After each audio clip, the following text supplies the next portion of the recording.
texted in a picture of themselves wearing their privilege shirt this morning. So this is Katie. This is Katie who tipped us off. Oh. She was the one that put it on her calendar in 2021. Okay. And then pinged us that morning, and then the whole history, and it all unfolded after that. I love it. I love it. Thank you, Katie. Appreciate it. All right, so we're going to start with this story. Keira Knightley and her husband, James Wrighton, are fueling fresh divorce speculations after he was recently seen in London without his wedding ring on. Oh, man. The sighting where Wrighton Was he wearing a shirt? biked through the city with his ring noticeably missing comes amid ongoing rumors that began earlier this year. The rumors intensified when Knightley reportedly updated official documents, dropping her married surname back in February. Do you ever notice if someone's wearing their wedding ring or not? Not really. I never notice. Yeah. Okay. You Because I do. have single Okay. friends. All right. Okay. So while the couple has remained publicly silent on the matter, despite the speculation, the pair were married in 2013 and shared two daughters, Edie and Delilah, were recently seen together on a family trip, suggesting a more complicated picture behind the headlines. In a 2024 interview with The Times, Knightley offered a candid glimpse into their marriage dynamic, joking by saying that is good for an actress and a musician, while also admitting we really annoy each other, but we do laugh. She credits the Great Wolf Lodge with keeping the family together. I didn't know Yeah, that. the family vacations became a lot more endurable. Well, listen, if you haven't been, you will find that it is a joyous place. You can Trust drink me. there, right? You can. You definitely can. All right, Christina Applegate reassured fans after news surfaced that she had recently been hospitalized in Los Angeles for undisclosed reasons. Taking to social media, she thanked supporters for the outpouring of love and well wishes while sharing an update on her recovery. She acknowledged her ongoing health challenges and wrote, "I'm a strong chick and I'm getting stronger and better every day. I'm taking a moment to focus on my health, but I'll be back with more to say soon enough," signaling a temporary step back from public projects. She's been open, obviously, about her medical journey since revealing her multiple sclerosis diagnosis in 2021. Her representative declined to provide details about the hospitalization at the time, noting only that, quote, she's had a long history of complicated medical conditions, and she has been refreshingly open about since evidence in her memoir and on her podcast as well. She has MS. Selma Blair has MS as well, right? And is there a podcast with a couple of actresses that suffer from it as well? I don't know. I mean, probably. Yeah. You know, there's so many podcasts out there, podcasts. and I don't listen to any of them. Right. So the Swifties are a loyal fan base. We know this. And woe to be those that diss their queen. In an interview, Josh Hutcherson explained his presence at a Taylor Swift concert by saying, "My mom made me," adding, "I'm not a Swiftie, very much not. No shade, all respect, but definitely not." So that was seen as shots fired, and the actor was, respectfully explaining that Swift's music isn't his thing. The perceived slight fired up the singer's fans who came after him online. Hutcherson, who stays mostly offline, saw that and retreated from the internet. Once again, he said, "It's just like, whoa, I think she's great. Her music is not my kind of music, and that's why I don't want to be online." I think he buffered it well enough with the first statement, but that wasn't going to do it. No, I mean, listen, and it's You not, suck. and it's not like everybody pounces, but some people will get mouthy because they just, they want to, I guess. After 12 years of engagement, Haley Duff and Matthew Rosenberg have called everything off. 12 years of engagement. That seems indecisive. Mm-hmm. So while we're just finding out about this now, a rep for Haley, why are we rushing, baby? told TMZ that Haley and Matt ended their relationship around the first of the year. They had started dating in the early 2010s and got engaged back in 2014 and share two kids, ages 8 and 11. I think if your pictures of your earliest dates are in black and white, you're not going to get married. So no reason for the split has been offered. Just randomly saw a note that said they got married or engaged on April Fool's Day. Maybe they've just been holding out 12 years to maybe. say, surprise, But I it's a mean, joke. they had two kids together, so they were committed. They were, in a relationship. But some people don't. Maybe I don't know why she hasn't addressed on. Look, we never thought that we needed to get married, but Goldie Hawn and Kurt Russell. That's Yeah, what years I'm and about years to and bring years. up, There yeah. you go. Cardi B got an unexpected but very special gift at the meet and greet during the Atlanta start of her Little Miss Drama Tour. The rapper was visited backstage by Amy Carter, former first daughter during her father Jimmy Carter's presidency in the late 70s. And Miss Carter came bearing gifts. She brought a copy of the late former president's White House diary, autographed by the man himself. And Carty was obviously stunned by the gesture. Clutching the book to her chest, she said, "Jimmy Carter's signature." I love you Dukes of believe Hazzard. that? No, not but she just thought it was a nice gift. That's wild. Was he a fan of her? I don't know. I don't think their timelines would have crossed. No, Cardi I think B that I don't think he signed it for her. Jimmy I Carter think. was alive when Cardi B was around? Yeah.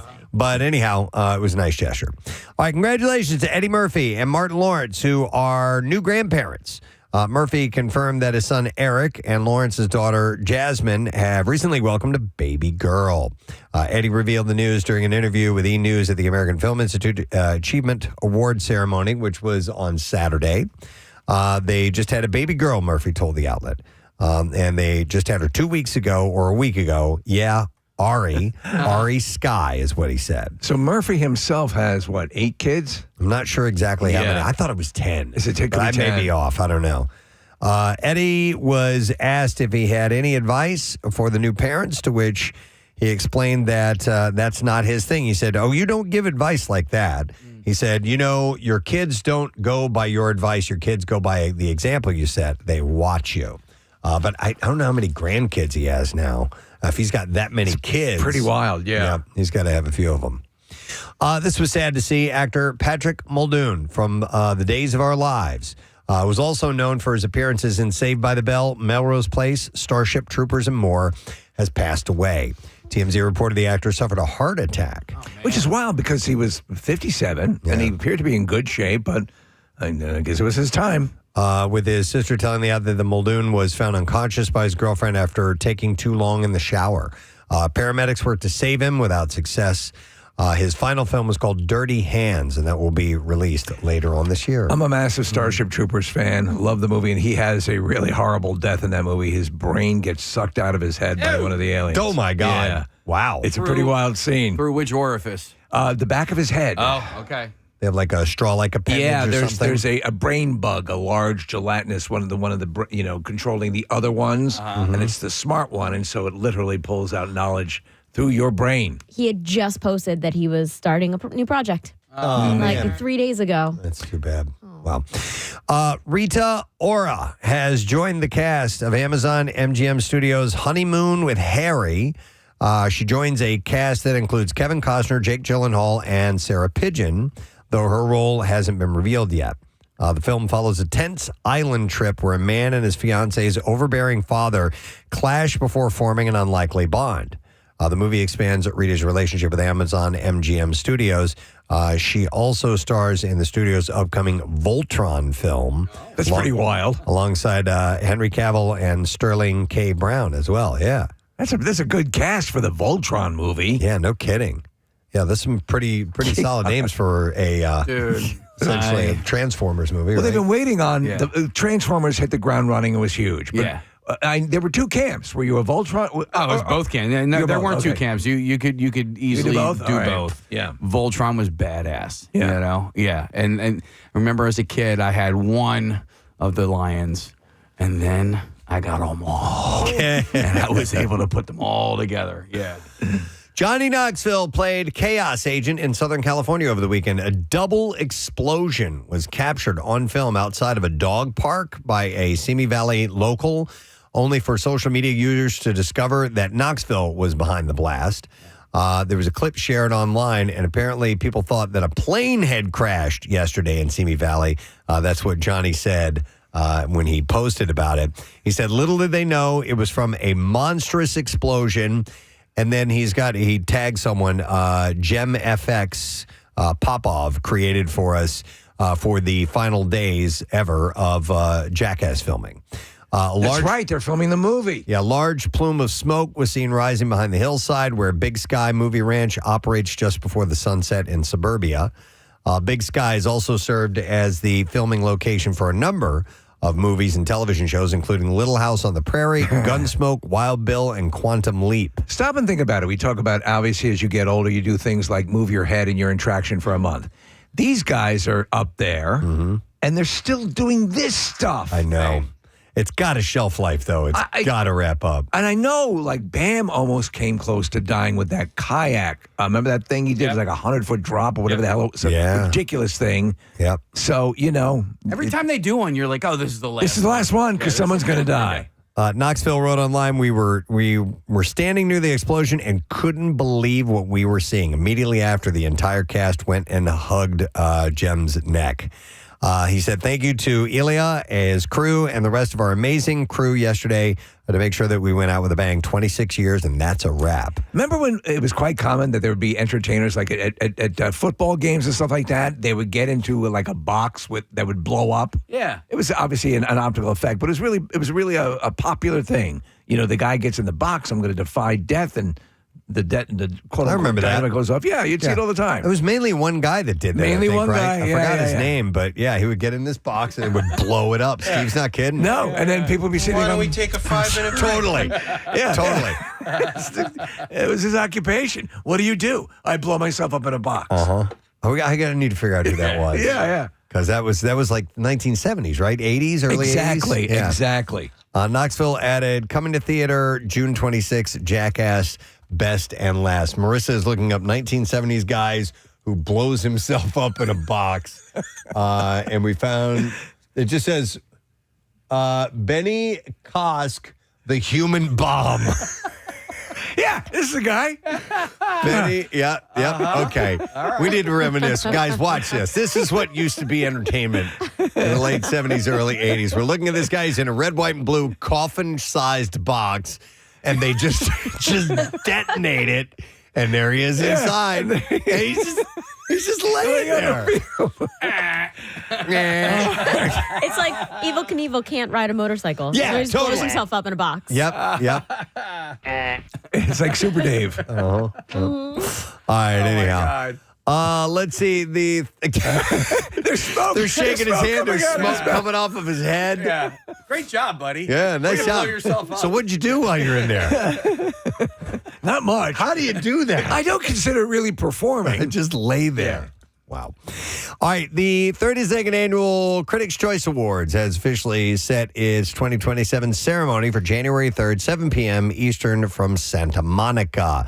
The show will air on E! and USA Network as part of a newly announced 2-year renewal deal extending through 2028. The Critics' Choice Awards marks the beginning of awards season, with the Golden Globes following up a week later, and is also hailed as an indicator of the winners for the Oscars, too. We had the guy in the studio. Accepting the human bomb. Nominations for next year's ceremony will be announced on December 4th. All right, there's good news and bad news for fans of Deadpool. The good news, according to Ryan Reynolds, is that we will probably be seeing more of the irreverent yet incredibly popular Marvel character. According to the actor who appeared on Sunday Today, he said, I have some stuff kind of written. He said, but I don't think I'm ever going to center him again. And so that's the bad news about it. While Deadpool lives on, it seems like he's being scaled back. Ryan said he is a supporting character. He is a guy who is great in a group. I remember when they announced the Wolverine pairing, and there was a part of me that was like, oh boy, I hope this is good. And it turned out to be great. Yes. I think given the right money, right circumstance, they could center him again. But having him pop up in different movies, that works. Yeah, I was thinking about this as I was reading this story this morning, and on watching that first film when it came out, I mean, it just broke new ground. It crossed line after line after line. You're like watching. It was so good. You're looking at the screen as the lines are flying fast and furiously, and it's completely meta. And they're referencing, the movie within the movie. And like, I don't know what this is, but this is amazing. All right, so Ryan loves doing it. It seems like, right? The movie studios love the profits from it. And the audience is loving it. Well, so why would you stop? I mean, is it one of those, while you're on you top? would say something like this Yeah. to say that you're stepping away. Yeah. As if negotiations come down the road, then you've already positioned yourself as I've stepped away from it. But maybe he could be serious. I think it's smart. Yeah. I think it is because, I mean, yeah, you can make some more money, but you can also kind of, put the nail in the coffin that, oh, wow, we messed that last one up, Put the nail in the coffin, stick some dynamite in there, and fire. That's your new movie. There you go. Right there. Dead box. The human bomb. Dead box. All right, James Gunn has teased that the Superman sequel, Man of Tomorrow, is officially in production, sharing a set photo featuring Lex Luthor props in a post to social media. David Cornsweet returns as Superman, who will reportedly team up with his rival Lex Luthor, played by Nicholas Hoult, to face the villain Brainiac. The previous Superman reboot was, of course, a major hit, earning over $600 million worldwide and kickstarting the new DC universe. The sequel is slated to head into theaters on July 9th, 2027. Of course, we're going to get a Supergirl before that, which looks really good, too. So as, you know the comic books, and at a certain point, Lex Luthor built a metallic, like an Iron Man type outfit where he was able to kind of roll with Superman and take on Superman. And that's supposedly going to be in this movie. And so this ties in with Peacemaker as well. Yes. It's same universe. Right. When is Peacemaker the next season coming out? It took years before season 2 came out. I don't think you're looking at anything before like 2028. Wow. Yeah. That's a ways off. All right, several months back, Apple TV pulled the Jessica Chastain series Savant just days before it was set to be to premiere due to current events. The miniseries follows an investigator who goes undercover to infiltrate online spaces dedicated to extremist hate groups. But just prior to his debut, conservative personality Charlie Kirk was assassinated. The streamer thought that it would be wise to shelve the series due to its content coming uncomfortably close to recent headlines. Now, however, Chastain says that the series may see the light of day after all. On the red carpet outside of the 2026 Breakthrough Prize ceremony on Saturday, she told Variety, saying, before it was like, I don't know if we're going to be able to see it, but now I can say we're going to see it. While she asserts that the series will air on Apple TV, she has not confirmed the release of the series or any dates or anything along those lines. So we'll see if that ends up popping up in the near future. The Vatican is hosting a private screening of Aldeus, the final dream of Pope Francis, and they're doing that today to mark 1 year since Pope Francis's death. 3D? No, I don't know if it's in 3D or not. The documentary is produced by Martin Scorsese and highlights an initiative that helps communities tell stories reflecting their unique identities, histories, and values with scripted short films. It follows projects in Italy, Indonesia, and the Gambia, and includes Scorsese visiting his grandfather's Sicilian village to collaborate with local youth. The film also features Pope Francis's final in-depth on-camera interview and behind-the-scenes conversations with Scorsese. Calling it a tribute to the Holy Father, Scorsese said that the project reflects the Pope's vision of creating an even more human culture. So because it's Scorsese, there's apparently a scene where the popes are sitting around and one of them says, "What do I make you feel pious?" How?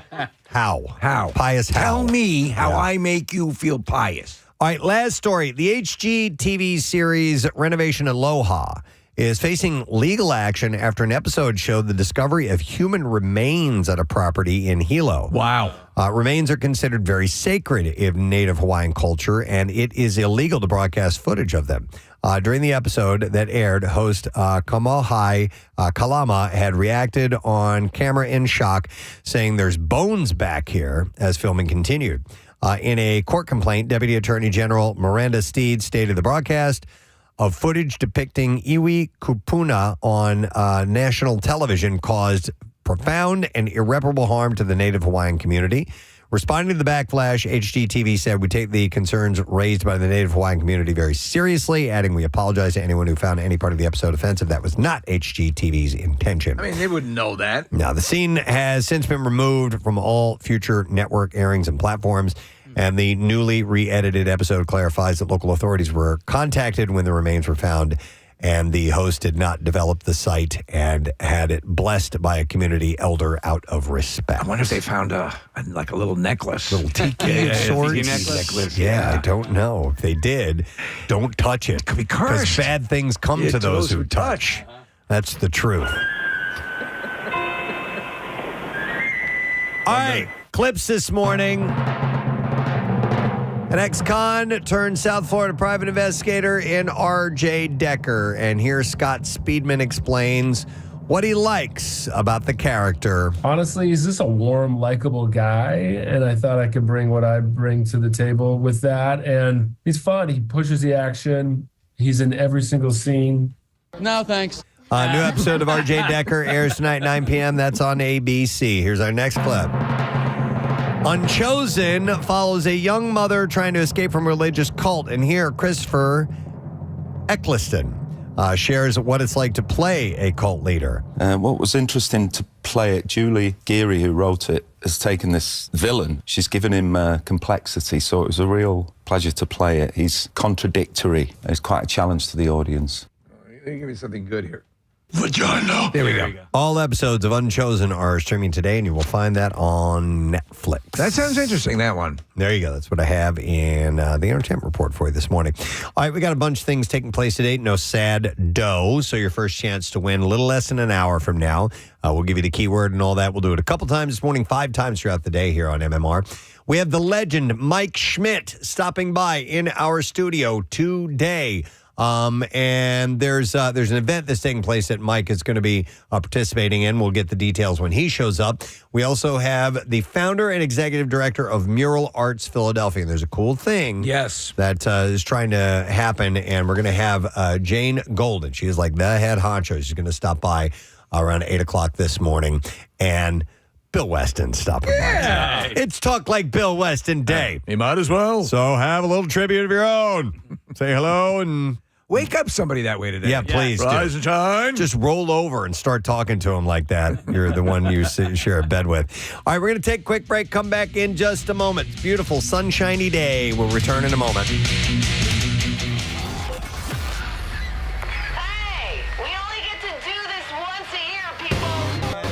Coming up a little later on this morning, we are going to talk to Jeopardy champion, current champion, Ryan Long, who's from the area.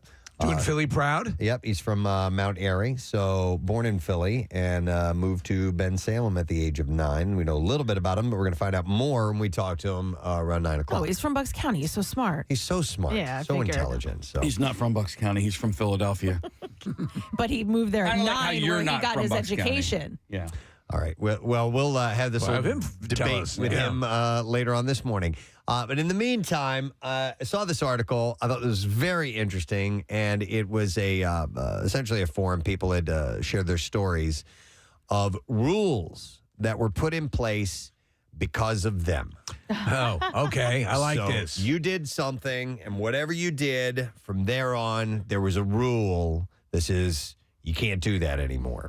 And I was picking my brain, and I know it's had to have happened to me. I know I've done something before with You've this. caused a rule to be implemented. I'm sure. Somewhere in school, but I can't remember what. But I kind of think you probably did, but maybe something will come to me. But I have some examples, and I would love to hear your stories if you had a similar incident take place. So I'll start with this one, where a person wrote in and said, my brother and I got into a cattle prod sword fight at a farm store. We shocked the hell out of each other a few times, and now they have the cattle prods locked up. We were in our 30s when this happened. Oh, my God. So they made a rule at the store that you could no longer take out the cattle prods.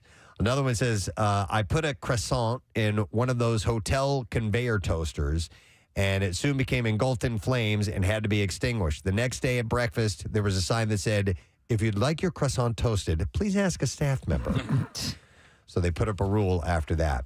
Here's one, definitely that had some lasting power to it, I'm sure. This says, as a kindergartner, I once fell asleep in the bus. I was on the bus, and when I woke up, the bus was in the garage.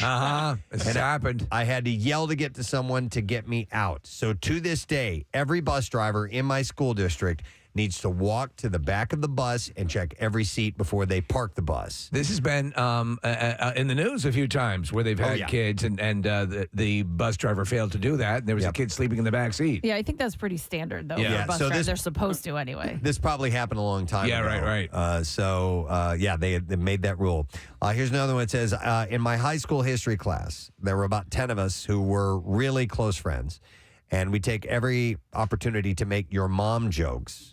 And a couple of months into class, the teacher made us sign a treaty promising to stop making fun of each other's moms. We signed it, and then we started making fun of each other's dads right after. I like this one a lot, too. It says, a friend of mine in a military school found out the regulations never stated what color the bed sheets for a bed made for inspection had to be in. So this man went and bought Power Ranger sheets and made the perfect regulation bed. And I've never seen so many sergeants lose their cool, but be unable to actually do anything since the regs were perfectly followed. That's great. Needless to say, the next year's regulations were updated to state that sheets must be plain white. So they absolutely changed the rule altogether at a military school. Let me go to Kenny. Hey, Kenny, good morning. Rocky Road. Rocky Road. Well done. Kenny, what's going on, man? Hey, good morning, guys. So I used to work at Tower Records, open until midnight. And we were basically allowed to play any tunes we wanted on the stereo. And I was a practical joker, and I decided that Animal by Wasp was a great idea. All right. To play through the entire store. And if you know the song, it's not a good idea. So the manager was right there, came out screaming, and he said, now here's a short stack of CDs you guys can only listen to. And no, nothing good there. So he took this broad policy, and you caused it to be refined down to a selection of sort of neutral music. Yeah, a lot of Steely Dan in there. Yeah, it's good, but it's not Wasp. Yeah. No. Yeah. All right. That's Thanks, hilarious. Kenny. Yep. Rule changed because of you. Let me go. You guys will know this one. Let me go to Stoney. Hi, Stoney. Good morning. Yeah. Oh, my. Wow. You sound like you hurt yourself on that one, Stoney. What's up, bud? Yo, what's up, man? You guys know me. I'm the sled builder. I'm the one that almost killed Pierre. Yes, from the Cardboard Classic. Ah, yes. Yes. And because of that, you guys don't allow us to use fireworks.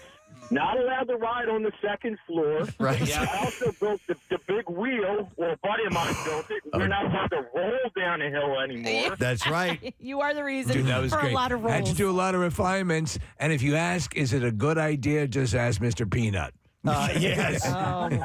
Yeah, so Stoney was the cause of rules being changed at the Cardboard Classic. Multiple rules being changed. Multiple rules. Yeah. Nice job, Multiple Stoney. rules, yeah. All right, thanks, bud. We'll see you next Thank year. you. Have a good one, guys. You too. I have one that's slightly embarrassing, and Steve, you'll have a field day with it. I had a job when I was pretty poor. When I was 21 years old, my job was to drive around Enterprise cars, and I didn't have any money. And so there was a Mercedes dealership where I would drop off cars and pick up cars. And at that Mercedes dealership, they would offer up free breakfast for their customers. But I was also hungry in the morning, and so I would avail myself to the bagels and the coffee that they had out for their paying customers. And Where did the food go? Well, I didn't take all of the food. I just took enough for me. No, not a lot. Shut up.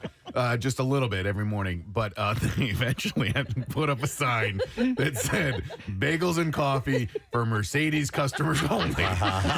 And I was like, it didn't say Dear Nick. That was that's for me. All right. Well, here's a similar story to that. This says, I worked concessions at a ballpark that had an all-you-can-eat promo day where tickets were more expensive than usual, but concessions, excluding alcohol around the stadium, were free.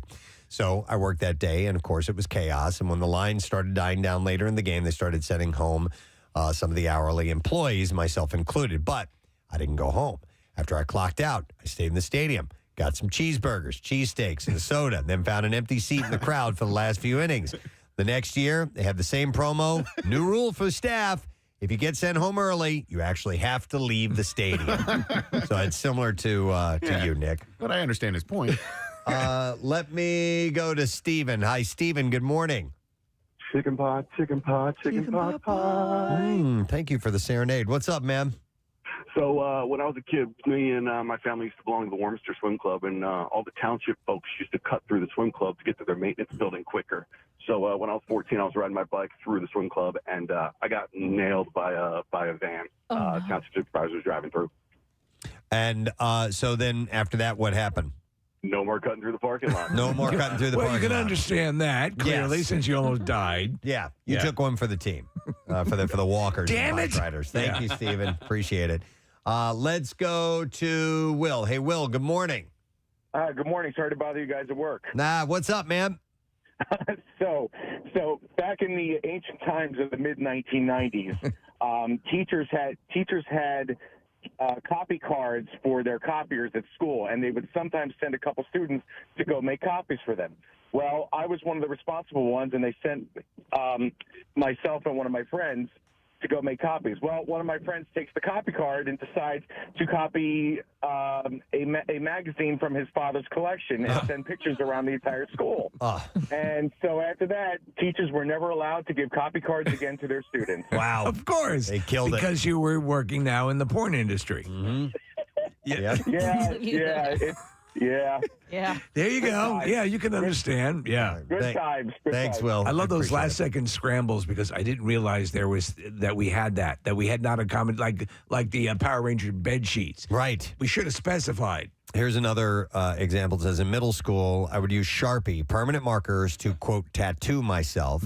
Other kids thought that it was cool, so I started charging $1 per drawing wherever they wanted. The principal found out, and after I refused to stop, she put a ban on Sharpies for the entire school. Even the teachers could not bring them in. And then this person writes, I'm a tattoo artist now. Oh, my God. That's Ended up making a career out of it. I will go to Holly. Good morning to you, Holly. Good morning. What's up, Holly? How do you work? Thank you. Yeah, I was in middle school. I think I was like 12 or 13, and I decided I wanted Domino's pizza, so I ordered one, had it delivered to the cafeteria. Apparently, they never had a rule about that, but there was one after that. You're like Spicoli. You got pizza delivered to school. Yeah. I did, Domino's, but I had to share it. And so did they talk to you about it, or did they just issue a statement that said no more of this? Well, they did. I had a principal that actually I loved. We got along great, and he had to vice principal, excuse me, and he had to pull me aside and talk to me, and he said, "This is not like you, Holly. I can't believe you did this, but good one." Yeah. Well, all right. That was that bad. You ordered a pizza. That's all. Yeah. But they made a rule Yeah. after that. So, all right, thanks. Here's a text that says, You gotta according, buy a crappy pizza. says, according to my husband, a 2-beer at a time limit was installed and stated at the Fest House in Busch Gardens, Williamsburg, because of him and his buddies building beer cup pyramids on the table, dancing every dance with the Fest House dancers, and generally acting like drunken maniacs. Don't know if this is really true, he said, but apparently that happened. 2-beer limit. Here's a similar one. This one says, in college, some friends and I used to go to a Mexican restaurant every Thursday and often on Saturdays for their $1 margaritas. As a group, we would go there a lot. And eventually, they put a new rule in.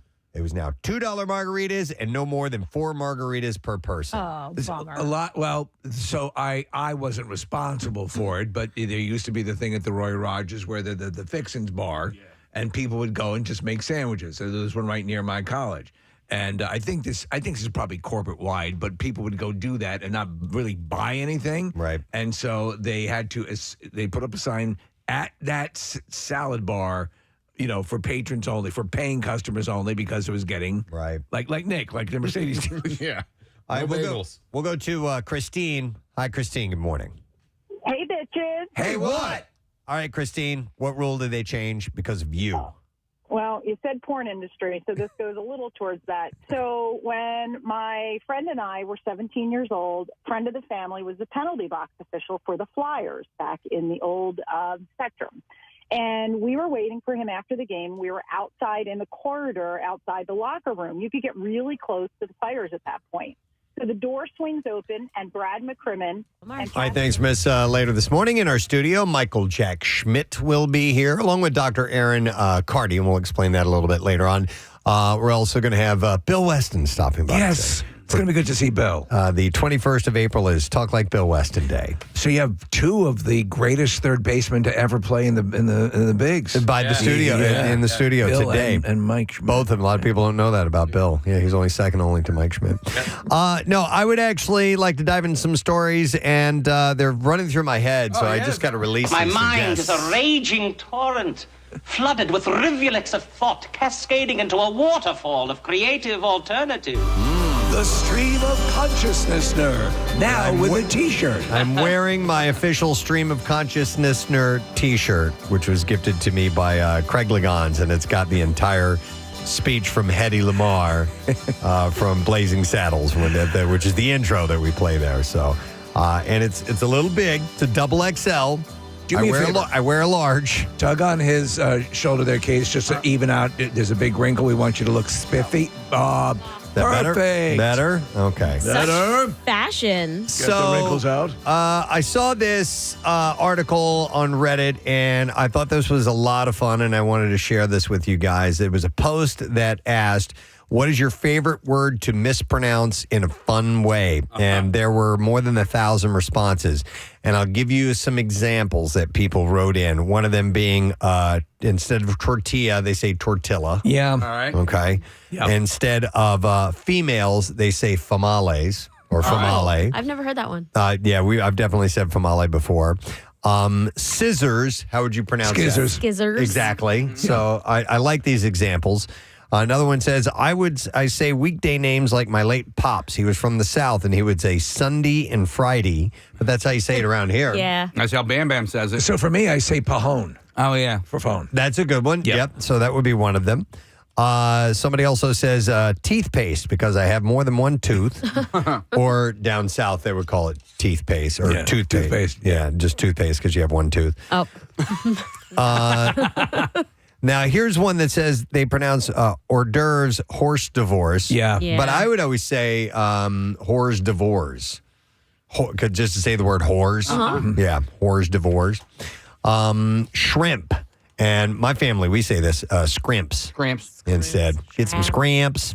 Like Napoleon Dynamite, this person says quesadilla. Quesadilla. Why don't you go make yourself a dang quesadilla?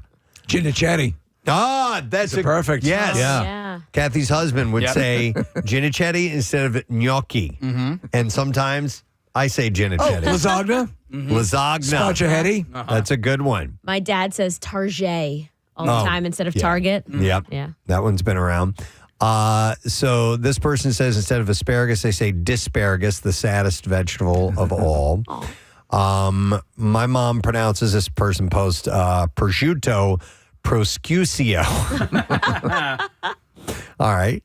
Mozzarella, yep. And fragile, obviously, instead of fragile.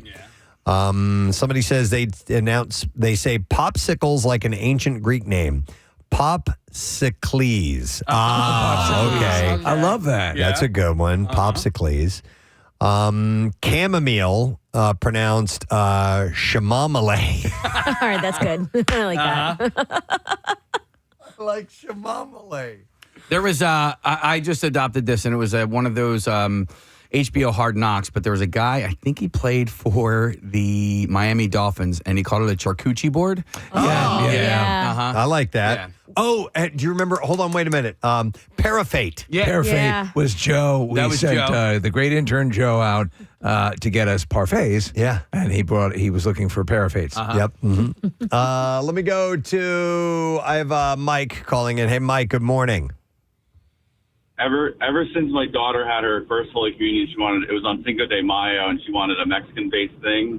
And so ever since then, I pronounced it fajitas. Fajitas. Instead of fajitas. Fajitas. I like that. Yeah. There's a whole episode of the Goldbergs where Thanks, bud. they're fajitas. My daughter one time, she had heard about, and I'll just say the way she said it, and I just thought it was the cutest thing, and she might have been in like kindergarten or first grade, but a hibachi restaurant. she's like, I want to try babachis. And Okay. she was like, is it babachis? So I say babachis. And you know what I say because of your daughter, because of Caleb, is biscottis. Biscotti. Biscottis is a some people say classic. Paschetti. I But said- mine said Biscotti. Spaghetti was mine. Would you say that as a kid? No. Oh, okay. You just say it for fun. For fun. So Jackie has his own interpretations of words, and we talk about them all the time. Iron Maiden. Valentine's Day. What I can't tell is if that's the way he says it, or is he having I think fun that's the way he says saying it? Like green macchiato was a green muchacho. Muchacho, yeah. Yeah. And I will call your knee thing your meniscus Yeah. for till the day I die now. Instead of my meniscus, it's the Your meniscus. I love it. I love and I you, do too. you adopt them and they become part of the vernacular, and it's fun. Bam Bam mispronounces it because he doesn't know how to pronounce it. Right. I mispronounce it because of the way he pronounces Well, it. also Yeah. he takes shortcuts. Yeah. Like Yeah. rather than learn what it is, you're going to call a Brussels sprout a salad ball. Let's see. Someone, these are texts coming in. Champagne is pronounced champagne. Yeah. My wife hates when I say, let's go to Pantera bread. Another one says, instead of saying jalapenos, I say jalapenos. Yeah. I love that. And this one says, my dad says it all the time growing up, and now my kids do too. It's not toilet, it's turlet. Okay. Turlet's an actual regional pronunciation. Yeah. You'll get people who just default to turlet. In my household, we will say Chick-fil a lot because my mom called it Chick-fil one time. Right. And we know it's Chick-fil-A, but we call it Chick-fil. Well, doppelganger has changed forever in your house. Yeah. Oh, man, I forgot what it is. Doppelganger. Doppergangle. Doppergangle. And that was because of a mispronunciation. Yeah. I go to Stephanie. Hi, Stephanie. Good morning. Good morning. How are you? Wonderful. Is there something you mispronounce on purpose just for fun? My mom does actually. Instead of gnocchi, Yeah. she says gnocchi. Gnocchi is great. And then sometimes I'll get occasional gnocks. Gnocks. I like that too. And then, all right, thank you very much. I appreciate that. That's welcome. that's as good or better than Genichetti. Lasagna as well. Yeah. Always I would default. I'm going to go to Devin. Hi, Devin. Good morning. Good morning, guys. How are you? Wonderful. Devin, what is a fun mispronunciation you use? So I used to speak really, really fast, which I still kind of do. So instead of saying Pacific Ocean, specific would come out. Oh, So yes. now it's Specific. Yeah. The specific ocean. Specific. Yep. Yeah. Anything that has specific is specific. I like that. Yeah, thank you very much. Let's see. I'm going to go to Dave, who is. Are you a chef, Dave? Hey, can you hear me? Yeah, you're on the air, Dave. Go ahead. Great, cool. No, I'm not a chef, but this was one I picked up from a chef I used to work with. Okay. For staff meal, we would have quiche often, but it was never called quiche. It was called quiche. Yeah, Quiche. I do that. Quiche. I yeah. like that. I like that. Queechy. Very good. All right, thanks, buddy. Appreciate it. On the food, Matt says seitan. And stuff. They're like it's like that fake meat. Yeah, And I just call it seitan. Yeah. But I don't know if that's just regionally that I'm saying it. I don't know which one of us is right. Is it spelled Satan? It's spelled Satan. They should change it. Satan. Yeah. I know, Is it? right? I mean, they have devil. I say satan, but Satan, I right? No, I don't say satan. I say like a satan. Satan. Yeah, Okay. but I don't know if that's right or not. That's don't just know how either. I've pronounced it, so I'm not really sure. Here are some other ones from this list. Dyslexic is pronounced lisdexic. Yeah, that's a good one. Cayenne is Kanye pepper for me. And someone says, I pronounce Illinois the French way, Illinois. Illinois. Definitely used to say I that. like that. Seitan is spelled Seitan. Okay, so it's not. Okay, it's not spelled Satan. Yeah. I'd call it Satan then. Yeah. And then this person says microwave equals microwave. Oh, we Yeah, who had does that? Nigella Lawson. That's who it was. We had her on, and she was like, "It's a joke with me Yeah. and my family. Like Yeah, it see- didn't become a thing." Well, it's what this is. It's Yes. the exact Yeah. same thing. You're just playing around with the pronunciation and flipping it. Yeah, my brother, he'll call it a ginger ale. Ginger ale. I like that. Okay. Let's go to Jennifer. Hi, Jennifer. Good morning. Hi, Jennifer. Are you there? I am. All right, go ahead, Jen. No. A friend of mine calls it, instead of the Poconos, she calls it Pinoconos. Pinoconos. That's a fun one. Pinoconos. Appreciate that. Let me go to Paul. Hey, Paul. Hey, bud. Good morning, guys. Good morning. First time, long time. Oh, awesome. Thanks, bud. All right, so this is something your boss says?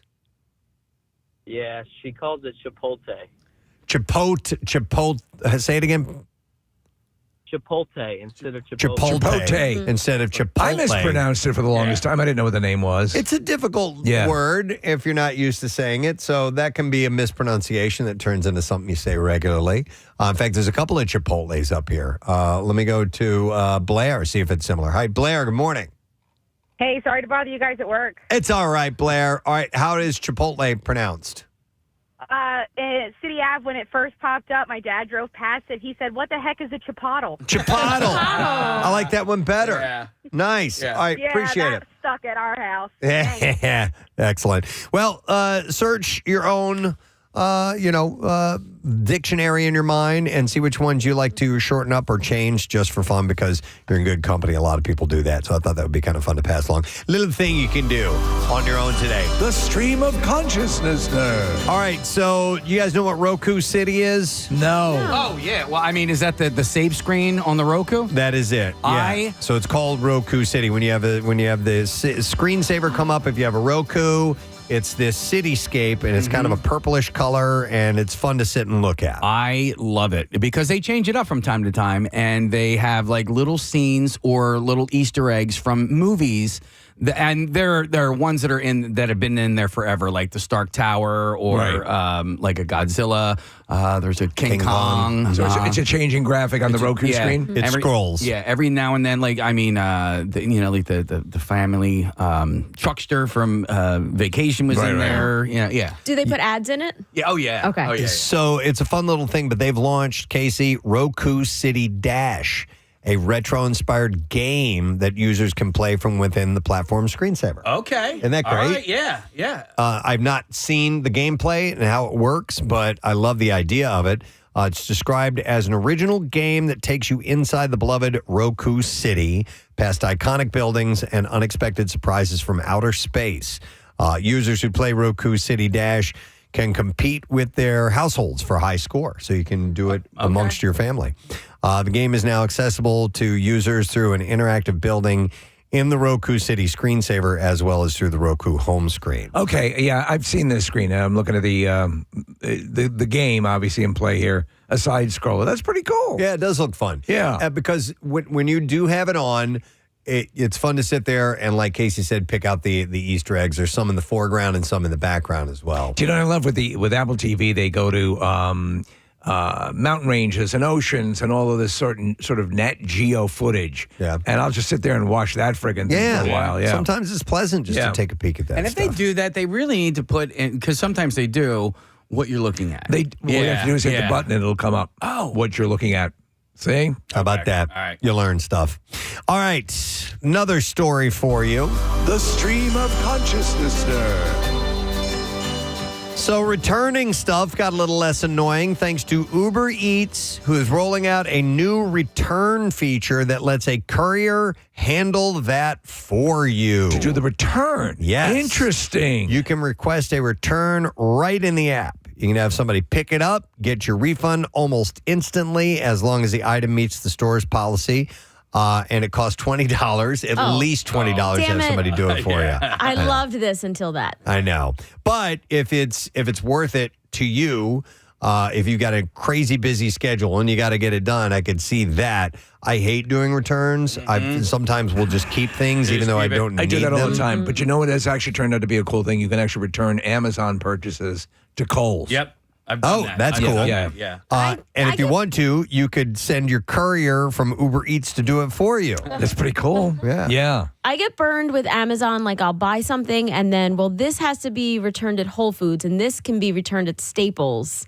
Have you ever gotten that where you have multiple things in one order and they all can't be returned to the same place? No, but I'm sure Maybe, but I just don't return things all that often. Maybe I'm an extreme shopper. I need to pull back. So there's a fee based on distance and time, and you won't get back delivery fees or tips, but the convenience might be worth it, they say. Get the tip back. The feature is live now with retailers like Petco, Dick's Sporting Goods, and Best Buy, and more partners are expected soon. So I know people have gotten into trouble and been blocked from stores for over-returning. Oh, yeah? I mean, where they just go crazy. There's that thing of like women will buy 10 outfits and then return 9 of them. Yeah. Take them home, try them on, and then return them. Well, you have to do it a lot now with online shopping. Like if you're looking for a dress, it's really hard to find dresses in store now. You have to buy them online, and then it's a pain in the butt to go back with like 10 gowns and take those all back. yeah, and there are some places that have very liberal return policies that people will test. And I think like Costco is one of them. How LL Bean even had to rescind their anytime, anywhere, for any reason. It's still a liberal policy, but you can. There are restrictions now. There were people that were sending back stuff that was like 40 years old. Yeah, it's broke, and they would return it. You know, and it was part of the appeal of the group. So, but if you really can't make that return. You can look into Uber Eats. I mean, but more and more of these things that we encounter on our daily life basis are being handled by these services. Yep. What do you think, and this is a tough question to ask, what do you think is the one item that you've owned the longest that you actually still use? Do you know what I mean? Like, have you had something for a few decades that actually gets use? I've told you guys my Toro snowblower. Yeah. I've had for 25 years. Okay. And that thing is a workhorse. Just keeps going. It is a badass. I mean, like, it is old faithful. It's the dependable piece of equipment that I have for sure. Maybe my rectal thermometer. Okay. Yeah. I mean, it's like my buddy. Is it mercury or is it battery powered? No, it's mercury. Okay. All right. Dude, Well, that's probably why. I found the other day, and I don't know why I held on to this, but I was cleaning some stuff out in my closet, and I had the original Mach 3 razor, like the very first one they came out with. Preston, I had one of those too, and I finally lost it, and I had to replace it. The weight of the new razors is like a quarter of the weight of the original ones. It's like cheap and plasticky now, and those used to be heavy and metal. Exactly. And it was like that sensation that it annoys me. So if anyone knows where to buy the old ones, let me know. I need a replacement. Marissa, I found it, and I was like, wow, I think I'm going to hang on to this. And I'm like, what am I doing? I'm like, what am I ever going to do with this? Oh, I'm going to break out my old razor for good old time's sake? Hooker, would you come in here? I'd like to give you something. Sit down, young man. Put it in my will. I know that occasionally you like to shave, and your father, he was quite a shaver in his day, and this was what he used. Casey, what would you put on that list since you brought it up? The first thing that comes to mind is a pair of snow boots that I have that I've had for 26 years, easily. How come they never made snow slippers? Right. But are they like full-blown old-style metallic clip snow boots? No, not like that. They are, they're kind of like duck boots, I guess. Okay. Yeah. Well, I remember Pierre one time was talking to Don Henley of the Eagles, and apparently Don Henley has a pair of boots that are like 50 years old. Yeah. And they're just old, dependable, and they still I'm sure he's gone through, replace the insoles and stuff like that. Do you know what happens when you move a lot? You end up shearing off that old stuff. Mm-hmm. And so I find that there's very few things that I have. I have one shirt I used to have, I should say. It just bit the dust. Oh. That was my dad's shirt. Mm-hmm. So he wore it for decades. And I wore it, and it still worked, but the sleeve finally tore. Case, I have an old pair of Doc Martin boots that I've had for 20. When did we get those? Because we all got them at Y100. It was at Y100, and it was early on. It was like when we first started doing morning, so I think it's got to be like 28 years old, something like that. But I still have them. I wear them every now and then. I don't wear them that often anymore. I just pulled out my Doc Martens that I wore in high school, and I'm about to have my 25th high school reunion. Are you going to wear them? I'm going to wear them. Nice. Yes. Excellent. All right. Well, anyhow, if you need to return stuff, reach out to Uber Eats. They can do that. All right. Here's another thing. The Stream of Consciousnessner. USA Today's 10 Best Reader's Choice Awards has just come out, and they have revealed the best coastal small towns in the country. An expert panel nominates their picks, which are voted by readers nationwide. Each town has 25,000 people or less and features a calm and charm that's hard to find in more heavily populated areas, along with historic attractions and plenty of things to do both on and off the water. So for a second year in a row, the winner is Pismo Beach. Pismo Beach? California, yep. I've been. It's lovely. Where? Okay, so is that closer to... Like I assume San Diego or like More LA. south. Oh, more Yeah, south than yeah. that. Okay. Well, not San Diego, but it's San Francisco. It's more south. It says just located a few hours from Los Angeles. Okay. So I don't know exactly where, if it's considered Central California or Southern California. Marissa's pulling it up right now. Looks like it is between Santa Monica and Santa Cruz. So, Yeah. So it's north of Los North Angeles. of Santa Barbara. I know Bugs Bunny would always mention Pismo Beach. Oh, yeah? Yeah. California claims 4 of the top 10 small beach towns this year, but it's apparently a walkable downtown area. It has wineries nearby, boardwalk, and Pismo State Beach stretches for about 17 miles and is a seasonal home for monarch butterflies. But the reason I bring this up is number 6 on the list is Cape May, New Jersey. Yes, it usually, I think, makes it into the top 10 of this list.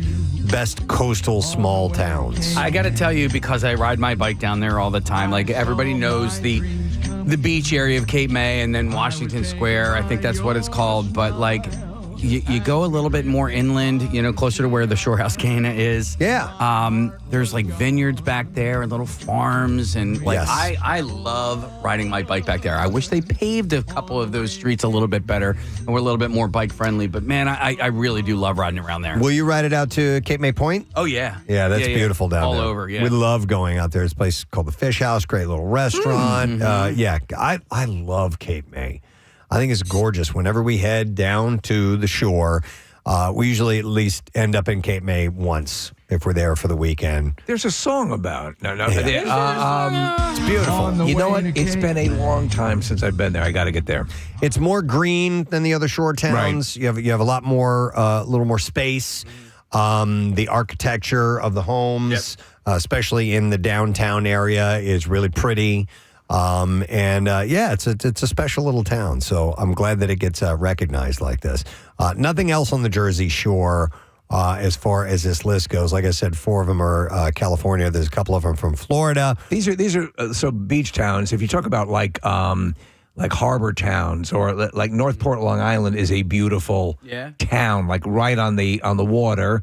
But it's different than Cape May, much different. These are coastal small towns. So there's Castine, Maine is on here, Gulf Shores, Alabama, Beaufort, North Carolina, and Cedar Key, Florida. Places like that. There's no Dickford in here. There's no Dickford? No. What's a Dickford? For being. All right. Now, see, I think about the shore, and I think about the lapping waves and the seagulls and all those things. It's so wonderful. You know what? I told you guys about this one time I saw, and I've never been down there for it, but apparently they have a lima bean festival in Cape May. Man. Yeah. Did you You're ever talking see my that? language. Yeah. Well, I've never been there, but I've heard about it. That's one of those things that's like, really? They have a lima bean I festival? hope they have a Miss Lima Bean. Yeah. They have to, right? I would hope so. Put it on your calendar now, October 10th. Is that when it's in the fall? Yes, huh? it's in the fall. Okay. All right, let me see. I saw something else. The stream of Consciousnessner. So there's a grocery bag controversy brewing at a San Francisco area grocery store chain. It seems that local Safeway stores have made the switch to paper bags without handles, and customers aren't happy about it at all. Those handles are useless on those paper bags. I know. Glued on. Don't even pretend. Yeah. One customer said the bags were completely useless and made the 4-block walk back to his home nearly impossible. You hold it from the bottom, dumbass. Exactly. Yeah. It's just going back to the old days. Draw handles on it if it makes you feel better. Every time I've fallen for the handle scam, the bag rips wide open. Agreed. As an apology, that customer was given a $5 credit for his troubles. $5? Come on. $5. A representative for Safeway cited a global shortage of paper bags with handles as the reason for the switch. I don't know if you guys noticed that global bag shortage. I did not notice handles. a global bag shortage. Oh, well, you know what I've gotten very good at? I have my car is well stocked with my shopping bags, and I rotate them in and out, and I got a system now. You know what's really well stocked for me is the top of my refrigerator or my pantry. So Right. when I get to a store that doesn't give you bags, I'm like, oh my God, I only have 3,000 of these back at home. I always forget to bring my bags. We usually do a weekly grocery shopping thing Rochelle and I do together, so those are kept in Shell's car. But every now and then I have to make a run to a grocery store on my own, and I always forget to grab the reusable bags. I'm such a dumbass. I had get to so beat pissed. it into my head to do this thing, to do this goddamn thing. But I found like my bags that I really like, super strong handles. By the way, the Red Cross gave us a bag, which is a great shopping bag. 2 rotisserie chickens and a gallon of milk. No problem. That's in rotation now. The last time, I always have a reusable bag, but the one time I didn't, I bought a baguette and flowers, and I literally took a photo of myself in the mirror because I looked like I was in like a Hallmark movie. Oh, yeah. Like walking up like in the big city. That's always what's poking up out of the bags in the movies.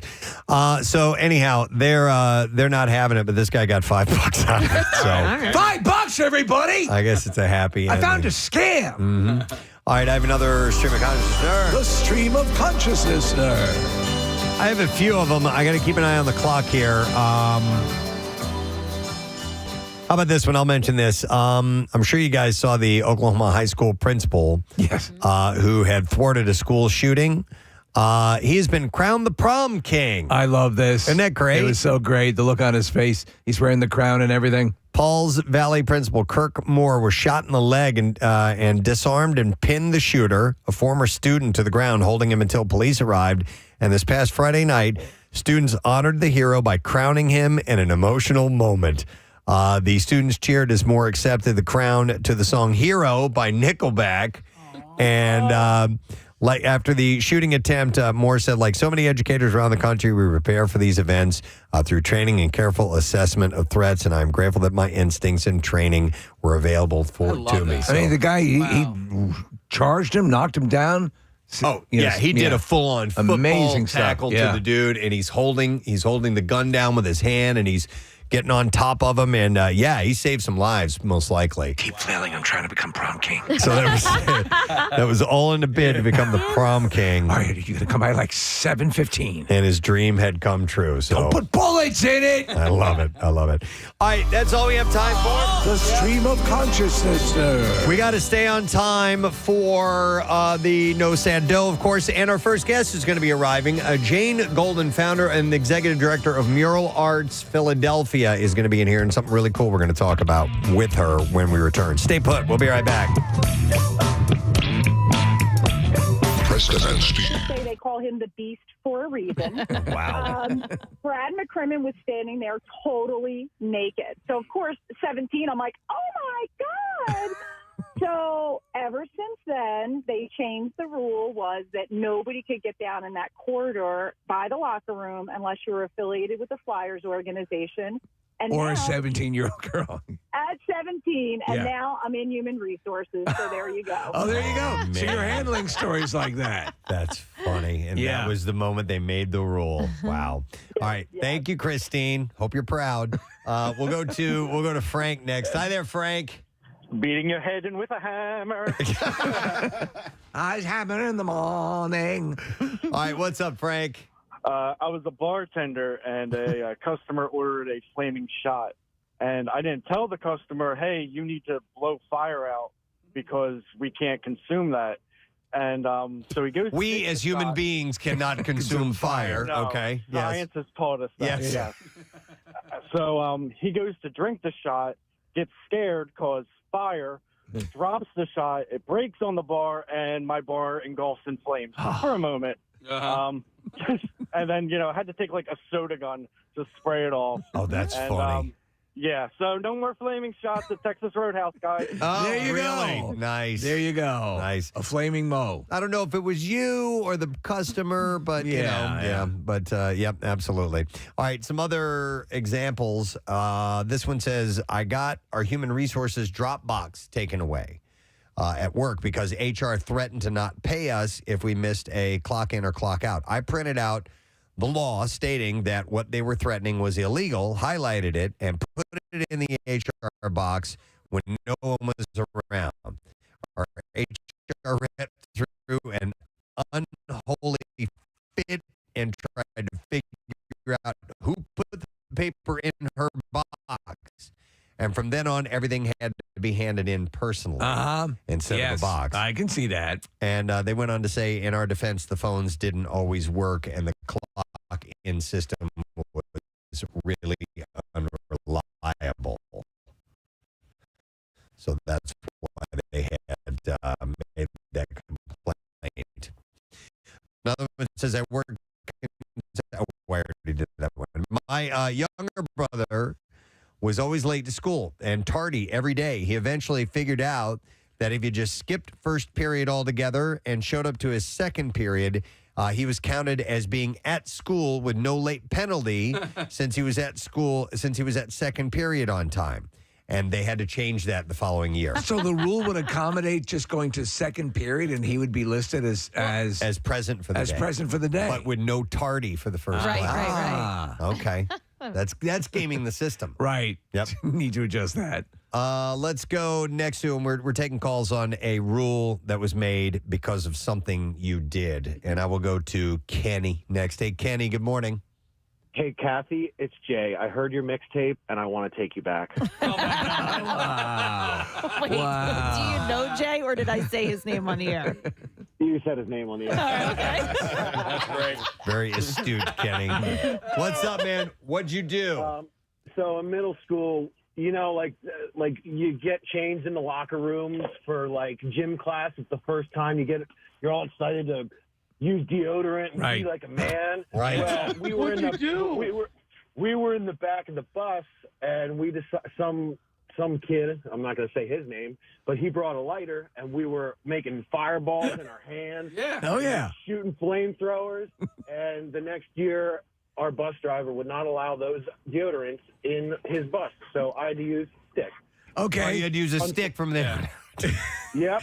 And it was only our bus driver. It wasn't the whole school. It was just our bus driver. He was just an old grouchy fool. Oh, yeah. You didn't like you making fireballs on the bus. Come on, dude. We're just making fireballs on a moving vehicle that is powered by gasoline. That's funny. Wow. All right, thanks, Kenny. Appreciate it. Here's a follow-up to our call earlier from Christine, who saw the Flyers players naked. This text says, I was dating Christine, and I was with her when that happened. I saw Brad McCrimmon's junk. So hilarious. They were a part of the whole thing. So, legitimizing. So that was a well-known legend with him? I don't know. I just said his name, the Beast. Now it is, yeah. All right, here's another text that says, I made a fake penis out of clay in middle school, and I waved it around on the back of the bus and got caught. They had no more clay in art class because of my wiener. Well, we are in the broadcast industry, and we have tons of fake penises around here. So we got loads. Yeah. Let's go next to Justin. Hey, Justin, good morning. Hey, good morning. You guys rock. Thank you, sir. What's going on, Justin? So back in high school, one summer, me and a buddy, hot day, went to a 7-Eleven. And they have the big 100-ounce mugs for soda. Well, the little deal was buy the mug, get a free soda. Well, we decided to fill it full of the slushie instead. So we fill it full of Slurpee, go to the register. She can't charge us because she doesn't have it because it's not listed as an actual drink as for the soda because we weren't supposed to fill it up. So we got the free 100-ounce Slurpee, went back the next day with the same mugs, and they plastered paper all over saying we couldn't fill it up with Slurpee anymore. Oh, there you go. Yep. You gamed the system for one day, though. One day. Yeah, I remember that. There was a big thing where remember the one where you could bring in your own receptacle? They do that like once a year. Right. Yeah, where you can bring in your own. Whatever you want. But they sold him that one. Yeah. But it was just made for sodas. Here's another one that says, when I used to walk home from school, I had to walk next to the road to get to my house. And one day, I decided to see if I could walk with my eyes closed. Oh, my God. Oh, that's... And as I walked, I didn't feel the transition from gravel to road, so unknowingly was walking on the road, and I heard a noise and looked behind me. A line of cars had formed, but none of the cars had honked, and I immediately ran off into an orchard but later learned why nobody honked. Because 2 weeks later, they put up signs that said deaf child area on both sides of the road. They thought I was deaf, so they didn't honk. Oh, my God. And so they put those. So wait, that's another thing though. Do you ever try? I try to get around my house sometimes with my eyes closed. Do you really? Yeah, like I've tried it to see if I know how many steps to the door. I've done it a few times just to see because I wake up in relative darkness and I try not to turn the lights on to wake anybody else up, and I'm like, I wonder if I could do that. walk from here to there without bumping into something. Yeah. I'm usually not that successful. I'm good with the light switches. I know where they are. It seems kind of goofy for you to do that. I know. Let me go to next to Carl. Hey, Carl, good morning. Yoo-hoo! All right, Carl, so they made a rule because of what? So in high school, we were allowed to leave for lunch and get in our vehicles, go uptown, get whatever we wanted. My health teacher was betting that I couldn't make it to Delaware because that's where Taco Bell was. To Taco Bell and back before the period ended. So I jumped in my Mustang, hauled ass across the Delaware Bridge. It's like Smokey and the Bandit. That's basically Steve. it. Yeah. You're encouraging excessive driving, excessive speed. That's where it comes into play because when I got back into town, I was worried about time, so I'm going 75 down Broadway, and the cops pull into the high school behind me as I'm carrying Taco Bell in. Okay. So, yeah, I was the last to be able to leave. Oh, so they made a rule you couldn't leave campus anymore. Yes, sir. Oh, you ruined it for everybody. I blame the teacher. So do I. I blame the teacher, Carl. What's that? I said I blame the teacher on that one. Oh, he was awesome. I can't, I'm not going to. All right. All right. I bet you can't get there and back. I wonder when because when I was in high school, they allowed us to leave campus at lunch as well. If you had a car, right. At some point that stopped, but we took advantage of that every day. It was huge in my high school. I think, and then there was one part where of the year where a kid got hurt. And I think that's where I put the kibosh on it.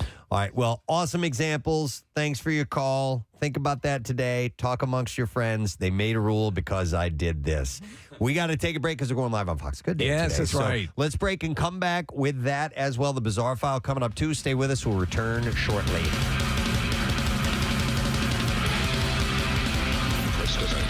Well-made displays. I think it was a Pokemon. Yeah. And this kid apparently knocked it over and broke it. Like smashed it. And what the guy didn't know, the dad didn't know, is it was like $5,000. Yeah, it was like this $7,000 thing.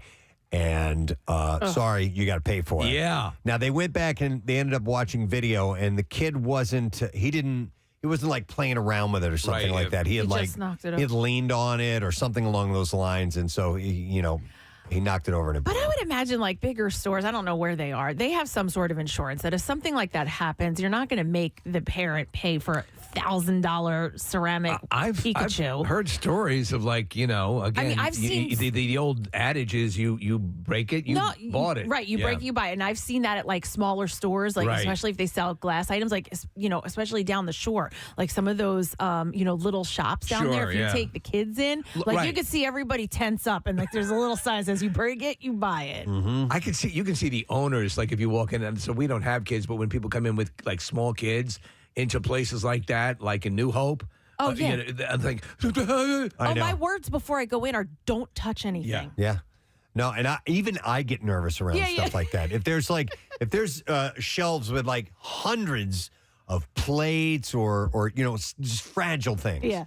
Like I purposely bring my arms in closer to my body as I walk along. Likewise. I try to shrink myself up as much as possible because I know I'm just going to knock something over. Some help, please? Yeah. Because you're terrible. Because you could walk. If you were to go, the way you normally go through, you knock over one thing, you're looking at $300 or $400. I see Jace's eyes though, like I watch him and he's like, "Oh, mom," and what's this? And like he wants to touch it, so that's his way of being like, "Oh, what? I was just asking what it was. I wanted to see what it was. Put it Don't touch it down. Don't touch it. Kill you. It's $10,000." So I definitely want to hear the you broke it, you bought it stories, 215-263-WMMR, whether it was you or your kid or whatever, because we've all had that happen. So I don't know if she ever had to. WMMR presents Preston and Steve's Bizarre File. Brought to you this morning by Pella Windows and Doors. Right now you can get 50% off installation or 0% APR for 48 months. You call 877-98-PELLA to schedule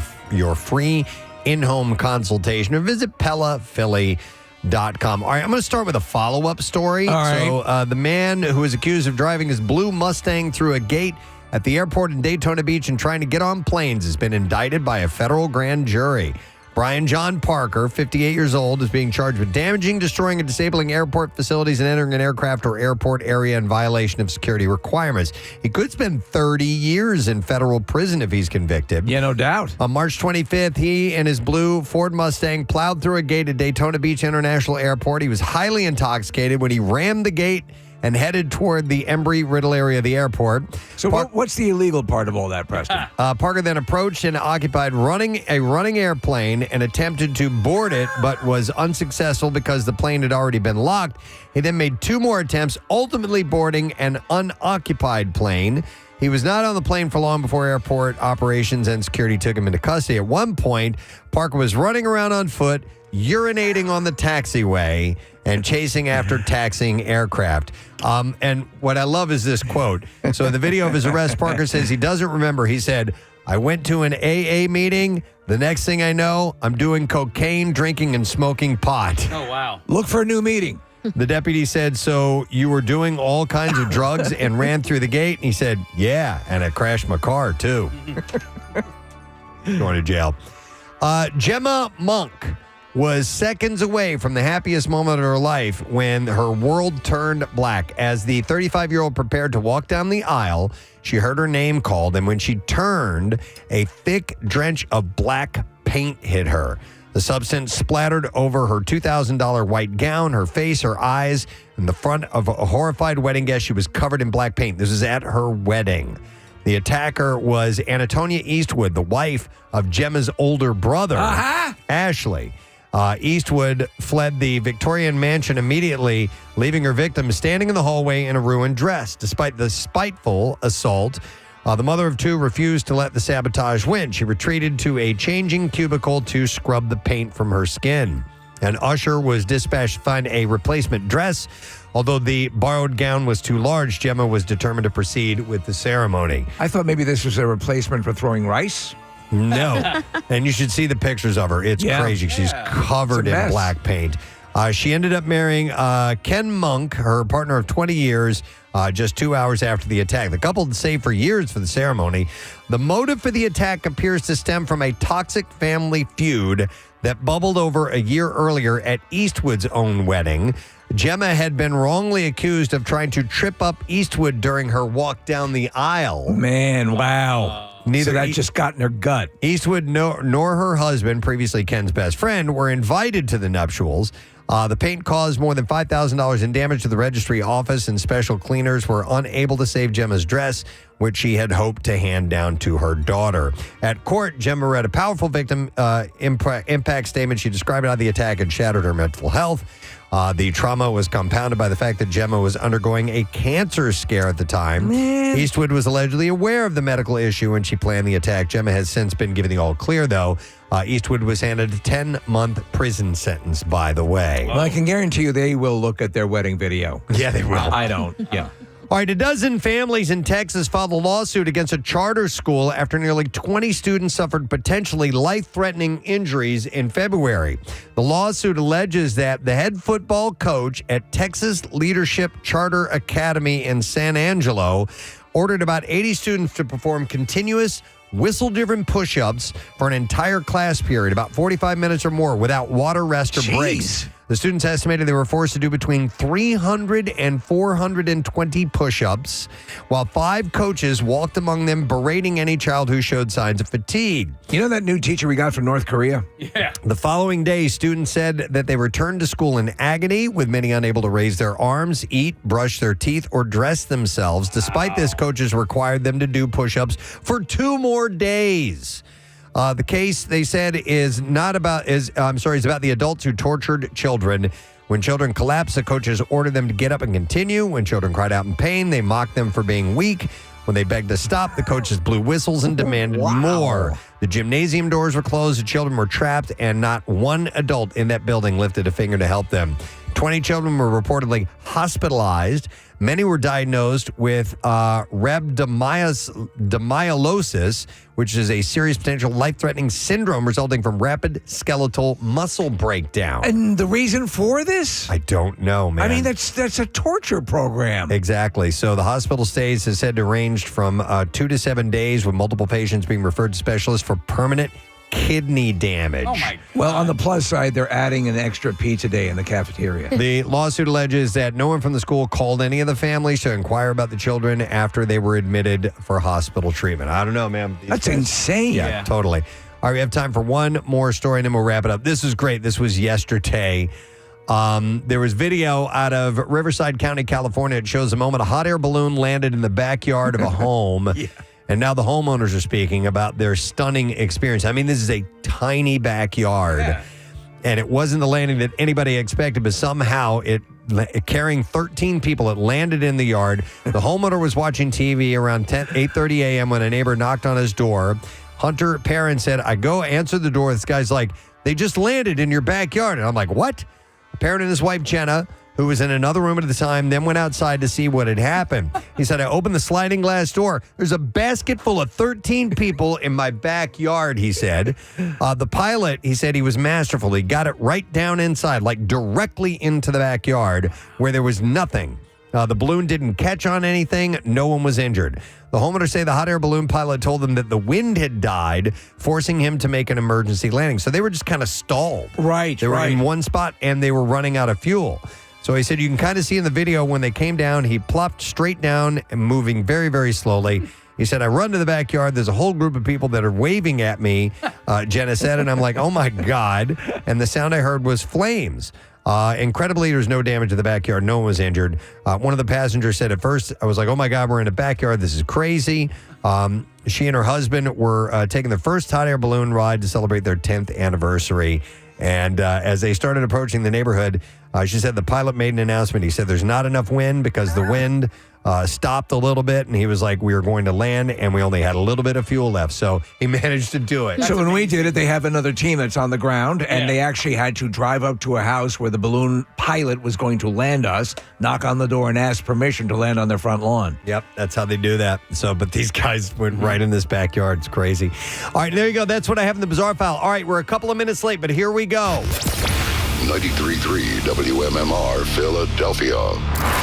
It's time for keyword. All right, the keyword is match, M-A-T-C-H. And we're going to give you until 25 minutes after the hour to enter it on the MMR app or at WMMR.com. You can also text it to the special contest short code number, which is 45911. And one random entry wins $1,000 in our company-wide contest. Winners will get a call from Beasley. So make sure you answer your phone. There are contest rules available at WMMR.com. And the Preston and Steve No Sad Dough is brought to you by Franklin Mint Federal Credit Union. So again, the word is match, M-A-T-C-H. If you miss this time around, we will do it again at 10 a.m. But make sure you enter that now. The word is match, and we wish you luck. All right, we have a couple of guests that are in our studio as we speak. Here to talk about a very cool thing. We first want to welcome our friend Dallyn Uosikkinen. Hey. How are you, Dallyn? Lovely to see you. Always good to see you and great to be here. And along with you, we have the founder and executive director of Mural Arts Philadelphia. Cool. One of our favorites. Please welcome Jane Golden. Hi, So Jane. glad to be here. Nice to really see you. excited. Love MMR. All right. Well, we love you. We love all the stuff that Mural Arts Philadelphia does, which, by the way, Philadelphia has, from what I've been told, more murals than any city in the world. In the world, Yeah. exactly 4,400 indoor and outdoor murals. It's unbelievable. And we have done an analysis, so we know this for a fact. you put the hard research in. That's I right. always post about that anyway, whether it's accurate or not. And for us, and we always talk about it, it's such a quality of life issue. It's so wonderful to see these magnificent works of art. They just spruce up everything. And I mean, to love the way your home looks, to keep things nice and decorated, is no small undertaking, especially in a city this large. So, so the exact number again of murals? It's 4,400, and we employ 250 artists every year and have thousands of participants working. So it's actually 25,000 people are involved with mural arts every single year. I would have to imagine that if you're an artist that works on a larger scale, that it's kind of a goal to come here and do a mural, correct? That's exactly right. I was in Miami some years ago, and when I was walking through Wynwood Walls, which is great, people, when they said I said who I was, they would go, Philly Mural Arts, we want to come to Philly. So it's like a destination, and we're known internationally as the city of murals. So we're going to need your help with something, but before we do that, Jane, when did you start the Mural Arts Philadelphia? Mural Arts started in 98, and before that I worked for the Anti-Graffiti Network when Weston Good was mayor. Wow. But you were the one who created this organization. Yes. And what exactly does Mural Arts Philadelphia do? What is your mission? Okay, this is our mission. We make sure that everyone everywhere has access to art, that young people have access to art education, and we work with young adults, people who are really vulnerable, struggling in our city, and we bring art into their lives so that their life can really change. And so we have a restorative justice program, a porch lay program where we work with the Department of Behavioral Health, a huge art education program with over 2,500 kids, do murals throughout the city, do special projects and work with theater artists and writers and dancers, you name it, the sky is the limit. We believe that art ignites change, and we live that every single day. So this whole conversation that we're having today is it comes down to our beloved Pierre Robert. And Dallyn was integral in getting the movement forward to get the bench created and dedicated for Pierre in Rittenhouse Square. So that's part of the reason that Dallyn here, because last time we were here, we talked about a mural, Dallyn. Right. Yes, we did. And so there were funds that were raised for the bench. Mhm. You got more than was needed for the bench, and wanted to take that extra money and spill that over into a mural project. Absolutely. Okay. So where are we now in that process? And that's part of the reason why we have Jane here. Well, right now we're looking for a wall. Okay. And once we find a wall, then we can move forward with the mural for Pierre in his honor. So Jane, how do you go about finding a wall? Okay, so I'm addressing your listeners, wall hunters out there. I'm a wall hunter. Like, I always notice great blank walls. A lot of people do at Mural Arts. So this is what I'd like people to do. And Pierre Robert was an icon, extraordinary person. So let's find a good wall. So, one, look in the Rittenhouse Square area or the neighborhood. We really like owners of the wall, because in a city that is gentrifying, there are lots of LLCs, and that, even though we're good detectives, that's hard. So Rittenhouse Square area, the neighborhood, we're looking for walls that are smooth stucco, not too many windows, because windows can be disruptive. And if you find a wall, if you own a wall, we have a special email address now, hot off the presses, walls@muralarts.org. I love this. This will be great for people looking for walls. Walls@muralarts.org. Yes, exactly. All right, and then so that's terrific. And you I've seen walls that are like, that would be a perfect place for a mural. And so you want something also that we believe is going to stand the test of time. That's not something in transition. Exactly. Yeah. Excellent point. Thank you for that. Because you don't want something that's vulnerable to development. So a corner property or a small lot that you think is safe, a parking lot, something like that. Right. You really want to look for that. But, you want visibility, make sure it's facing traffic. That would be great. But we really need your help.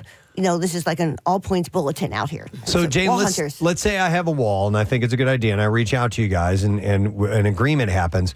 What does the owner, what is their responsibility with that? Well, we're going to make this really easy for you. We have an authorization form that you need to sign. We will make sure that you know about the design. There will be absolutely zero surprises. And we are going to, with Dallyn's support, we're going to raise the funds for this project. So there's really very little burden on the person that owns the wall. And it could be fantastic.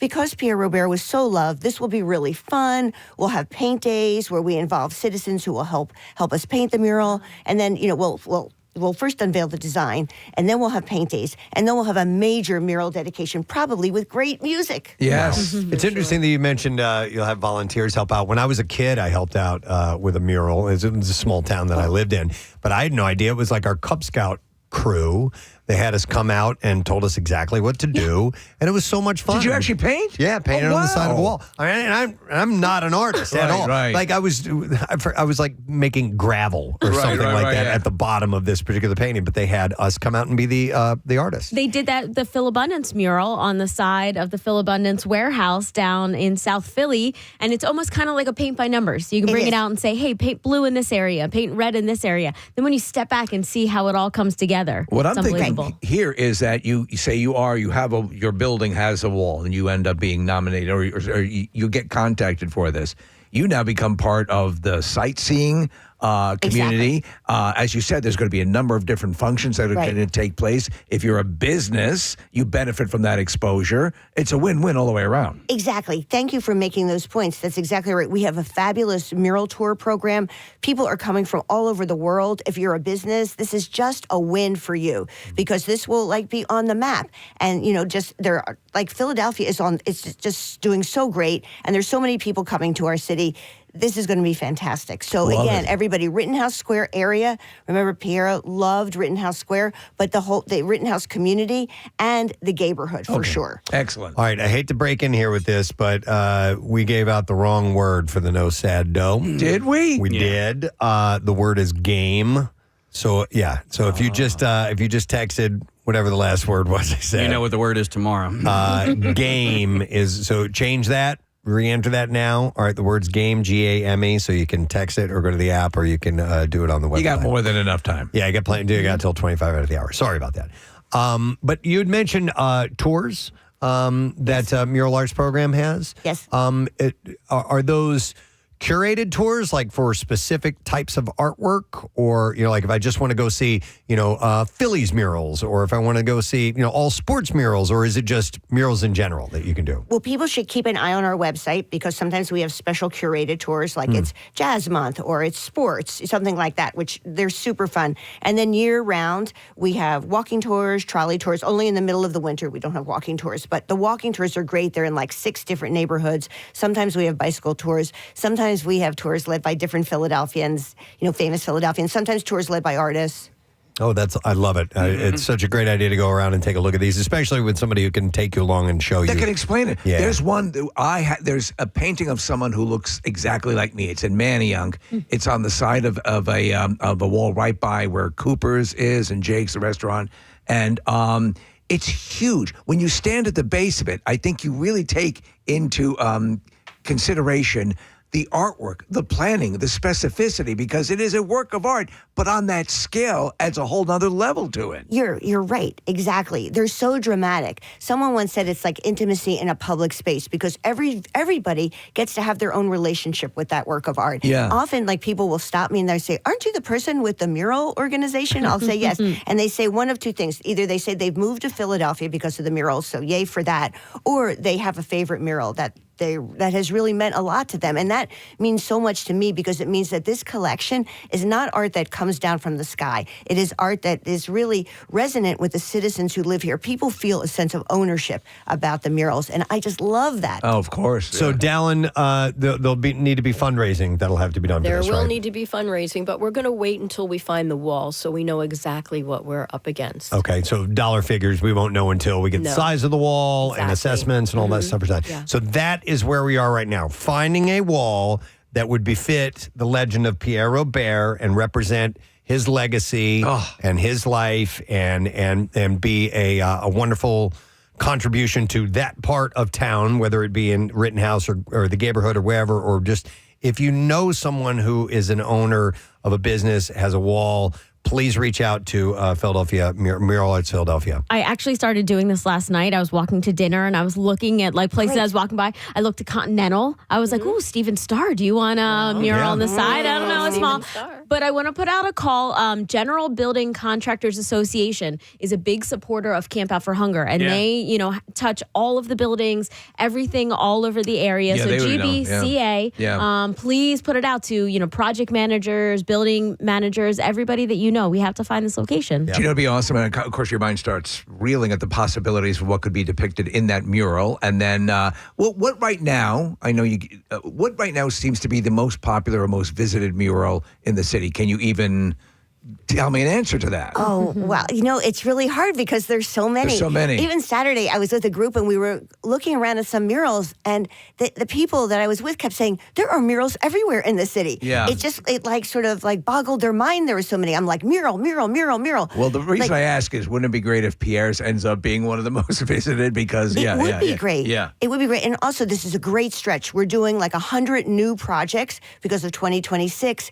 We think that if we get things going, maybe we could dedicate it Mural Arts Month, which is October, which would be great. If not, it would be our first spring dedication. We would make a lot out of that. Oh, that's great. But I think you're right. I mean, this becomes part of a major collection. Everyone, think of Philly as an outdoor museum. Yeah. This is an outdoor museum, but with work that really connects with the citizens. Yay. I love See how excited I get. I can just jump up and down.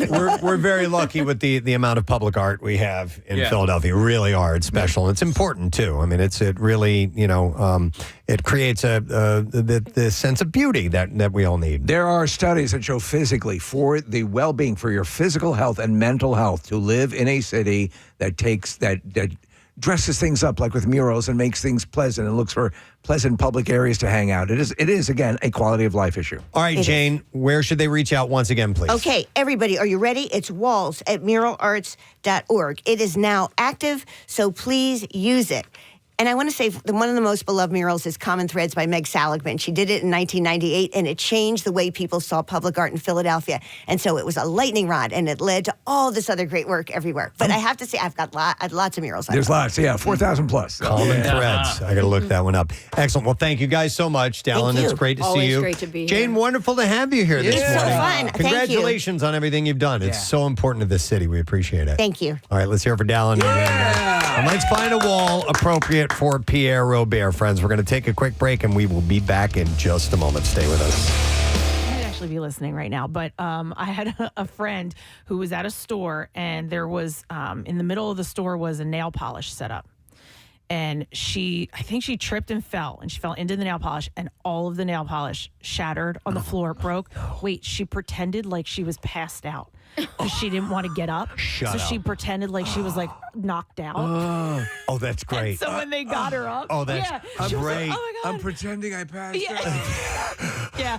Yeah. She said it's the whole store smelled like nail polish. She didn't know what to do. And so her friends escorted her out, and she pretended like she was super hurt. Meanwhile, they got into the car and they were hysterical laughing. Did she just say things like, I hope the baby survives? Oh, my God. What I was going to ask, and I've never done this myself, is if you've ever broken something and then try to hide it on a shelf, underneath other things, or shove it way in the back. Oh, right. But that's a much better story. Yep. You Oh, my pretend you're God. just pretend. That's good advice, though. If you break something, pretend you passed out. By the way, a side subject from this, but whenever you see a movie or a TV show and somebody's walking through the store and there's an elaborate display of some kind of a pyramided... You know what's going to happen. You know what's happening, right? It's like the guys in the movies who have large panes of glass that they're walking across the street with those suction things. You know it's going to happen. All right, let me get some calls here. I'm going to go with Kyle. Hey, Kyle, good morning.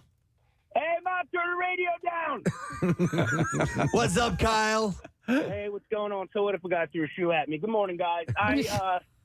When I was a little kid, the local grocery store had this big, huge display of tomato sauce. They had this huge family-sized jar. And like any other kid, I'd get lost in the grocery store and wander around. And it was back in the day when your parents didn't care. They kind of hoped that one or two of you wandered off. Right. And I knocked over this.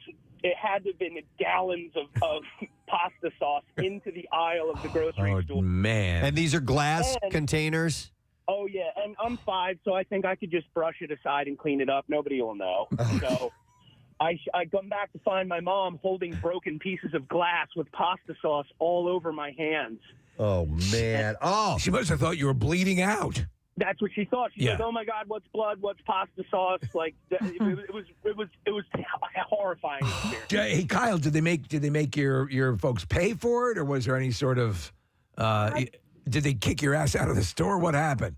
I think they looked at our family funny after that because they knew we were the pasta people. But I'm not sure if they made her pay for it. But if they did, it was probably a couple $100 worth of stuff. So that would be something where they made this, like, Kathy, you talk about having insurance. And I think you're right. For the most part, insurance will cover a lot of this stuff. But also, what if it's something that, that the store is made, or it's a one of a kind, or, a display? All right, I do have this story. It's a little bit off topic, but it does involve breaking something, and I had already paid for it. And this is me as a full-grown adult.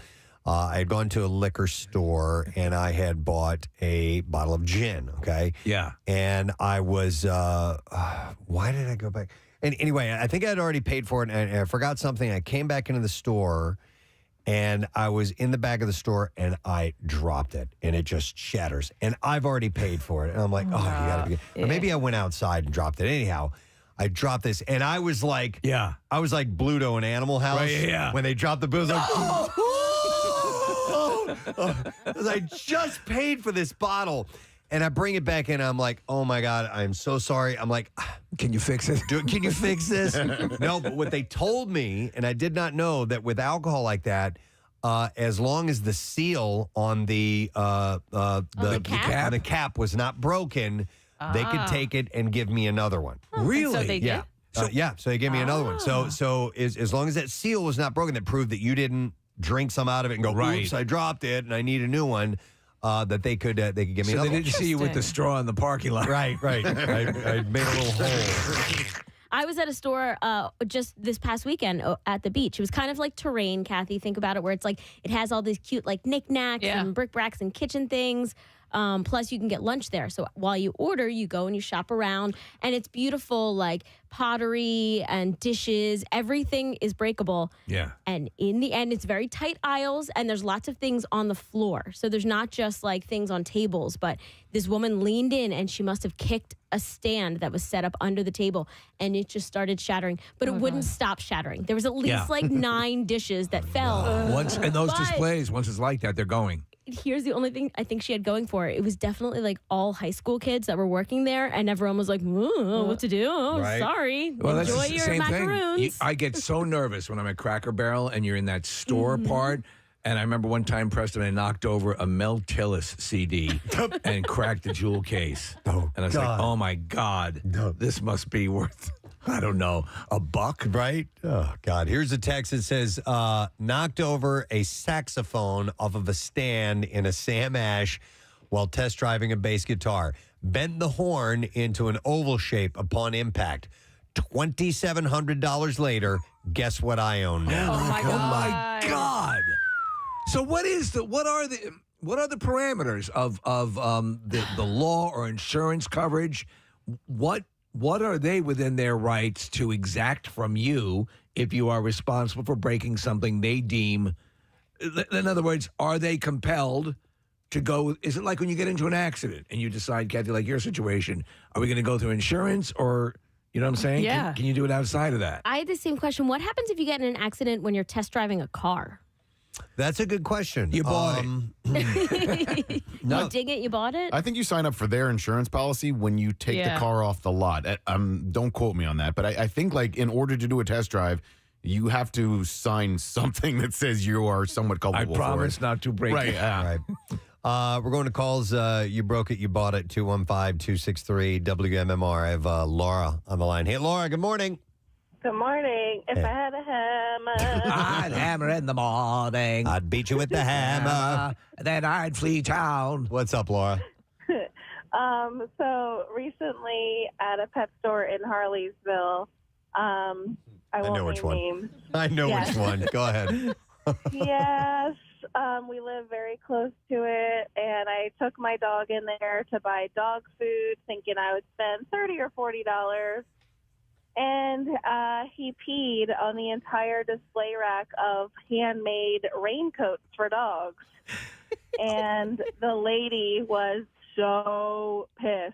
Now, mind you, if it was like a bigger box store like PetSmart or something, like they probably would have been like, oh, they have these cleanup stations. Have a great day. No, this lady was pissed. She gave me like the devil eyes, and she's like, well, now we can't sell them, blah, blah, blah. So they made me buy $50 dog rain jackets. So if anyone is in the market, Now, a rain jacket, all moisture of any type should run right off of that. Yeah. I know. And by the way, how do you home make? What do you knit a rain? Do you ever see like knitted raincoats? It's hand-sewn to fit a dog. I mean, they're probably not mass-producing raincoats for dogs. But I mean, as Preston points out, it's usually some sort of water repellent material. And that's why I was so pissed because I was like, just wipe it off. Just Clorox wipe the damn thing. How many did you have to buy, Laura? 3. So you spent $150 on raincoats.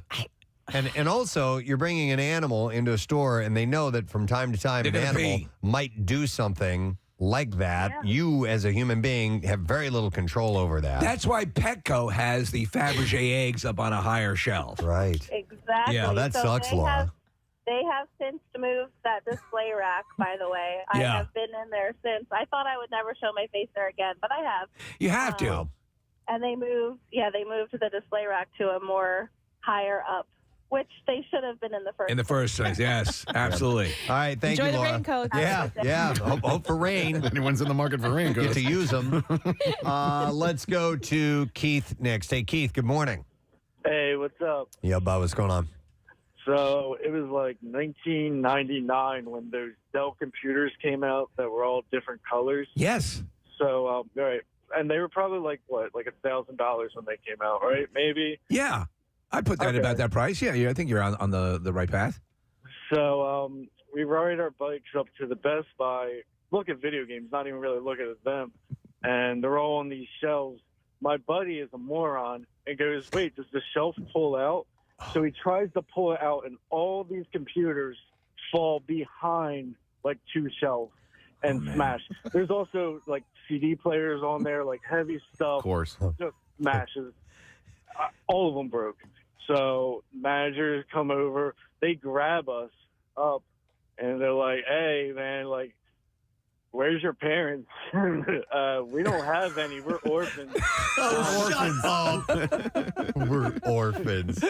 And I'm Batman. They're like naming off prices, like it's the years. Like they're going, yeah, that's like 1977. So it's coming to like $8,000, which I thought I'd never see that money in my life. So we're like, all right, well, can we call our parents? And they're like, so you're orphans, whatever.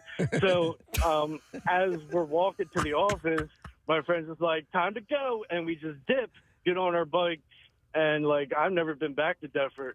So You've never been back to Deptford. Entire just in town case. behind you. Even though you've grown up into an adult. So you guys just bolted. Yeah. Yeah. So, like, that's probably why Best Buy's going out of business.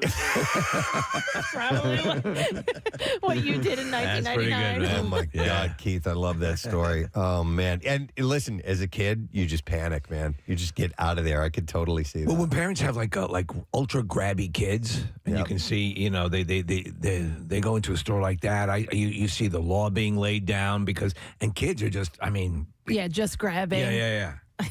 I feel like, or even fire alarms to kids. You know what I mean? If they can reach that, stuff like that too. Here's a text. Listen to this. It says, my 3-year-old thinks it's hilarious to grab candy bars off the shelf and take a bite with the wrapper on, forcing me to buy them every time. All right, thank you, Marissa. Before we dive into anything, I'd mentioned band names, and maybe it reminded me that there's a band called the Goddamn Banana Bandits. Absolutely, yeah. They wrote a jingle for us, and they sent it over. So do you want to hear it? I think I want to hear it, okay, yeah. So this was, the guy sent it to me the other day. So this was it. It's a short one. Here we go.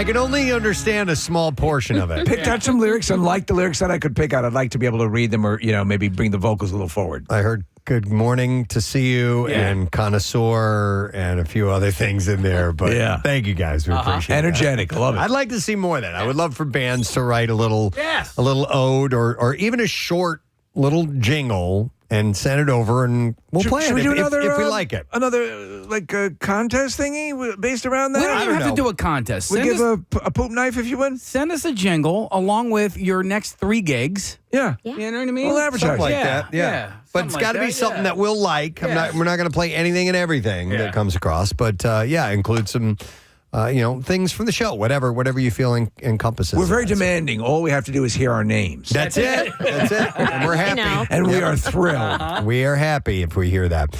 All right. I wanted to, you know what? I have some City Beat stuff. There's some things going in and around the area that are worth bringing up to you. Wow. It's time for the City Beat. Yeah, this one's really cool, too. Marissa sent this to me with the FIFA World Cup and all that stuff coming. For fans in and around the area, paying for SEPTA ride home is not going to be a concern if you head home from the link. Airbnb will sponsor the Broad Street Line trains leaving from NRG Station at the sports complex after all 6 games in Philadelphia. That's huge. That is amazing. Yeah, and these tickets are in such high demand. My niece's fiance, he was like upper level, like upper level, or like $1,000 a ticket. $1,000 a ticket? Yeah, and this is on the secondary market now. So he has tickets for the PGA championship, and he's looking to because he's more of a soccer guy than anything. And it's just so cost prohibitive for him right now. That's crazy. Well, when we had Meg Kane in here, she was saying there's like millions and millions of requests and only so many tickets. By like a factor of 20 over the amount of tickets that are available. So Daniel Hilferty, the co-chair of the Philadelphia Soccer 2026, said accessibility has been a central priority for Philadelphia Soccer 2026 since our bid, and we're grateful to Airbnb for sharing our fan-centered vision for the World Cup. The complimentary rides will begin from each game's halftime and continue for 2 hours after the final whistle. Rides down to the games are still going to be charged, but SEPTA will keep that cost at the regular $2.90. SEPTA is also getting an additional $5.5 million in federal funds for extra service during the World Cup. SEPTA's general manager, Scott Sauer, said SEPTA is a proud partner with Airbnb and Philadelphia Soccer 2026 to provide free, convenient transit for fans leaving the FIFA World Cup matches in Philadelphia. They said it's going to be safe, reliable, and efficient trip home. The low public transportation costs are in stark contrast to neighboring host cities. For Boston's games at Foxborough Gillette Stadium, fans either take a round-trip bus for $95 or a train ticket of up to $80 to get to any of the 7 games there. The same return rail tickets to get to Patriots games were just $20. Yeah. Is this off the article that's in the Inquirer today? This is what they've been talking about. Because they specifically point out Meg Kane and the fact that they've been able to do this here while the other cities are getting hosed. Yeah. So for the 8 games at New Jersey's MetLife Stadium, including the tournament final, a return trip from New York City's Penn Station will cost $150 for those who are taking a rail and $80 for bus service provided by New York, New Jersey's Joint Host Committee. So we got it great. Yeah, we did. Kudos to SEPTA for keeping it the normal $290. Yeah. I was talking about this and I was thinking, I guess with Foxborough and the Meadowlands, like you're really only going to the stadium. Right. Right? Compared to in Philly, if you're going on the Broad Street line, you might work at the Navy Yard or you're going home. So it's a little different to You're not in decipher. the boonies when you go, yeah. But $150 to go to and from these games in New York or New Jersey is wild. New Jersey Governor Mike Schmidt has criticized the agreement with FIFA her administration inherited, which she says is going to cost New Jersey Transit at least $48 million. And called on FIFA, who she says are poised to make $11 billion from the tournament to cover transportation costs. They've pushed back on her request. News from Boston also led to speculation that tailgating around the link, which will be called Philadelphia Stadium during the tournament for the sponsorship reasons, will be banned during the tournament. Philadelphia 2026 CEO Meg Kane said that the final decision on that ultimately comes down to FIFA, the Eagles, and their contract as well. So we'll see how that ends up playing out. But free transportation. It's great, Dude, man. Awesome. I love that. Massive, I think. All right, here's another one. So let me see here. Center City's vacant retail spaces have become fewer in recent months as more businesses set up shop, but occupancy still lags behind 2019 levels. Center City District says 84% of Center City retail spaces are filled. That's up from 82.6 some 6 months prior, according to the Business Advocacy Group. The number of occupied storefronts has seen a net increase of 32%. 32 businesses, I guess. So the slight increase represents the highest retail occupancy in the last 2 years in Center City, the survey notes. Still, it's behind the 89% occupancy that was reached in the area in 2019.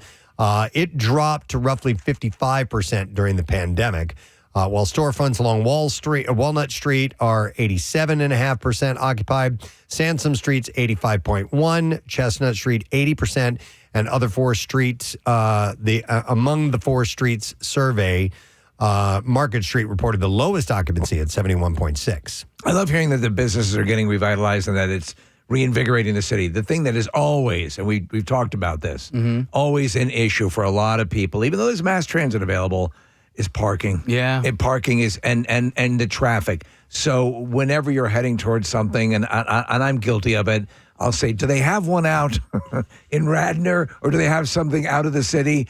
Because that's what we tend to go to. But if they could, work on that as well, I think we'd see an even bigger turnaround. Yeah.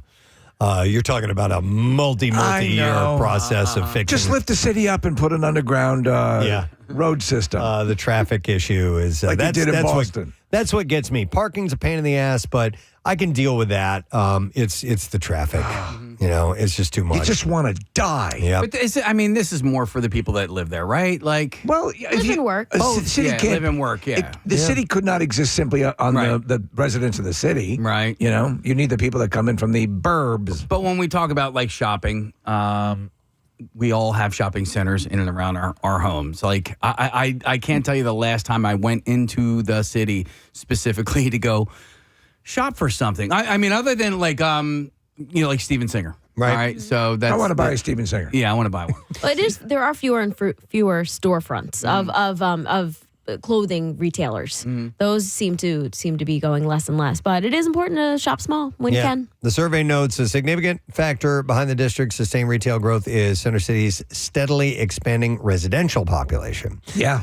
Businesses that opened in Center City in the last year include barbershops, salons, restaurants, and jewelry stores, which cater to residents who live and work in Center City. So I'd leap on the go in and open up a beeper store. A beeper store, sure. People still use beepers? Oh, doctors. Yeah, Doctors but like, why do they even need a beeper if they have a phone? A phone Exactly, is a beeper. it'll work as a beeper. Probably. Yeah. You'll never have a beeper in your pocket your whole life. I'm noticing a lot more buildings, a lot more offices filled on like Market Street in that area. And I know a lot of people are annoyed that they have to go in, but it is really nice for the city to have more people down there and support. More people means more foot traffic, means more of the stores that are along the foot traffic and restaurants thriving. So it is a good thing. And then you get to say hi to the robots that are delivering food. That is true.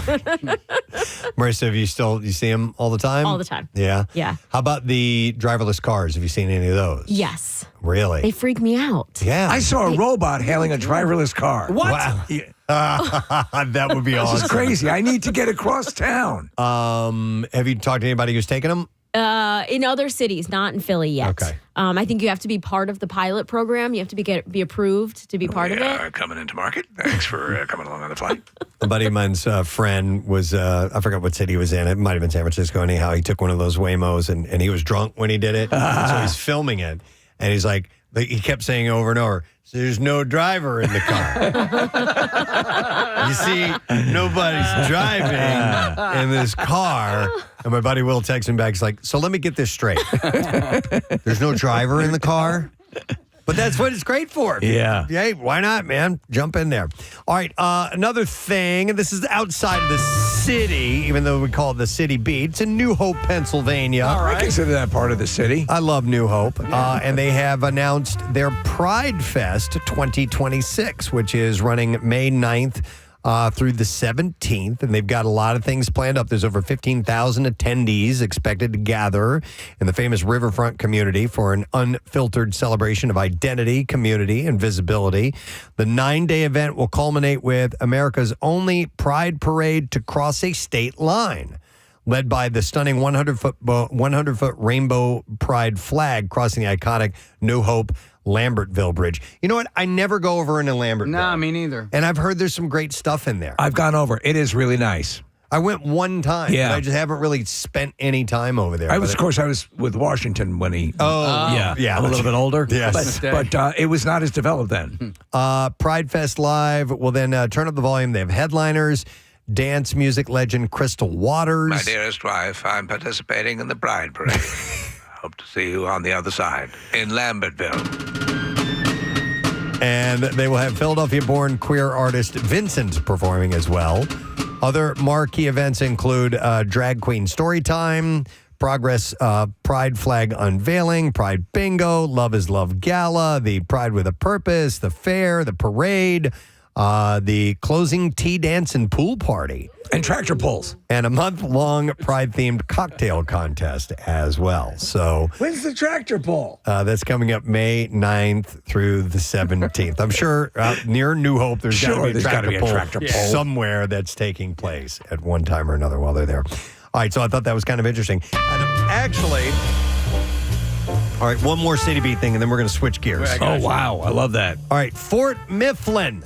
Love Fort Mifflin. Well, Fort Mifflin has not been doing well. Yeah. It manages, so the nonprofit Fort Mifflin on the Delaware manages the site and gets zero federal or city dollars. It relies on a budget of $100,000 to $200,000 a year, depending on how many people paid to visit and how well fundraising efforts go. There was a time when we were at Fort Mifflin very often with ghost hunts and just sightseeing. If you've never been to Fort Mifflin, you're missing out. It is very cool. So Craig Buffington is the executive director. He said our budget is pretty much on a shoestring because Fort Mifflin is isolated. It doesn't draw tours and foot traffic like historic attractions in Old City. It's way off the beaten path. You have to know about it to get there. It's not something you can stumble upon. By the way, if you go there, you'll never see landing aircraft as close as you will if you're in the parking lot of Fort Mifflin. It's wild. If you're there when they're landing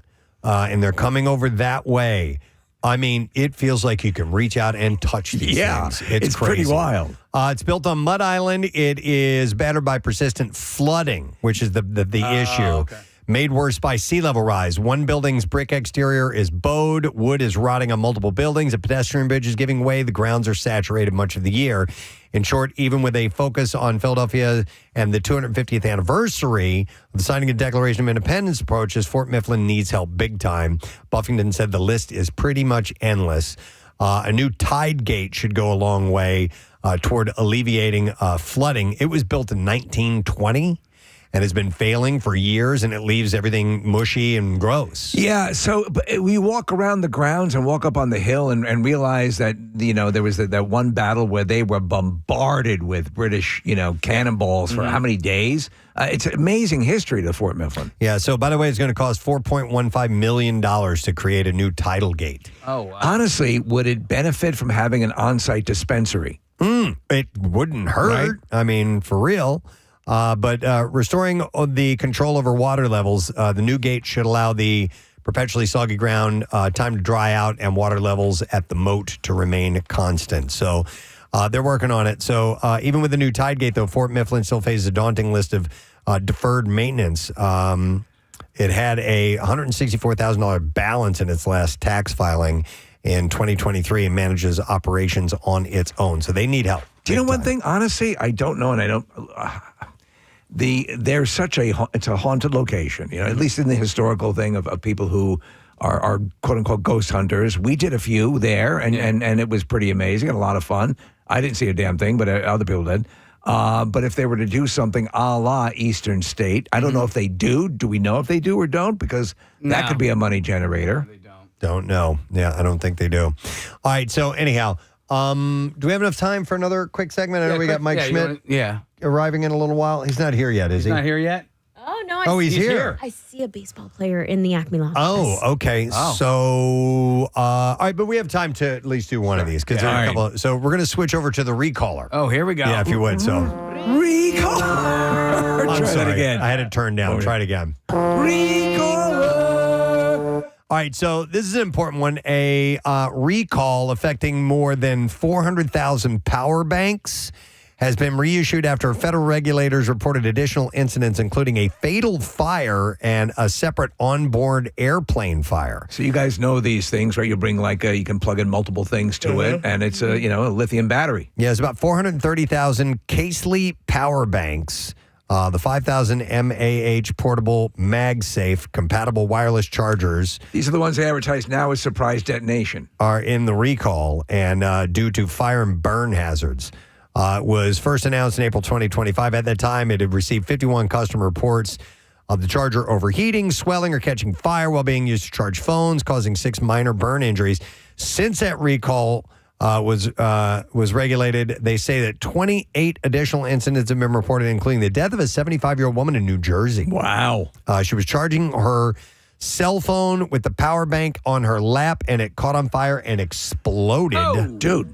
Wow. She suffered 2nd and 3rd degree burns and later died from her burn injuries. Did you ever see the one of these things go up? I was in the airport one day, and there was a guy walking along, and he had in his bag, his cell phone battery had burned a hole through the outside. Now, he wasn't obviously on the flight, but it was wild. These things happen occasionally. Yeah, so the chargers were sold on Casey's website, Amazon, and other online retailers from March 2022 through September 2024 between $30 and $70. Stop using it immediately. Stop talking and listen. Yeah. No, you immediately contact Casey for a free replacement. I need you to stop talking and listen to me. Do you know what I do? Because it's safer. I'll bring a Briggs & Stratton lawnmower engine that I've set up to recharge on the flight. It's a little bit noisier, but I think it's safer. All right, I have another recall. An allotment of Xanax. Oh, wow. Distributed by a West Virginia-based company is being recalled nationwide, according to the FDA. The benzodiazepine, or Xanax in its generic form, alprazolam, or it is a benzo. Sounds like a fraternity. Are among the most widely prescribed medications for the treatment of anxiety and panic disorders. The drug, which can be physically addictive if misused or abused, is generally considered safe when taken as directed. But according to the FDA, the voluntary recall involves Xanax RX extended-release tablets distributed across the U.S. between August 27, 2024 and May 29, 2025 by Viatris Specialty, a limited liability company. So is it causing unwanted side effects? No, it fails. It says the specific lot of medication failed dissolution specifications, meaning it did not dissolve at a standard rate. The 3 milligram tablets were sold in 62 a bottle. And the FDA's Class 2 recall generally requires pharmacies to remove the medication from the shelves. Consumers who take the medication may continue using it unless otherwise notified. May cause flaky skin around your rectum. There are some drugs, it's my understanding, that as they, like a wine, when they age, they actually get more potent. Oh, really? Yes. I've heard this. I don't know if that is true. I would think that the older they get in this case, like with this, they become less potent and effective. Do you guys ever take old... I mean, like, not I do. prescribed. If I go to a neighbor's house, I just grab a few things and say, no, I mean, this like, looks good. Like over-the-counter stuff that you have sitting around Yes, forever. Advil. And as a matter of fact, hang on. This bottle of ibuprofen, I have not checked the expiration date on this. Okay. I got till July. All right. Still good. The one that always gets me is like the Claritin from the year before when I had like some sort of flare up and you used it once? Yep. And then I'm like, all right, well, I can't front out to CVS now. I tend to think like some of that stuff, if you're like within a year, I don't know, I'm probably wrong. All right, let me do one more recall, and then we're going to break because we have our guest standing by. Recaller. So a product called nail polish remover Yes. is being What does it recalled. do? It removes nail polish. Hey, Ed, great naming on that product. What does it do? But that's what it's called. Yeah. So it's been recalled due to the detection of methylene chloride and chloroform in the affected product, both hazardous substances that are strictly prohibited in cosmetic formulations. Hold on a second. It's been shown to cause cancer in animals and is likely harmful to human health. Methylene chloride is a prohibited ingredient which is not allowed in cosmetics at any level under FDA regulations. I mean, but you do get to remove your nail polish. Consumers should stop using the product immediately and clearly mark the product bottle and its outer packaging with the word recalled in a prominent location. They said, please safely dispose of the entire product, including the bottle with any remaining contents in your regular household waste in accordance with local waste disposal regulations. Don't they do those waste events for pharmaceutical, for drugs? They've done them for computers. They've done them for. Well, I know a lot of pharmacies will dispose of them for you. Right. Yeah, you just bring those there. So I don't think you have to wait for an event like when you have hazardous waste that you need to get rid of. Yeah, because Are you talking about medications? Yeah, medications. Yeah. I just give them my dogs. Yeah, the dogs. They love them. But if you have this nail polish remover, you might want to take that to your hazardous waste. You know, where that you can get rid of gasoline and bleach and things like that. So woefully Kerosene. misinformed on like disposing of paint. Yeah. To me, I think the safest thing to do with anything you're not sure about, pour it down the sewer. Yeah. No, what I do is I It just seems to let be it. the safest way to go about it, and then make sure that you have like some sort of match or candle to see what it looks like in there. I just let it all collect in my garage. Right. I have so many cans of paint in my garage. This is just going to stay there forever. So I finally got rid. I had some too, and I was told the way you're supposed to do it is you pour cat litter into it, and it absorbs it. Oh. And then you throw it away. Okay, because I poured paint on my cats. Oh. I have a whole bunch of computers and stuff. I have to look for one of those events because I have enough now in circuitry to build my own transformer. They have them here, and I know that my town has, once or twice a year, a electronics event where you just bring your old TVs or computer screens or whatever, and they just fill them up with your old pharmaceuticals. Yeah. All right. By the way, so I guess the product is made by Moravan. They could name that. The Moravan gel nail polish remover comes in half-ounce square turquoise bottle with a white cap paired with a matching green packaging box. It's manufactured in China and sold on Amazon. So if you got that, get rid of it, friend. It's dangerous, all right? Stuff is very accurate. If you ever go past a nail salon in a mall, oh my God. Yeah, it's very strong. Pungent. So that is your recalls for today. All right, but I got a phone call that we need to take before we take a break, and I believe your name is Michelle, right? Yes, it is. Are you just calling to say hi? No, I'm not. Why are you calling? Because I just won $1,000.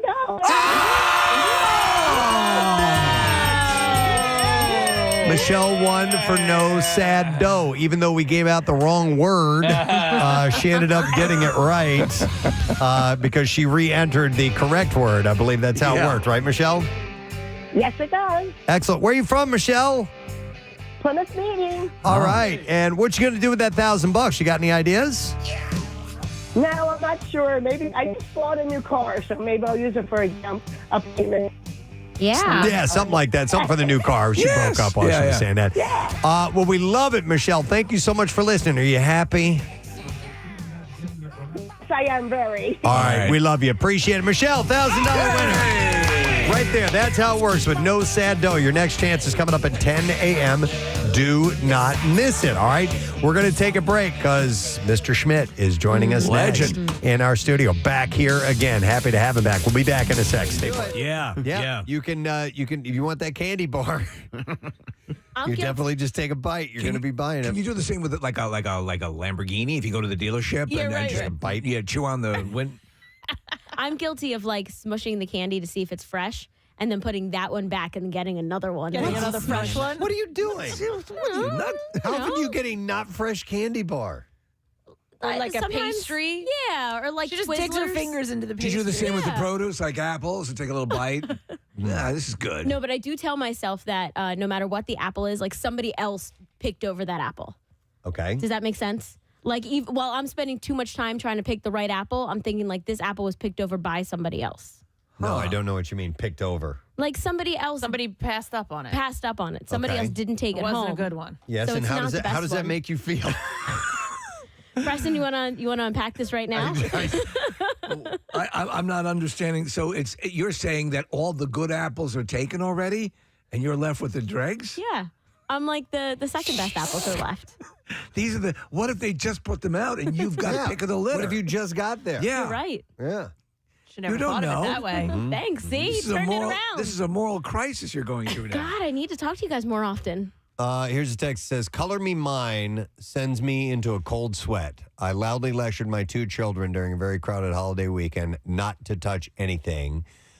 Then picked up one of the largest ceramics, I'm not sure what that word is. a Senkan cookie jar. Flipped it upside down to see the price, and the head flew off, Oh, no. bounced twice, and then shattered. Wait, so the person did it, not the kid? Yeah, the adult. Yeah, so yeah. To get it away from the kids. Oh my God. It wasn't so much I love that. the cost, but the audible gasps from all the other mothers there was the worst. That space, Preston. It's like when you get kicked in the balls, and that time that it freezes in time for the pain. When something like glass, you drop it, it has the clink clink, lifts up, for like a nanosecond, and then comes back down. It's always the second or third bounce on which it crashes.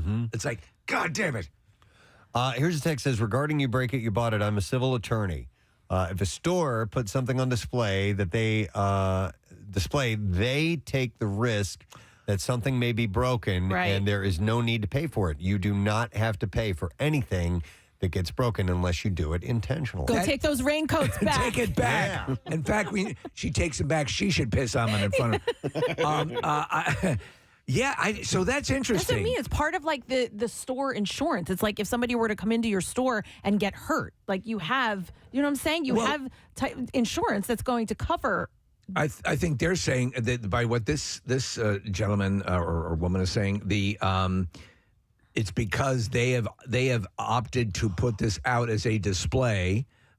You are absolved, from anything having to agree do with with that, yeah. So you can't be compelled to pay for this then. Yeah, right. I think that's the Even right if thing. your dog pissed on it. This wasn't a you break it, you buy it thing, but maybe it was.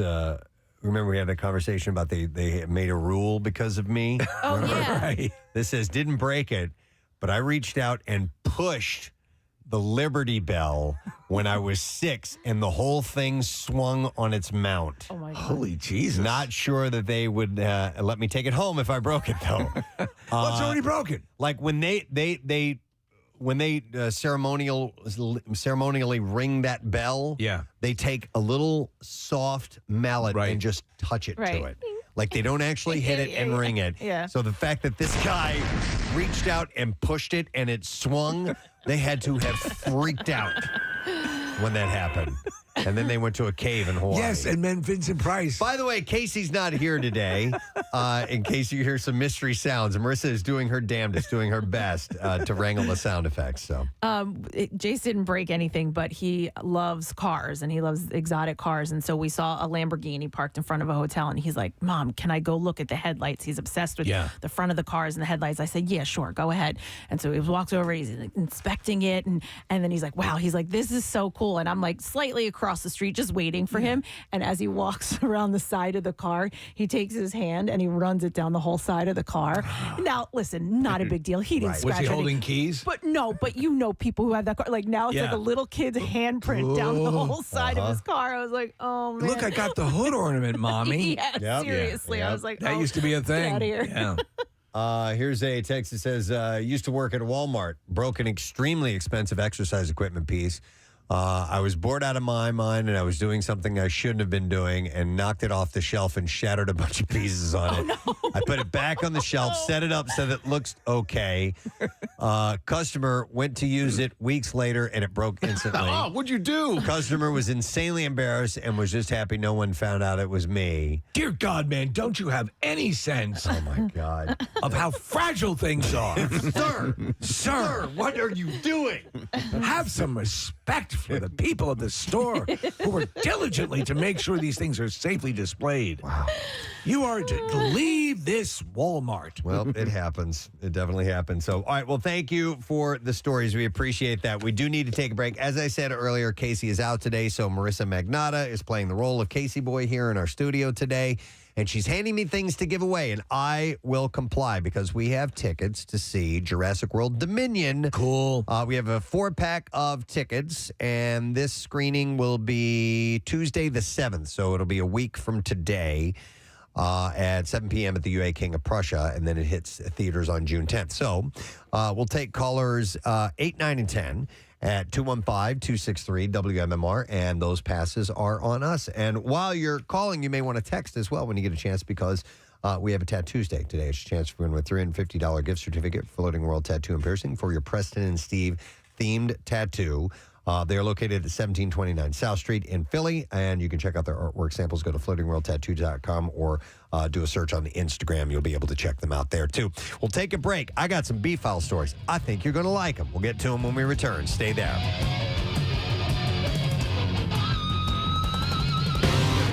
You know, Adam Sandler's a good actor. Yep. The trailer looks solid. You know that they were authentically shooting all around the area. Mm-hmm. So I'm very psyched. Yep. Casey kind of exhaled. What? Rocky's number one, right? Well, I don't know. Let's find out. Well, yes, of course it's going to be number one, right? No, it's not. Yeah. No. All right, so... it's Racing Stripes. Number 10 on this list is Rocky 2.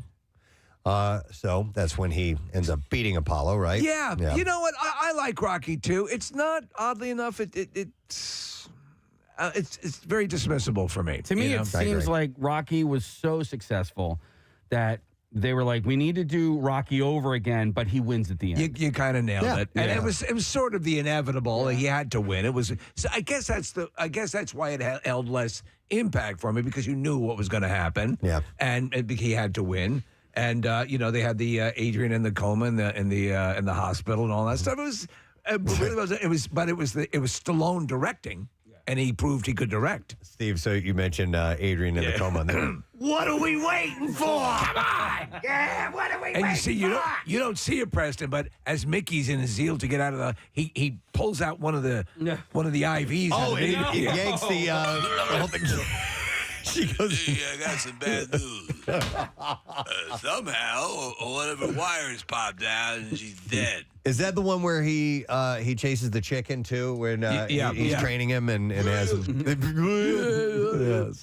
And he's it's really well done. He had the priest. He has the priest that he yells to from the window. He's driving the Trans Am. Mm-hmm. Remember that? Yeah. It's well done. Is that really where the bells come in, like the boom, and when the Rocky theme starts?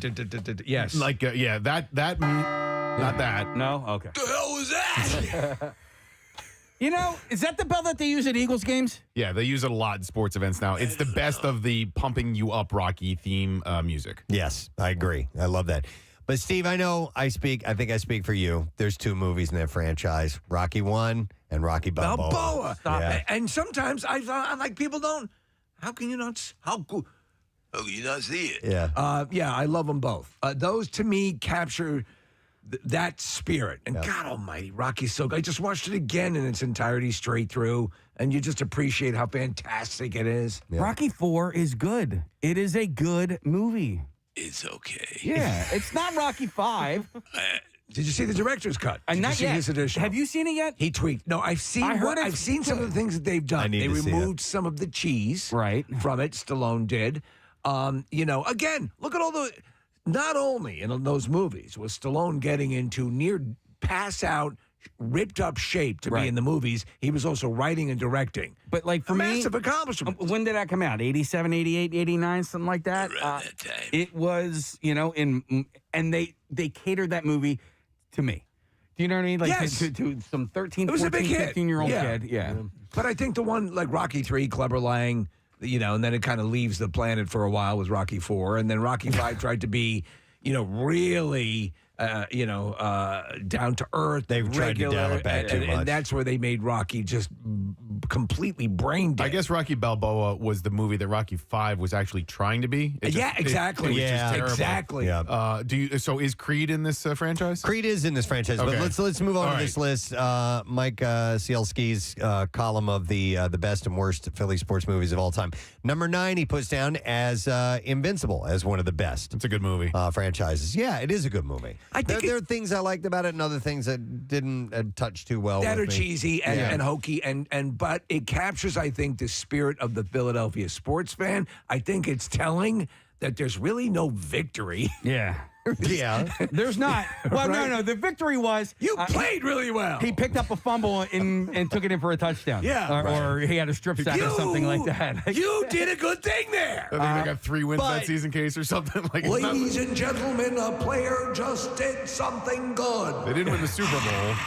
They didn't win a playoff game. They won a game. They won a game. But he was a nobody. Yeah. who That's was the able story. who was able to make a difference in a game. And he got a couple of years out of a career out of it. Totally, So, yeah. And his friends and the bar and his kind of These things. Elizabeth Banks, the girl who she was a Giants fan. Remember, she's from she didn't. And they thought we were going to get together, but they got together. It was very good. Thank you. We met a kid yesterday named Holden, and Holden is the son of one of the stars of the movie. Oh yeah. Gosh, what was the guy's name? Greg Kinnear? No.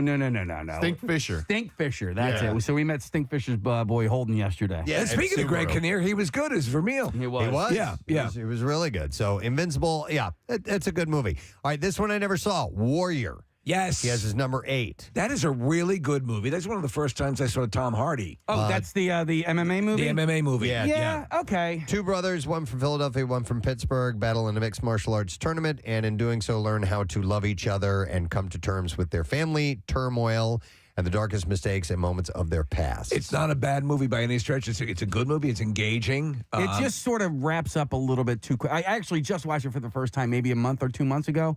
They should have had 6 jars of farts. Well, I just thought it just sort of wrapped up too tidily and too nice and very quickly. Agreed. You know what, though? Here's the deal. Do you guys agree with this in general? Give me enough of what a good sports triumph movie should have, and I'll play along through the cheesy, hokey stuff. Right. You know what I'm saying? Yep.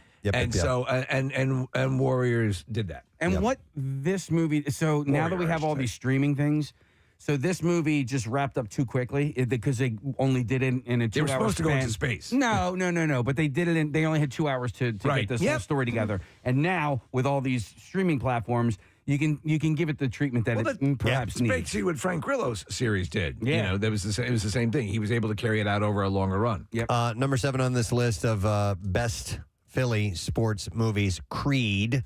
At number 7, and Creed's great. I liked it. I thought it was a really And Stallone. Here's what I loved in Creed, and slight spoiler alert on this, but Rocky's retired. He's definitely not fighting anymore. He's training Apollo Creed's son.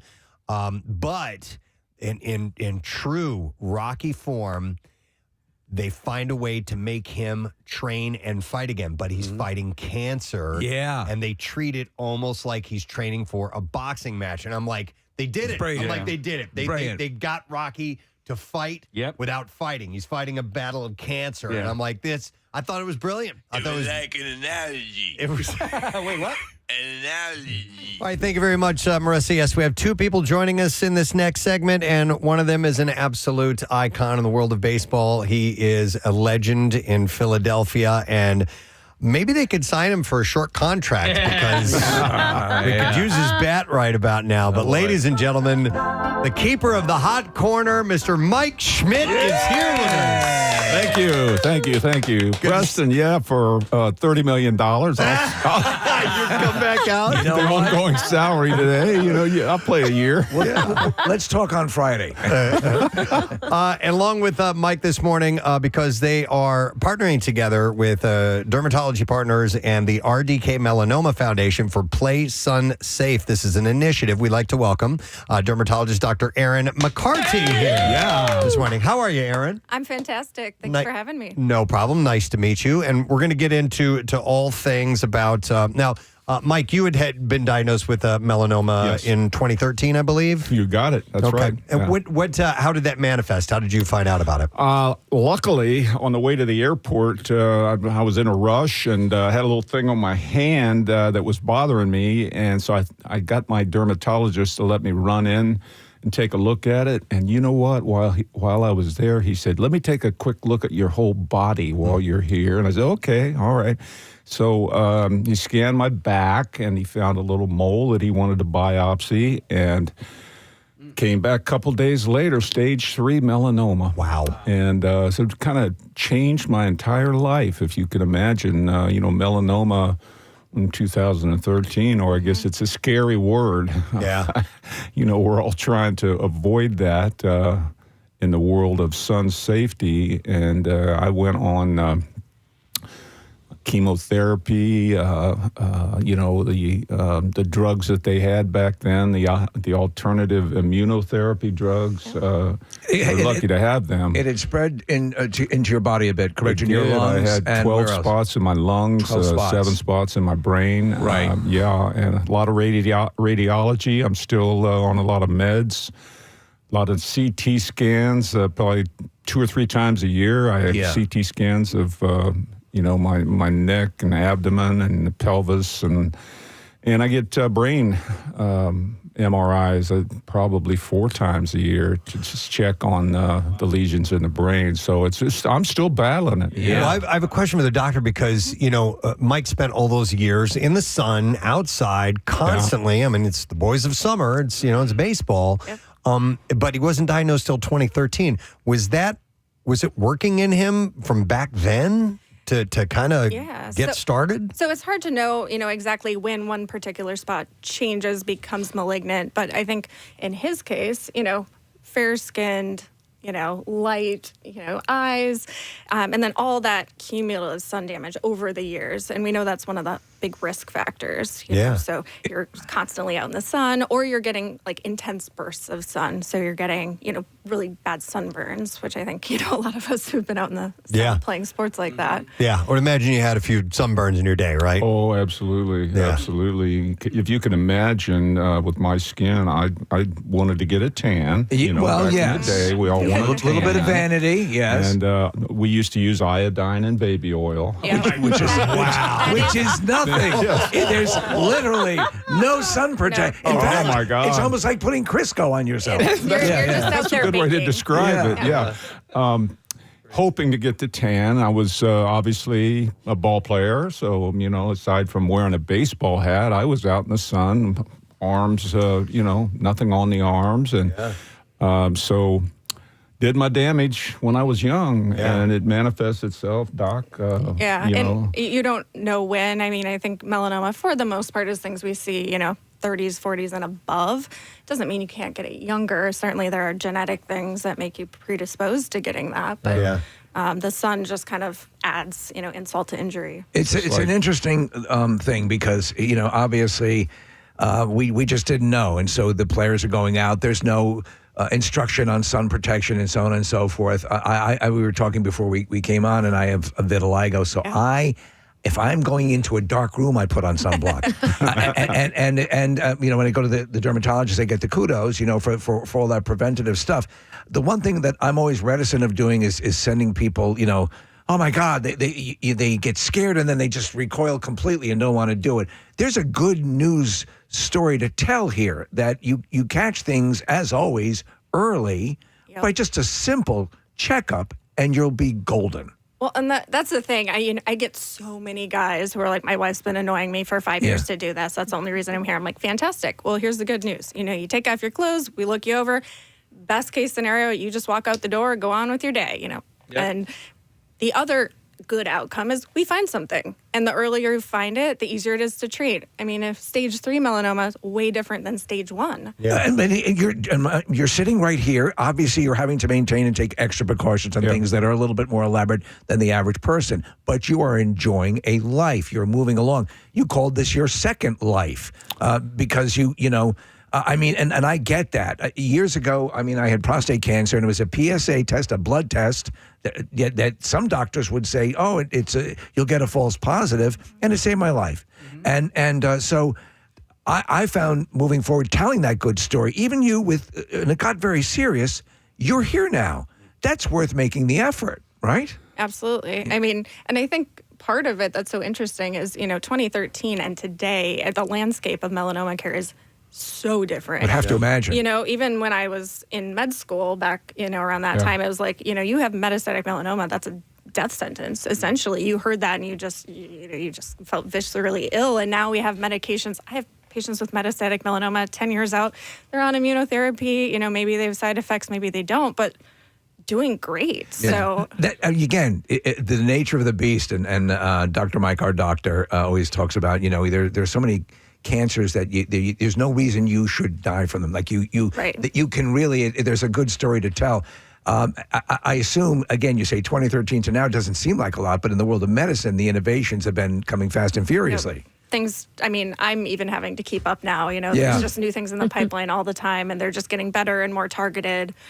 So, I mean, you never want to get to that point where you have metastatic cancer and you need these treatments, but the fact that they're there are keeping so many people alive. Mike, had you been going to your dermatologist regularly before that? I'd say for 2 or 3 years, I had noticed that my skin was, and as you can see, it's fairly dry, and I do have some, Erin, you'd know what they call those precancers. Actinic keratosis. Yeah, precancers, and they bug me a little bit. So I had a nice relationship with 5 minutes from my home down in Florida, and it was easy for me to buzz over there and have him take a look. We got to be friends, and I'd get in early in the morning. It's not that easy for most people. Most working people, normal people. They may have to travel a long way, so they kind of put off the whole idea of seeing a dermatologist. And my recommendation, our recommendation, Derm Partners, myself, RDK, is you got to see a dermatologist. Here's one right here you wouldn't have a problem seeing. She's beautiful. At least twice a year, I mean, worst case, once a year, Yes. But, things can grow. That once a year, I think, is not enough. I'd recommend at least twice a year, and if you don't have a relationship right now, you need to get one. It didn't become a priority to me until I was like 40 years old. And then once I started going, I was like, oh, this has to be a regular part of my yearly, put you up on the rack and see what's going on. And I, like you, Mike, I share a passion for the game of golf. So I'm out in the sun all the time, and I'm fair-skinned as well. So, in fact, I have my appointment tomorrow with Dr. Altman. So Casey and I share the same dermatologist. Great. So one guy's seen both of you naked. That's awesome. Big time. Yeah. And listen, forget about modesty when you go to the dermatologist, because they're going to check every last bit of you. The more skin we can see, the better. If we can't see it, we can't diagnose it. And yes, we talk about sun-exposed areas, but I have found skin cancer in the butt crack. Yeah, I mean, the toe, Well, you talk about Mike. I mean, they found it on your back, right? It wasn't on your arms, it wasn't on your face, and it was on your back, the part that was covered on the field most, Still, though, UV can get through a jersey. They weren't, I'm sure, UV protective at the time you were playing. That's true. Yeah. We had no sunscreen when I played for the Phillies. Now they do. They do. They have a shelf with sunscreen on it. Guys put it on before they go out on the field. By the way, we have sunscreen dispensers all around Citizens Bank Park right now for the fans. You can't see your whole body. And that's why you need to go see a dermatologist. I don't want to see my whole body. I mean, you can look in a mirror, I guess, look at that.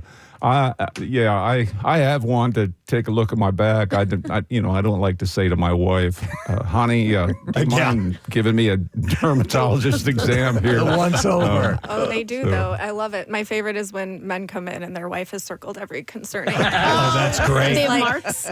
Like permanent marker. That is not coming off. So I just like making a smiley face like this one's okay. I that's checked great. it. It's good. Thumbs good. up. Yeah. Preston, I was proud of you years ago. We were talking about what you keep in your golf bag. And you said you have a snack, something else, and you're like, and sunscreen. Oh, it's yeah. always in there. Oh, it has to be. Gotta stay safe. And thank you guys for putting sunscreen all over the ballparks in Florida. We were at spring training a couple months ago. Yep. And you forget, it's February, and we're down there, and then you forget it's that Florida sun. You need to protect yourself all times. My goal is if I return from any tropical location, people would have no idea that I was there. I want to come back pasty freaking white. And it's part of the deal. It becomes, and again, I hike a lot, but I'm under the umbrella of the trees. I still have my UV clothing. I have my sunblock on, and you can go out and enjoy the world. It's just being a little bit smart will really go a long way. Exactly. Let me make one point real quick right here.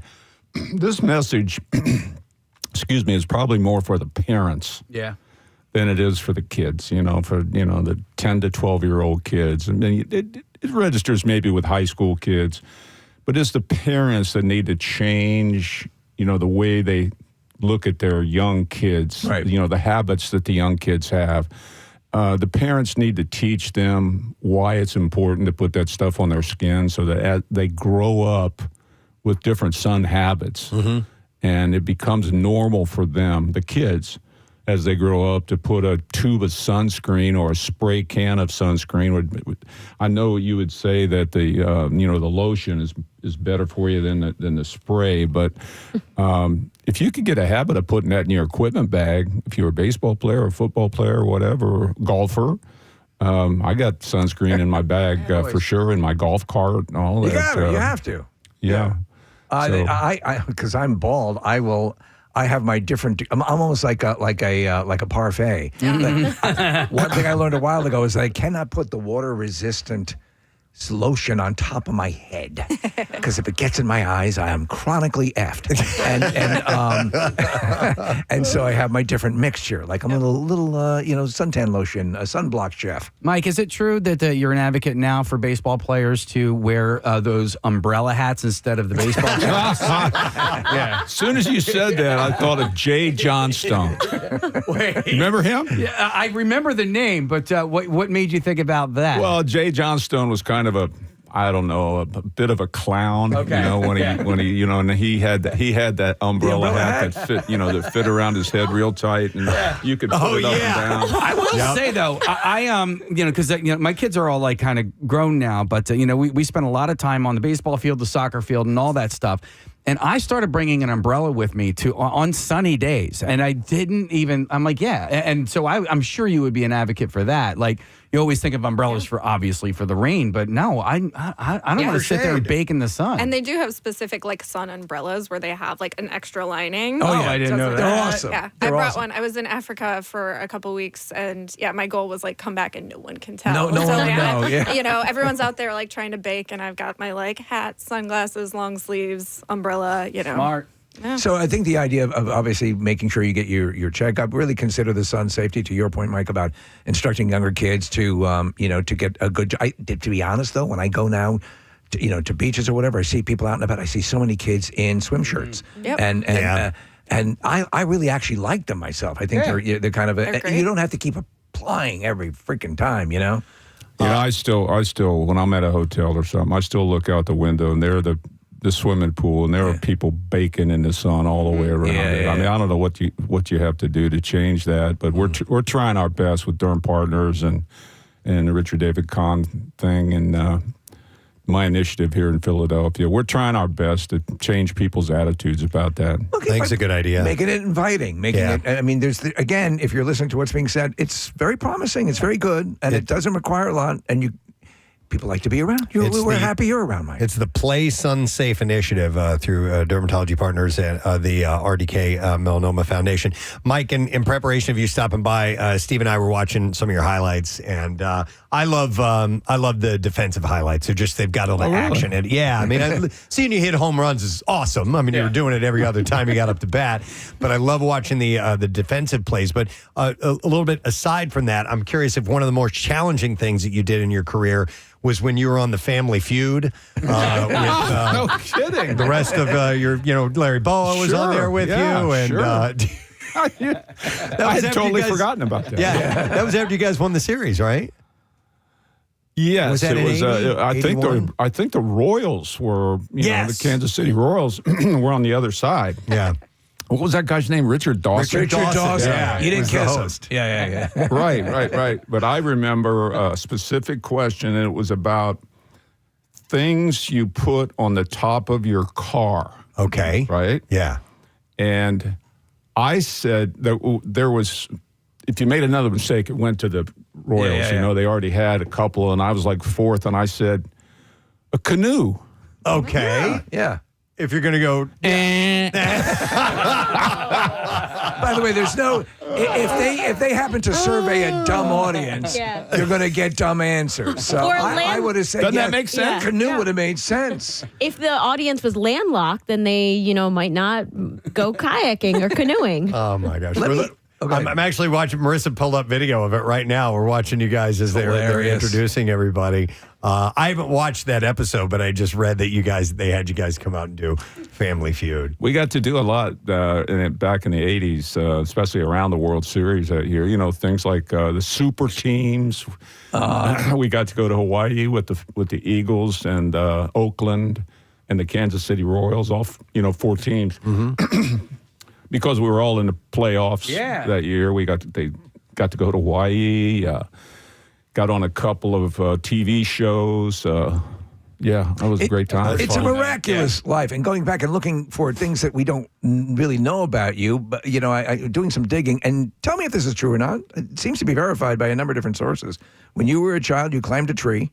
Oh, yes. Touched a high-tension wire. Yeah. Basically died, fell down the tree, and hitting the branches, brought you back to life. I've died twice. Yeah. What? Really? All right. Please tell the story. Oh, my God. Well, that one was closer to death, I think, than the melanoma thing. Yeah. But, I had climbed up in a tree. I think I was 7 years old in my backyard. I had a tree that I used to climb all the time. But I never really went way up there. You know? And there was a babysitter watching me. I don't know, babysitter. I wasn't a baby. I was 7 or 8, but she was kind of...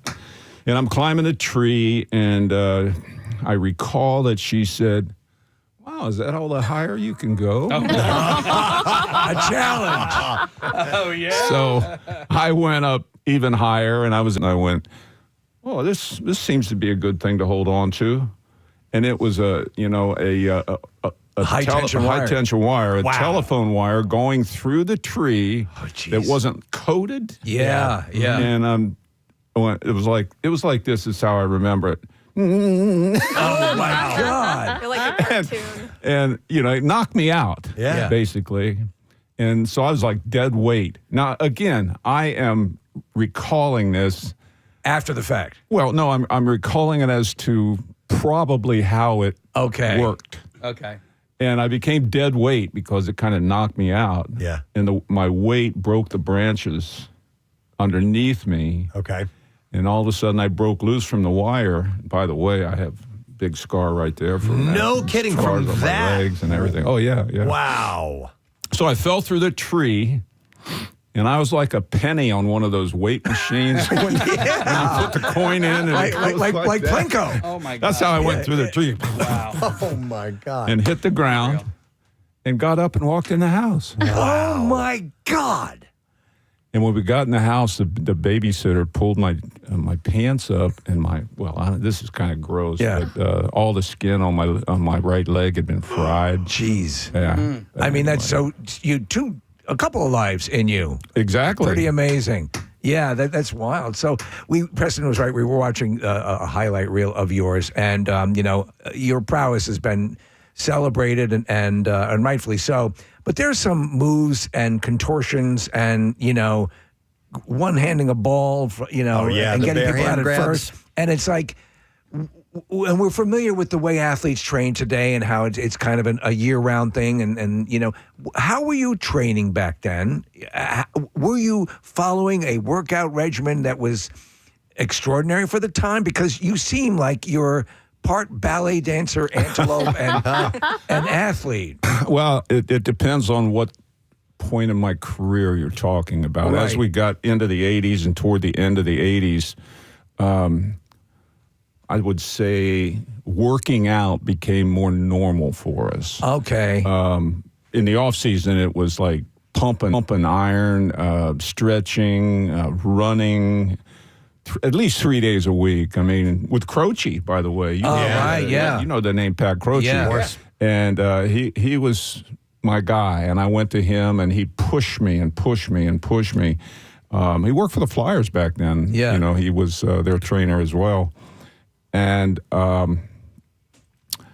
in the 70s, that wasn't necessarily, the thing. You went to spring training to get in shape. That was where you did your work. You went there fat, and you hoped to come out of it. Remember, guys wore those nylon jackets and try to sweat. Yeah, right. But there wasn't a lot of off-season physical work in the 70s. It came in the early 80s. It seems about right, because boy, has that changed. We were down at spring training, and everyone we talk to just keeps it year-round, at least at a base level. Oh, there's nobody in that locker room that's not, cut. And with very specified training for each person and what they need. Would that have made you a better player, do you think?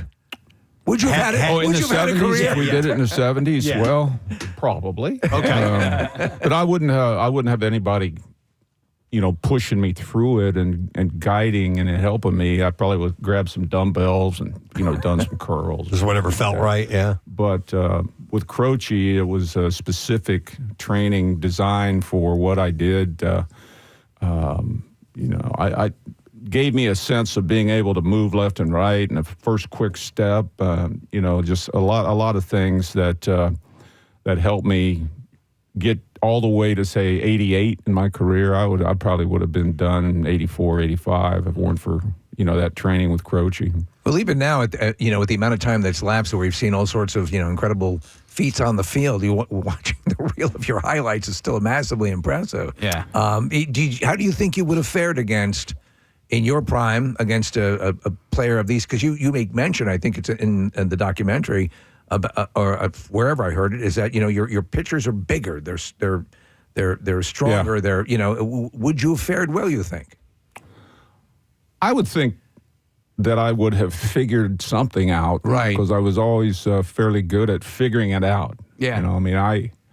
I changed if I had a pitcher maybe that really was nasty and threw above average stuff. I would have figured out a way, and it wouldn't have been to say that, well, I'm going to look to hit a home run, or my at bats are going to be more of thinking that I could get away with the big swings, right, off balance swings, and I may choke down and play a little pepper with the guy just to put the ball in play, because it wouldn't do me any good to take big wild swings. We see a lot of that in today's game.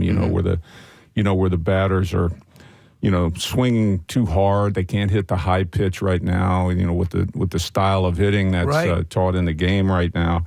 I would have figured it out. But to your point, the pitchers are bigger and stronger, and every guy you see come out of that bullpen 6'5", 6'6", and the balls, if you watch some of the pitches in the highlight films, and the balls are moving like crazy, cutters, sinkers, split fingers, and when I played, there was more or less sinker, slider, fastball, curveball. Everybody was a two-pitch pitcher back then, and a lot easier to hit. Plus, we'd see the same pitching on a regular basis. Players weren't traded around as much as they are now. Right. There wasn't interleague play. Yeah, no, there wasn't. Back then. So we played the Reds, the Cubs, the Dodgers, the Giants, and they all pretty much had the same pitching rotations.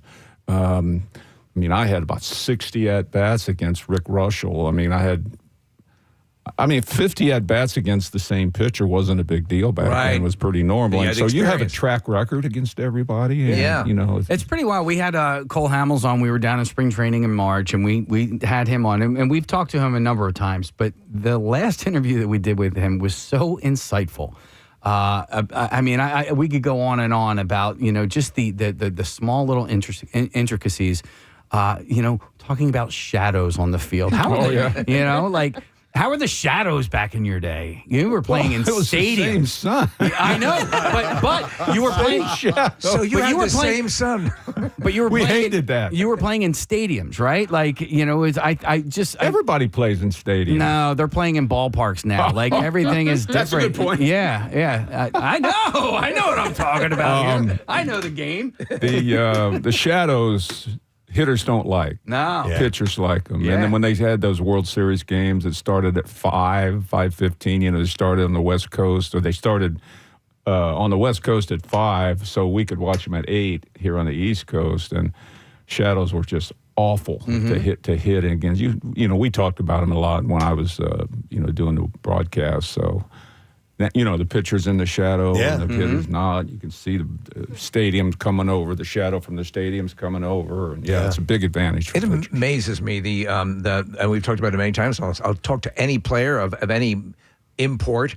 It's astonishing in that maelstrom of activity and visual distraction that you can focus on something like that. That capability seems otherworldly. You know, I mean, just to lock on a ball or to know in the moment. And because anytime I've been on the field, if we've done any sort of charity event and there's thousands of people and stuff moving around, it's so distracting.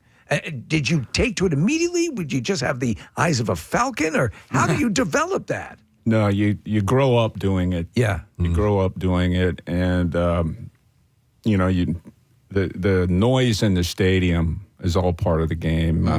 Occasionally you hear somebody call you a bad name. No. Not well, Philly. you know, I mean, I had what they call rabbit ears sometimes, you know. I could hear it, and I can't say I let it bother me, but you can hear it.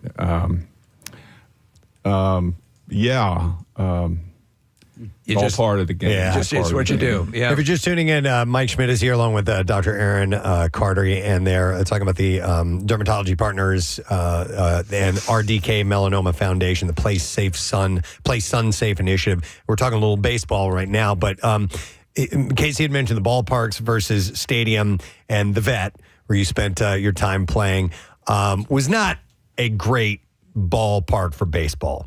But it was your home to play in, so you guys knew it well. Did other teams hate coming to play at the vet? Not really. It was a great hitting ballpark, as they say.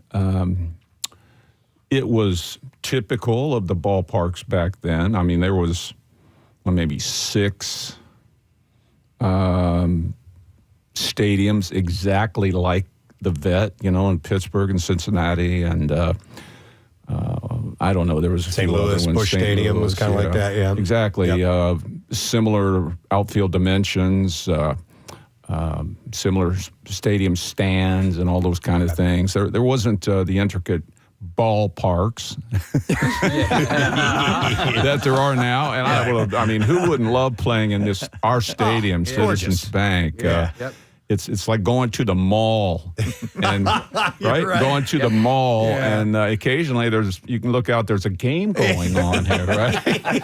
It's true. Yeah, you know, you go have dinner at one of the restaurants, and somebody hit a home run. Clams Casino. Yeah. You're having your meal. Everybody's in a better mood, right? Mike, I'm sorry, Case. I want to ask him on one particular thing that I saw. I was watching, you know, the highlight reel I was telling about, and you were playing a game at the vet. I think it was at the vet. I think it was a home game.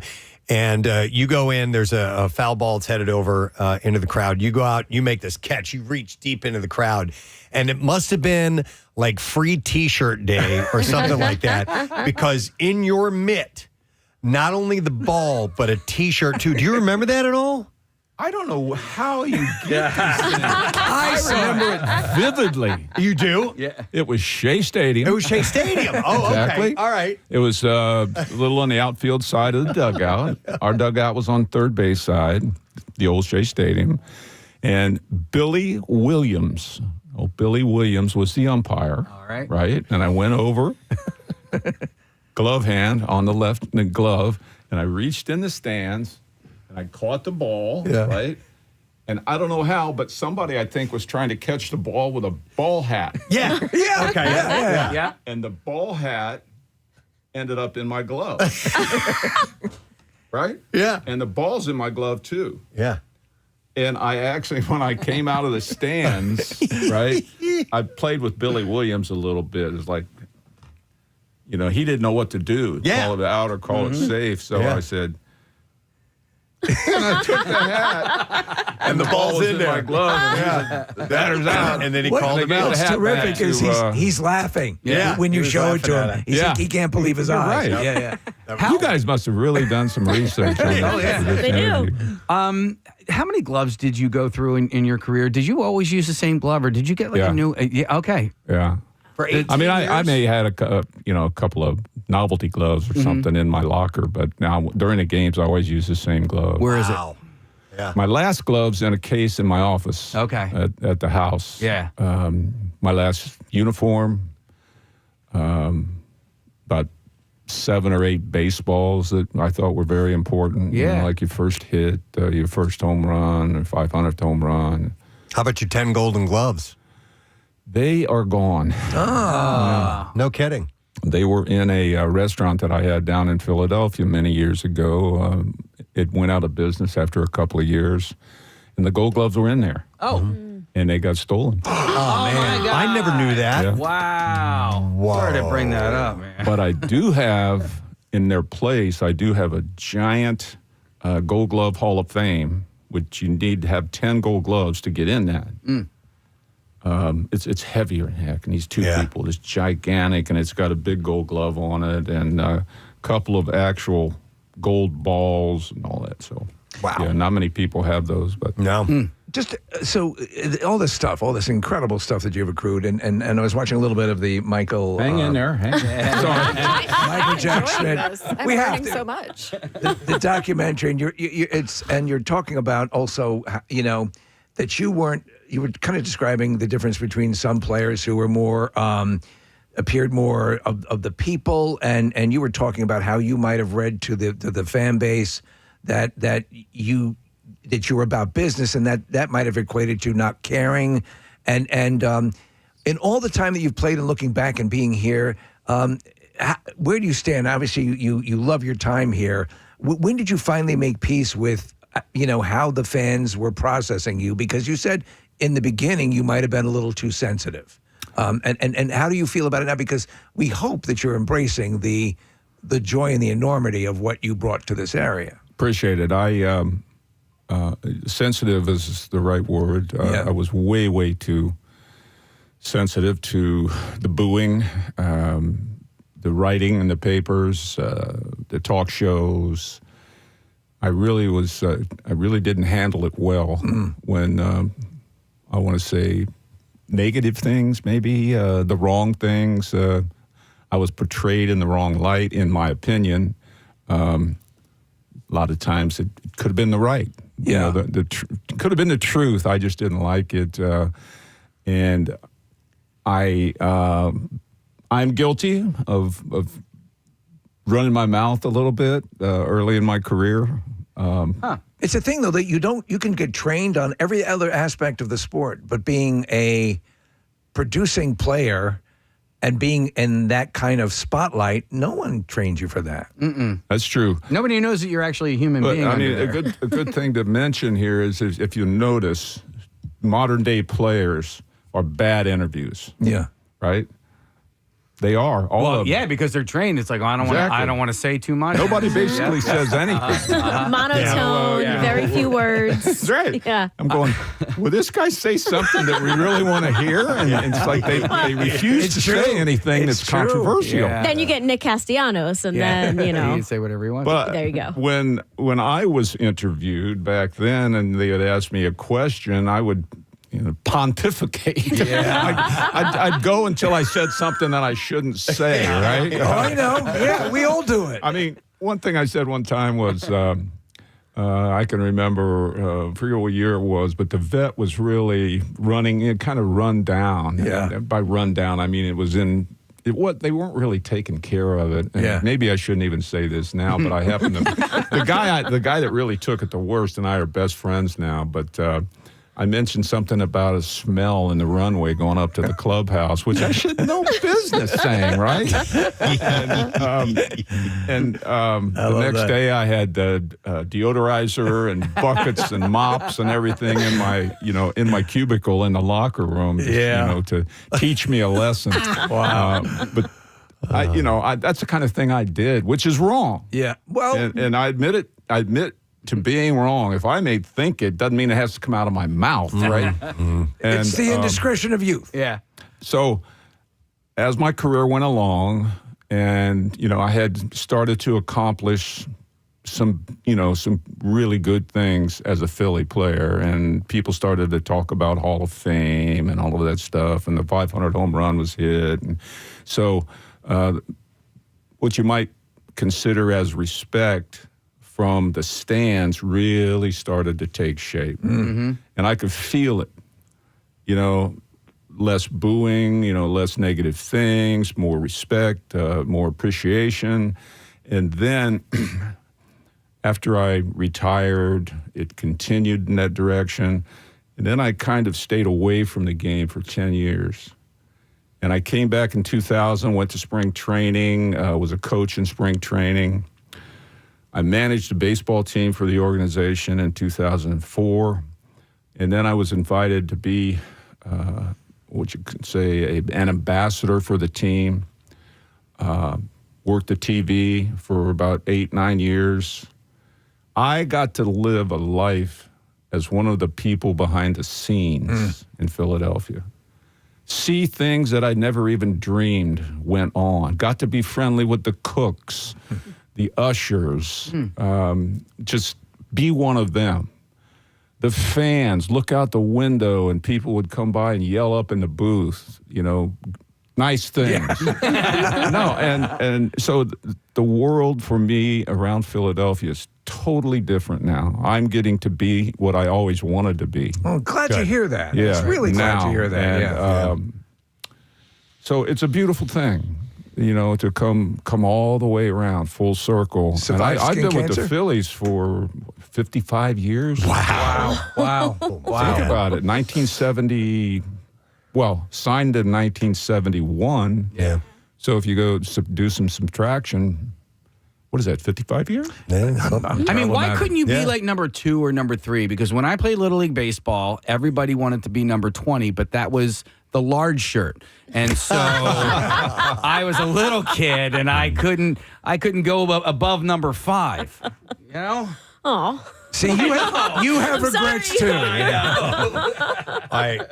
Listen, we've got to wrap up here in just a second. But Mike, before we let you go, and we're going to touch on the initiative again, obviously, before we wrap. But I want to let you know that you actually have a theme song here on the Preston and Steve show. Now, how this happened was the first time you came by, you were sitting right there in that seat. We're honored to have you come in that day. Yes, we were. And we were just, in between our segments, we'll play a song. We're playing music. And I look over and you put your headphones on, and I didn't realize what song we were playing.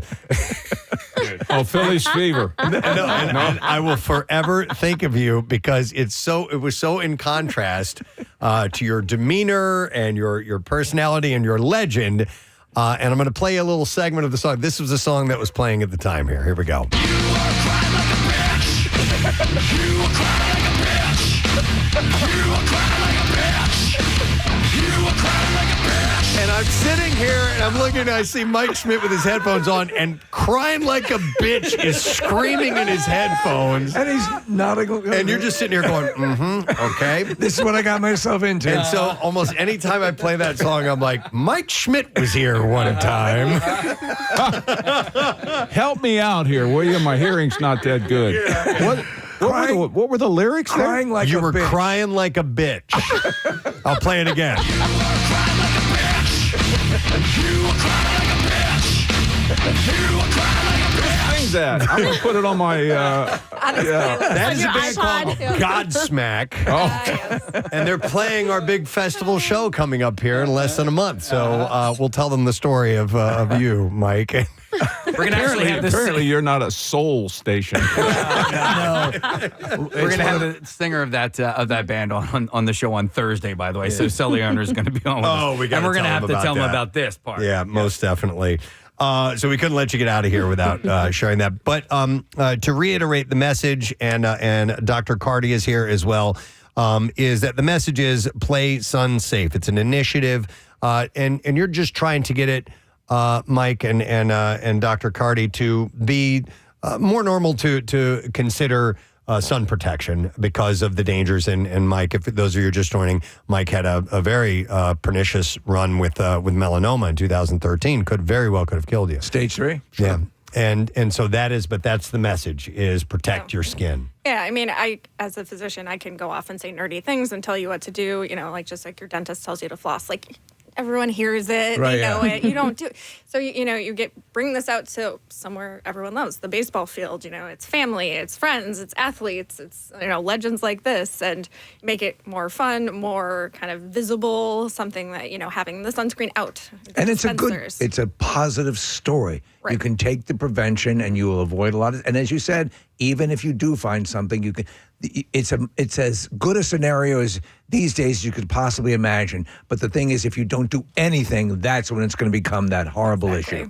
Far and away, most of my melanoma patients are your stage 1. We cut it out. You come in and get more checks, and that's it. There you go. Yes. Is there a website or social media accounts for RDK, Melanoma Foundation, or anything like that people need to be made aware of? We absolutely have all of those. MelanomaFoundation.com. Okay, Melanoma Foundation. Okay, and you can, there's a QR code there to make a donation. Always helpful. Initiative. Yeah. Excellent. Well, thank you guys for coming by here this morning. Doctor, it's great to meet you. Mike, also, just wonderful to have you back in. That was fun. Excellent. And we're going to play your theme music on the way out. Mike Schmidt, ladies and gentlemen, and Dr. Erin McCarty on the Preston and Steve Show. All right, we're going to take a break and we'll be right back. We'll get the no sad no keyword when we return. Stay with us. Hey, you have hay fever. How do you spell That's that? an allergy. Oh, I'm sorry. But I thought K-A-T. I thought it was brilliantly done the way they handled that part of it. Do you know what it's like in Rocky Balboa, Preston, the conceit that had the video game pairing. Yeah. How did they make it happen? Yes, they did it. That was really well done. And they also, in that movie, were able to introduce the word John to the rest of the world. Yeah. That is true. She explains it to them, and they start using it in the movie. And then number 6 on this list, I like this movie. It's a dark movie. Big fan. Yeah, oh my God! Yeah, with Patton Oswalt. With Patton Oswalt. Casey, you got tremendous performance. Yeah. It's Casey. I've seen the beginning of it as a football fan and somebody who will spar occasionally with Giants fans. You'll love the dynamic between those guys. Only a little part of it takes place in Philly. Yeah. But he has a spat with a guy from Philadelphia Phil is what he calls himself, and that's Rappaport. Michael Rappaport. Yeah. And it's a dark look at somebody who really takes their fandom too far. It's gotten away from them. Too seriously. It impacts their life to a ridiculous amount. But Patton Oswalt, I was like, that's my first time seeing him in like a dramatic turn. Yeah. I was like, he was really good in it. But yeah, Casey, I'll give it a go. It's a good movie, and it's an interesting dynamic. I don't want to give it away, but he gets put in a strange position where his quote unquote fandom takes over. Yes. You'll have to see it. Plus, there's a radio element to it as well. Yeah. So, like, dealing with sports radio and what they have to deal with, those guys down the hall, like on a daily basis, is an interesting dynamic as well. But then also, the thing is, the radio callers, they start to become like their own character, right? Yep. Uh-huh. They have their own nicknames that they've given themselves, and so they play into it as well. So.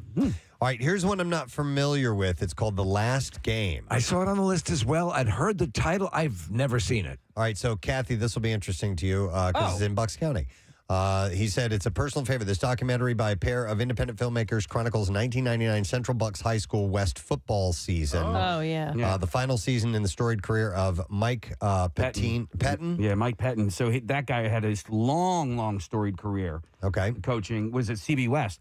And as a matter of fact, my brothers, when he played for Cardinal O'Hara, played against his team. I think there was a lot of indication of steroid use and stuff like that, right? Is that what this documentary is, or no? I'll read you the description. It says, from CB West rivalry with North Penn, coached at the time by Mike Pettin Jr., to the Bucks' dramatic run to a third consecutive state championship. The story had plenty of natural drama and intriguing storylines, and anyone familiar with the history of Doylestown and or CB West football, under Pettin, the Bucks were arguably the top program in the country and can attest to the film's accuracy. Okay, so maybe that's not it. He didn't explain that in this. Didn't delve into that. He did not delve. Thank you.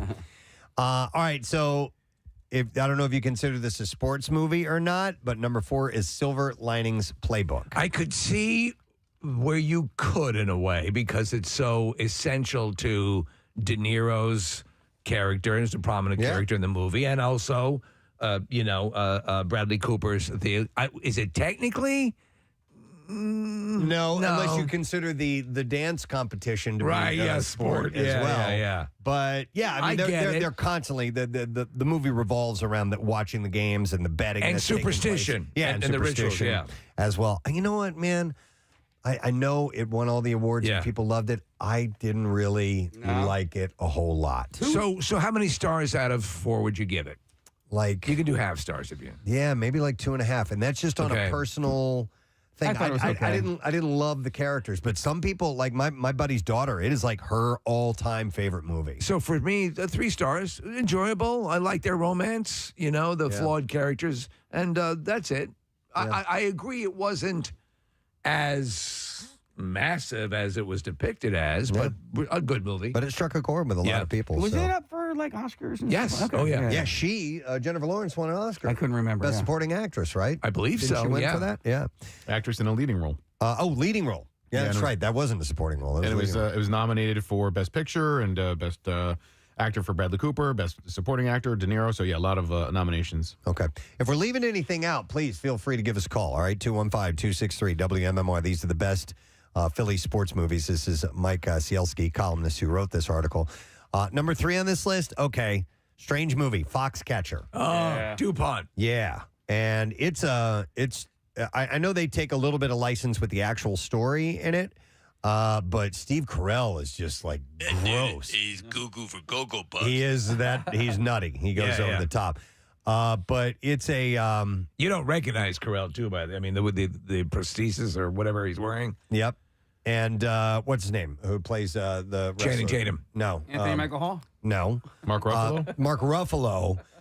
He got really beefed up for that role. Yeah. He's hard to recognize, but it's a messed up story, and that whole John DuPont going off the rails mental illness thing. Wrestlers in the walls. Yeah. It's crazy, and it's kind of hard to watch. But another, dramatic role that you're not used to seeing Steve Carell in.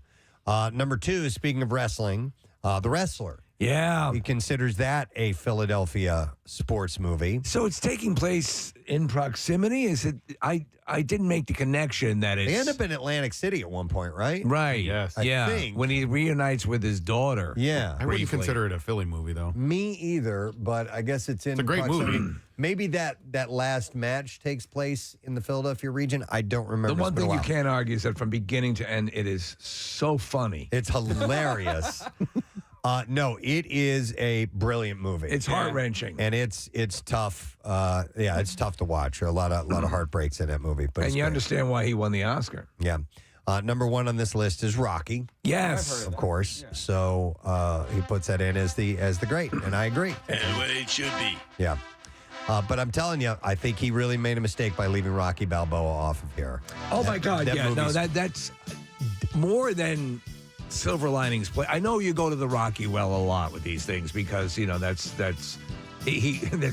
is the most famous sports movie to come out of this city. Is that the best Philadelphia movie? Is it better than Philadelphia? Is it better than... The boxing scene in Philadelphia is not as good because he's so sick. Is it better than The Sixth Sense? He didn't stand a chance. No. Why did it even make that match? I think it's the greatest Philadelphia movie ever. Okay. Or it's the one that I immediately think of. But even over the Philadelphia Experiment? But what did you mention?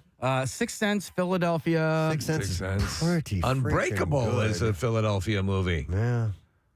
Maybe that's another topic for another time. That's a tough call. Wow, interesting. All right, let me ask you this. Speaking of topics, and this is one to bring up out of nowhere.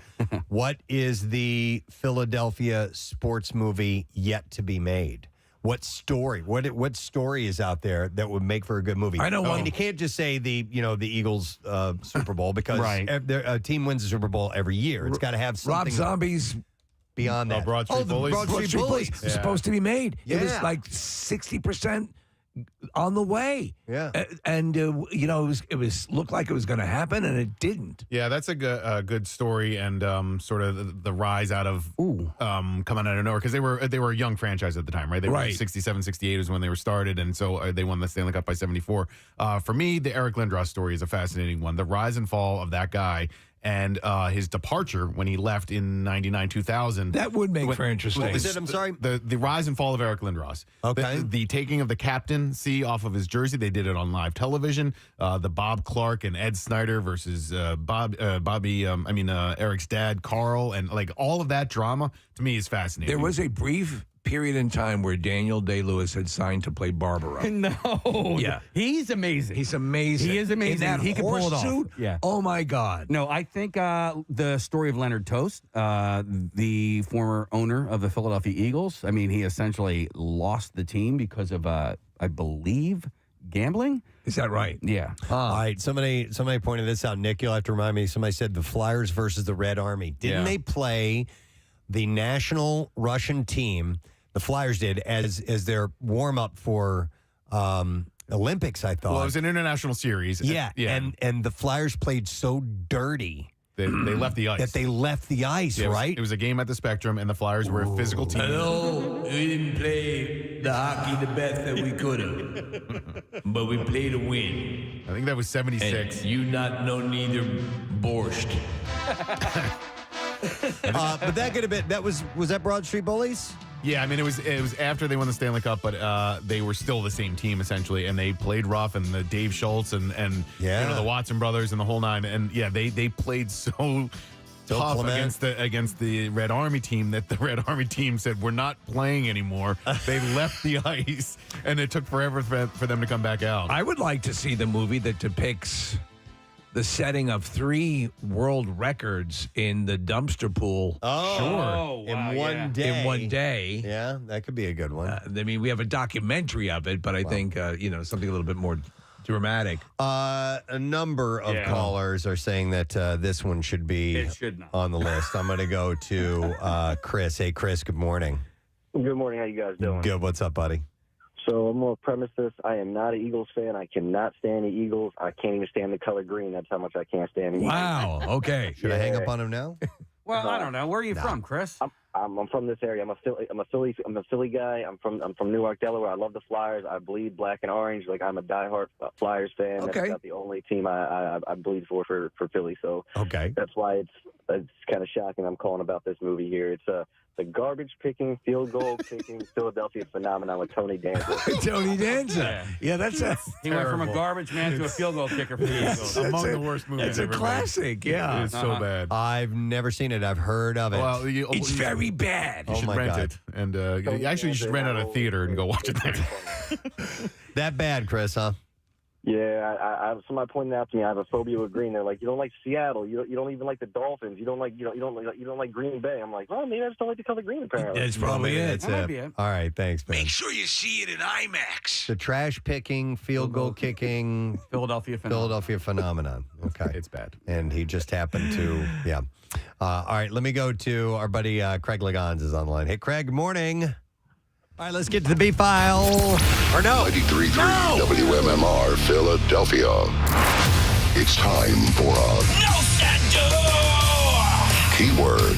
First, we'll do this. All right, so the word is cash, C-A-S-H. You have until 25 minutes after the hour to enter it on the MMR app or WMMR.com. You can also text it to the special contest short code number 45911. One random entry will win $1,000 in our company-wide contest.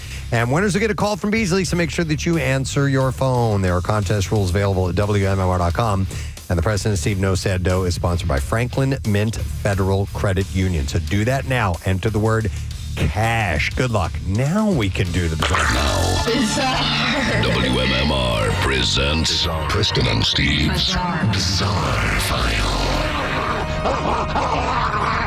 Brought to you by Horizon Services. Horizon Services Cooling has a precision AC tune-up for just $79. It's for a limited time, so get your home ready before summer hits. You can book now at horizonservices.com.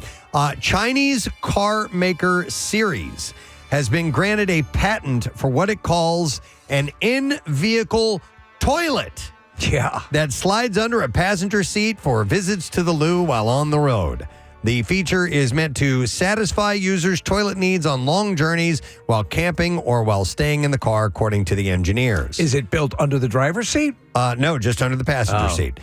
Series has not announced any cars that have toilets, and it is uncertain if any will be made. Chinese electric vehicles have become increasingly packed with unconventional features like built-in massage seats, karaoke systems, and a fridge to stand out in the highly competitive market. A bidet?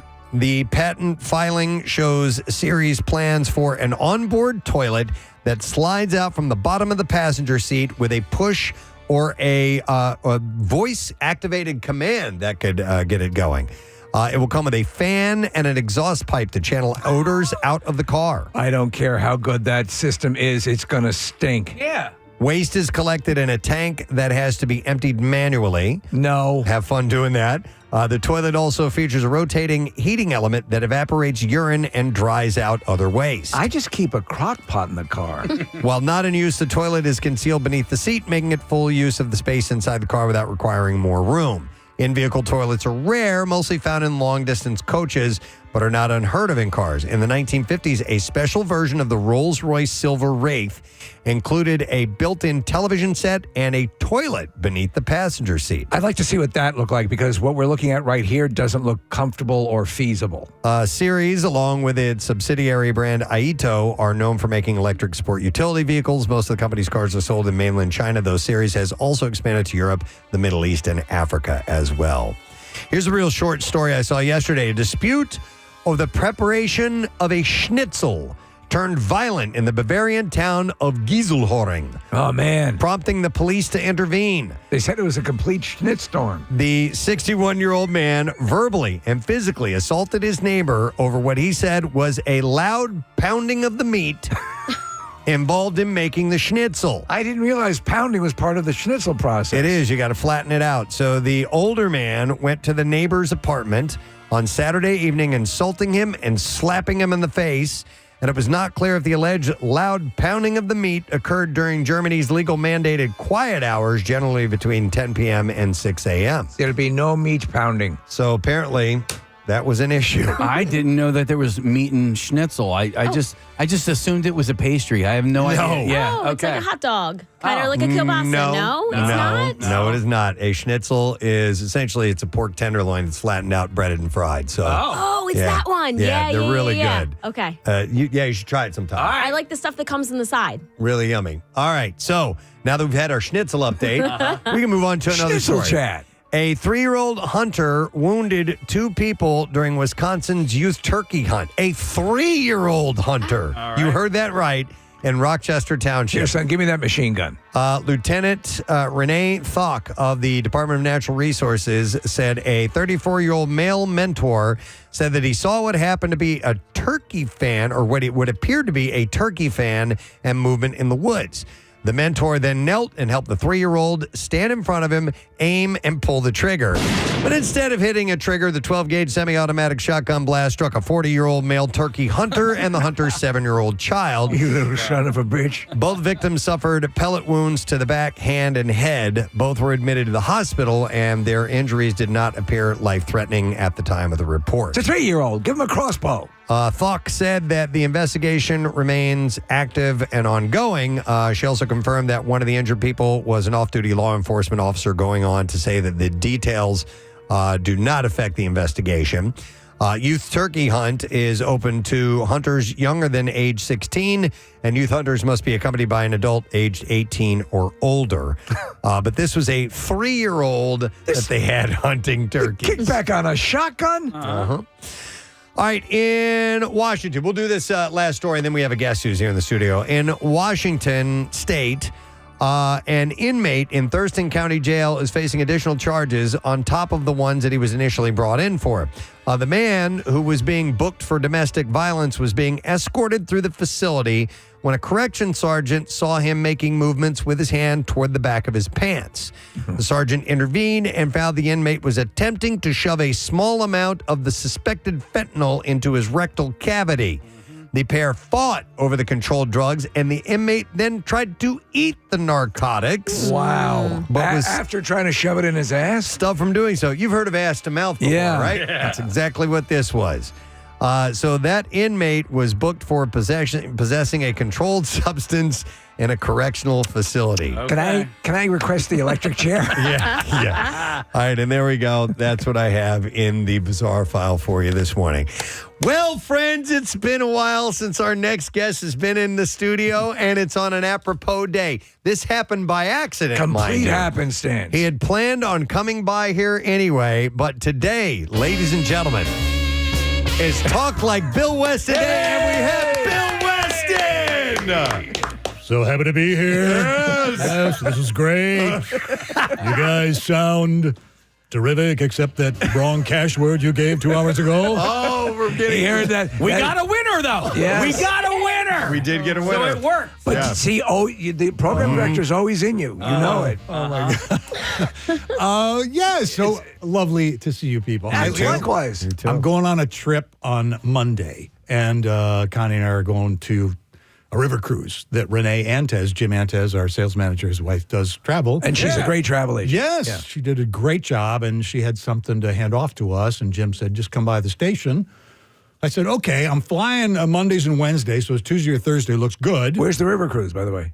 We're starting in Prague, which doesn't have a river, that kind of river. Right, yeah. And then we go down to the Danube? The Danube and go over. I've done it. It's amazing. Vienna and Budapest at the end. But anyway, so I said to Jim, okay, Tuesday, Thursday, whatever, come in after sales meeting. I said, okay, 10:15, I'll be there. Perfect. Give me my little Bon Voyage gift from Renee. And then I contacted I texted Steve. Oh, I said, hey, I'm coming in to pick up something. I'm going to pop in and say hello to you monkeys a little bit later, right? Steve says, oh, my God, it's Talk Like Bill Weston Day. Yes, it is. Seriously? Yeah. Okay. Universe I said, is funny. I'll pop in. I'll pop in at 9:30, and we'll, it's been a long time since I've had some honest to goodness ridicule. So Steve said, that'd be great. Greater if you could come early, right? So I get here 8:45. You guys are stacked today. The Mike Schmidt interview, got stuff going. Wasn't he great, though? He was terrific. Mike Schmidt, You guys terrific. do such a lovely job with people that people love. You just make it so interesting. Anyway, but I did my rounds. Marissa was shooting to get you in here around 7:15 this morning. So I saved you. I was being respectful of your time, and we didn't want you to wait. I've noticed the retirement, like you have gotten, I mean. He's got a glow. You got a glow about you? You must be in better shape. You're looser because you're talking with your hands way more than you ever have before. Dude, you were like this. You're like, I swear to God, you're like a marionette or something. Gavin Newsom with the, All right. Maybe that's a little nervous energy. I don't know. I'm going to. How many years broadcasting? Your career? Yeah. 45. Okay. Wow. I was just in my alma mater last weekend, Ashland University in Ohio, to accept the Richard D. Leidy Alumni Award for contributions in the field of communication. And I quoted the Preston and Steve Show and Camp Out for Hunger and the Service to America Award that you guys got a few years ago about how radio, besides entertain and inform, also connects to the community. So Camp Out for Hunger is such a great way to let people know that this stuff happens. So anyway, and under your stewardship flourished, and now Chuck carrying on in your stead. Chuck's doing a great. He's doing a great job. He's doing a great job. Great job. Do you make fun of him and the way he talks? He has a very neutral. Sometimes we don't see him for a couple of days. I mean, a quick in and out, and that's it. Chuck doesn't have the big entrance. Bill Weston. Hooray for Hollywood. Au contraire, when he came in here to do the Triumph concert announcement. Yeah, he was definitely over the top on that. God, he was like, I couldn't believe it. It's like, what is Led Zeppelin reuniting? And it was like, okay, it's Triumph. Bill has a way of neutering your love. Like what was with Rush? He saw the concert and he hated it because they didn't play the hits. I know. I heard you mention that like a couple weeks ago. You were talking about Rush, and it's like, well, I got name checked on the show, even in a negative way. Just like old times. All right, so you're obviously listening to the show. Are you listening like a program director, or can you listen like a listener? I listen like a listener. Oh, yeah? Yeah, when you guys are going to commercials, I switch over to XPN. And I said, okay, I got about 10 minutes with, 6 minutes of commercials and a 3.5-minute song. I'll punch over and we'll start all over. Very cool. So there's a little program director in how I listen. I think it's always, but to be a successful program director, which you obviously did for so long, you have to listen to the ears of a listener, and it's hard sometimes to separate them. Mm-hmm. I see black is still your color. Yeah. Bill came in. He's the man in black. I'm packing for this river cruise, and it's like, you can't screw up with black. No, it's true. And it's not going to be so sunny and hot over there. Yeah. It's like, you can. You're going to friggin' love it. You been riding the hog much? Riding your motorcycle? I have on nice days. I got it out last Thursday, and I did my annual. It's like a multi-hour detail job with paste wax and chrome polish and just a lot of nooks and crannies. It takes forever to really shine it up, right? So you notice on my left hand, I've got these copper bracelets. Yeah. And you hurting yourself? No, it's just that I've got a little arthritis in the base of my thumb. Yeah. And you do all that work for 3 hours and you wake up 2 days later, not the next day, but 2 days later, I couldn't move my hands. I got the same thing from snow removal. Oh my God. But anyway, so I got to wait a couple days before because that's your left hand's your clutch hand. Right? So works. So can we touch on something else that we sort of just glossed over? The reason you couldn't be here on like a Monday or Wednesday or whatever, you're flying? Yes, I finally. Pilot's license. I was up in the air yesterday with my 23-year-old flight instructor. Oh, wow. Oh my God. I was like, huh? What? How long have you been a flight instructor? Yeah. You're still wet behind the ears.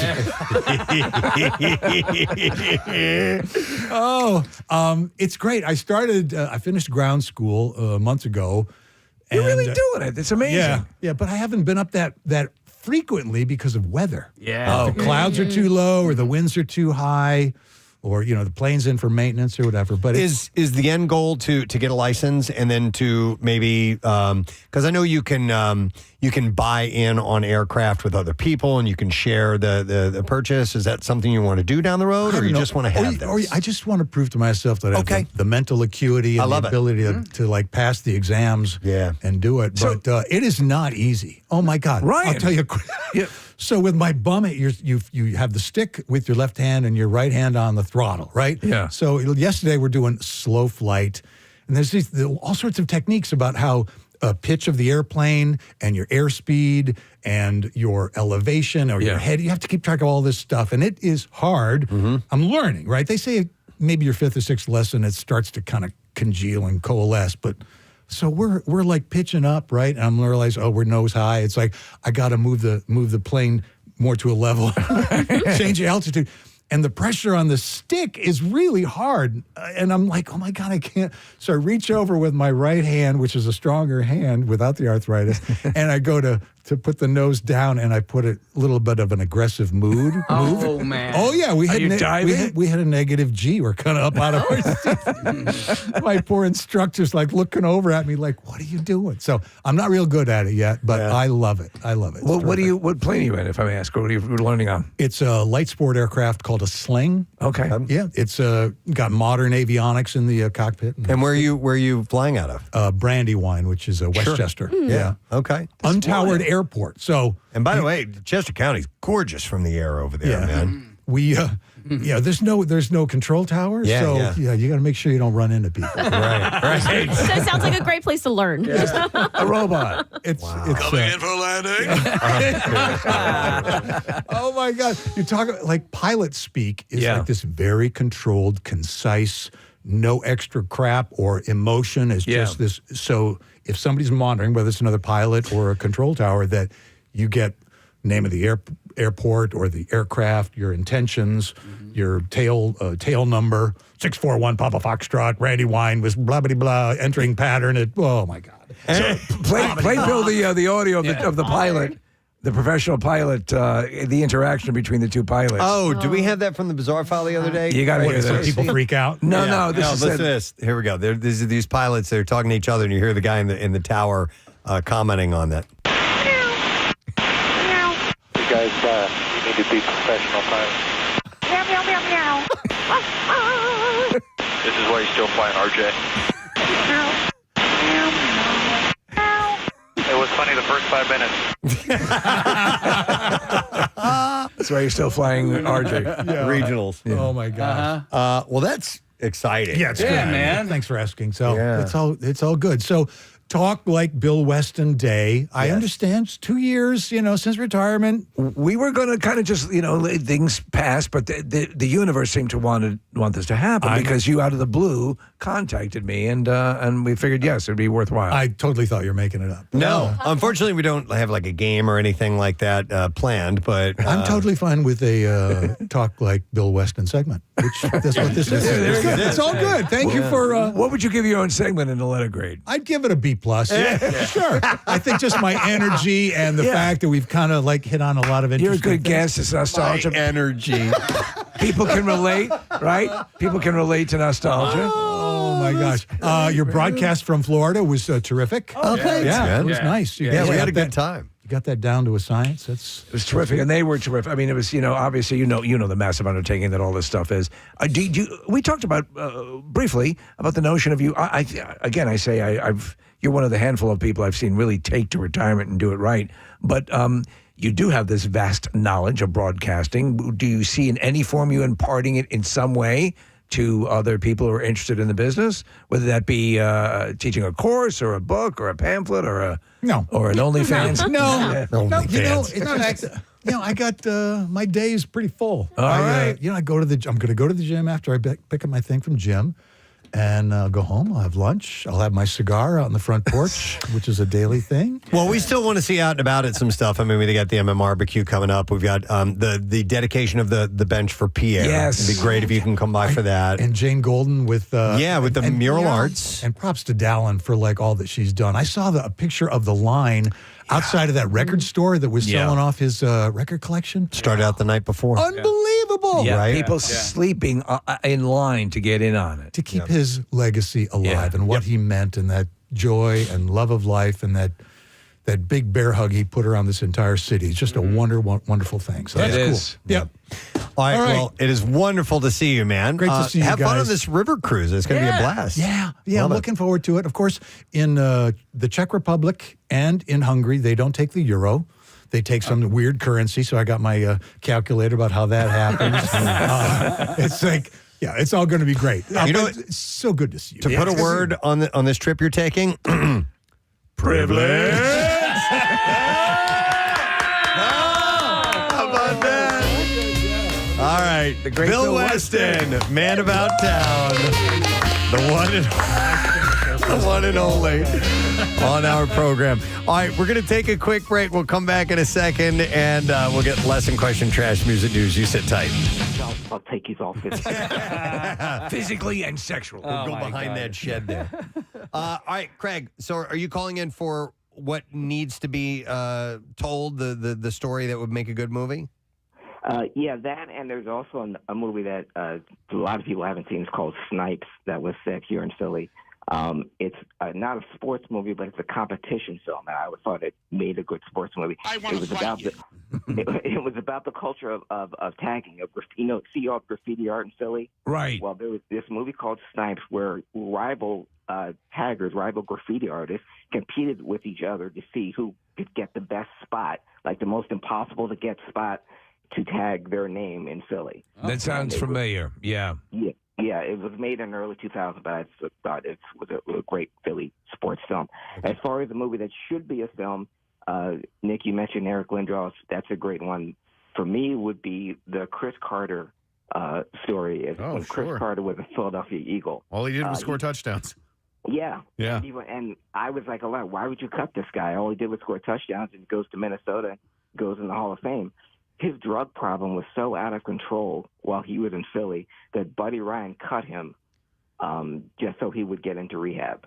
And Chris Carter even mentions that Buddy Ryan's the one that saved his life. Okay. That sounds compelling. Okay. Yeah. So, and I like Chris Carter now as a commentator, but his time in Philly was nothing but success on the field and nothing but tragedy off the field. What about sports scandals and in the area? What would make for a compelling movie? Well, the 93 Phillies, there's a lot of scandals surrounding those guys. And they made it to the World Series. That's the Mitch Williams, Joe Carter series. But there were so many steroids on that 93 team. And Lenny Dykstra and Pete Incaviglia and Darren Dalton. There's a story to be told there. And this is my daughter. Hi, Daddy. Also, Pete Rose's time in Philly during the strike year, because he was on the verge of breaking the record for the most hits in National League, and he couldn't play for a while. So that was, many people consider that was when the time he had off was when the gambling really kicked in when he was in Philly. I think the story is just in the beginning, and it's being told right now. But Jordan Mailata, the left tackle for the Eagles, I mean, here's a guy who never played a down of football, was a rugby player, an enormous rugby player coming out of Australia, and he is. I mean, he's one of the best left tackles in the entire league. It sounds like the story to Kangaroo Jack. Yeah. Or Joel Embiid, who didn't start playing basketball until he was 14. Yeah. He played soccer, and now look at him. He's pretty good. That's pretty. He's pretty good. All right, thanks, Craig. Appreciate it, man. Thank you, guys. Somebody texted in the sports story that needs to be told. Philadelphia sports story needs to be told. The Dick Button story. The Dick Button story. Yes, I love it. Skater. Yes, we should definitely do the Dick Button story. Button, Dick. Yeah, it sells itself. I see the poster right now. That's my name backwards. Some people are texting in Iverson. It's his birthday, so sure. It is his birthday. What do you think? What do you think? With that? Yeah. There's a story there, right? There was a downfall there too, and a pretty bad one. And the fact that how much fame he had and how good he was, and the whole no practice and all that. I think there's definitely a story there. Do you think there would ever be, and would have ties to here, a Kobe Bryant story? I don't know if his family would want something like that, at least not now. Right. But I mean, because of the way he tragically died and all of that. But I mean, clearly there's a story there. I mean, he went on to be one of the absolute greatest. Look, they can take one incident and build a movie around it. They've done it many times. Yeah, true. Yeah. You don't have to do the whole life. Right. You can do a portion of what's happening in someone's life. Like the wrestler focused on mainly his good years. Yeah. Let me go. Hang on. Let me go to Daniel. Hey, Daniel. Good morning. Hi. Good morning, Gadzooks. Gadzooks, buddy. All right. What's the movie you wanted to mention? A movie I wanted to mention was about the Taney Dragons back in 2015, 2016. Yeah. When they went into the Little League World Series. They had Monet Davis as their pitcher. And Monet, that's right. They were destroying. Yeah. And that was a national story for a while. Yeah, that could be a good one. What is she up to, by the way, Monet Davis? Is she playing? Thanks for your call, Daniel. College softball? Here, Nick just pulled up. Well, she's 20. Oh no, she's 20 now. It's her birthday in a couple of weeks, and her middle name is IKEA. I didn't know That's that. very cool, man. Yeah. My middle name is Walmart. Oh my God, I'm Target. Dude, actually, it is Michael, like Michael's. Yeah, that's true. Yeah.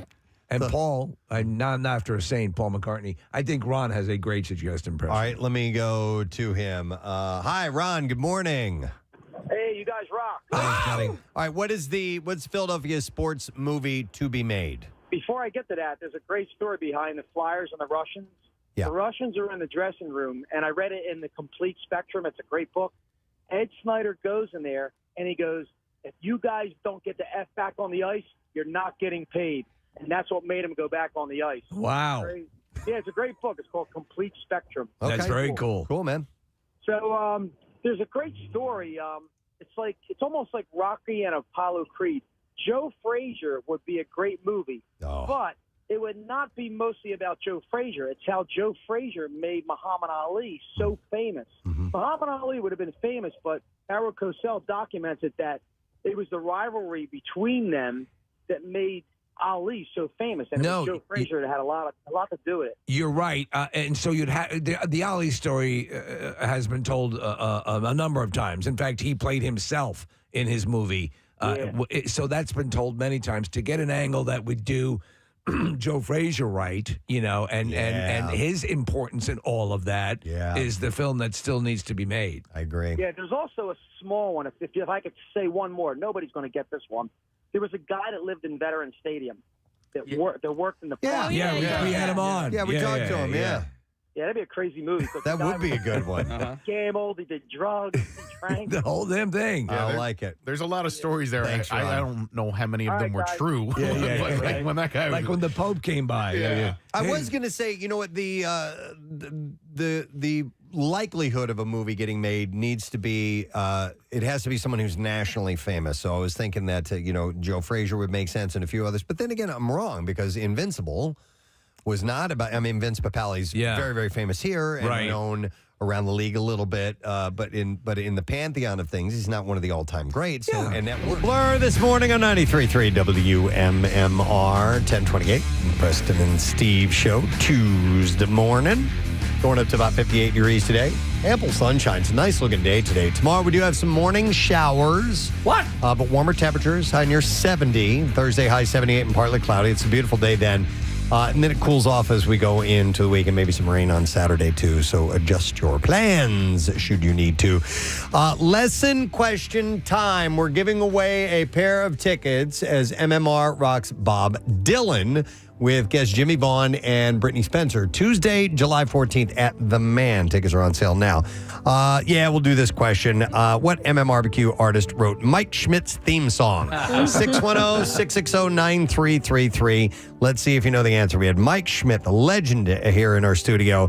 And what MMRBQ artist wrote his theme song? 610-660-9333. While you're calling in, we'll get to this. The trash business is a gold mine. 93.3 WMMR with Preston and Steve's Hollywood Trash. Brought to you by Horizon Services for drain clearing, surge protection, and whole home generator installations. You can count on Horizon Services Plumbing and Electrical. Book now at horizonservices.com. What's up this morning, Steve? Well, Preston, Cher is moving ahead to gain temporary conservatorship over her 49-year-old son, Elijah Blue Allman. The legendary entertainer says she made the painful decision after Elijah Blue attempted to eat a minivan. Something's wrong. David Harbour joining the cast of not the live, but of the upcoming prequel movie John Rambo. In the film about Rambo's early days, Harbour will play Mr. Gimby, Rambo's first typing teacher. And finally, actress Catherine Newton confirming she'll be returning to the Marvel Cinematic Universe as Cassie Lang, the role she played in Ant-Man and the Wasp: Quantumania. Newton told reporters, quote, "We've listened to the fans and we're ignoring them." That's your Hollywood Trash. All right, let's see if you know the answer to this. What MMRBQ artist wrote Mike Schmidt's theme song? And we've got Don that we will go to. Hi there, Don. Hey, how's it going, guys? Gadzooks. Gadzooks to you, buddy. All right, so who wrote the theme song to Mr. Mike Schmidt? That was Godsmack. Yeah. You're crying like a bitch. Hang on, bud.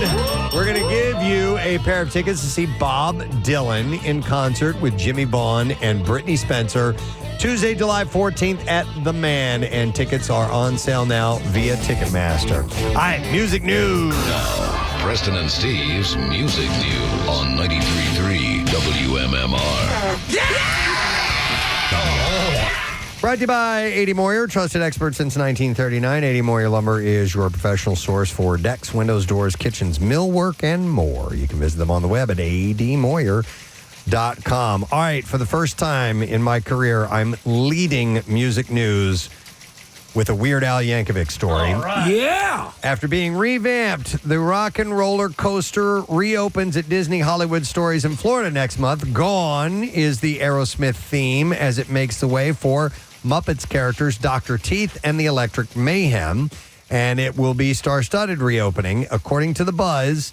And Weird Al Yankovic shared an inside scoop on social media saying, I'll be one of the celebs entertaining the people waiting in line on a screen, not in person, he says. When Rock and Roller Coaster starring the Muppets debuts at Disney Hollywood Studios, Orlando, May 26th. So it will be part of for years now, when you go in and and you're in line waiting, Weird Al Yankovic will be playing. And I love stuff like that. I do too, yeah. We're going to have to wait and see who else is involved because he said star-studded, so he's not going to be the only one. And as I've said before, it's a great roller coaster. It's a great Is it? ride. I've never ridden that one. It's a lot of fun. So I fell down a Weird Al YouTube hole.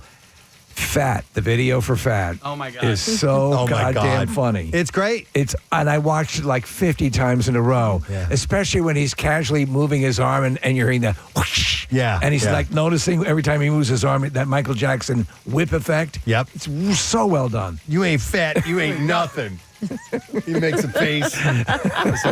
So it looks like Marissa pulled up the list of some that are going to be making some cameos. Aquafina is going to be one. Travis Barker, Blink-182, which is pretty cool. Wayne Brady, Yvette Nicole Brown. Who else do we have here? Darren Criss, Neil Patrick Harris. Not all musicians, obviously. John Stamos. He plays drums for John Stamos for the Beach Boys.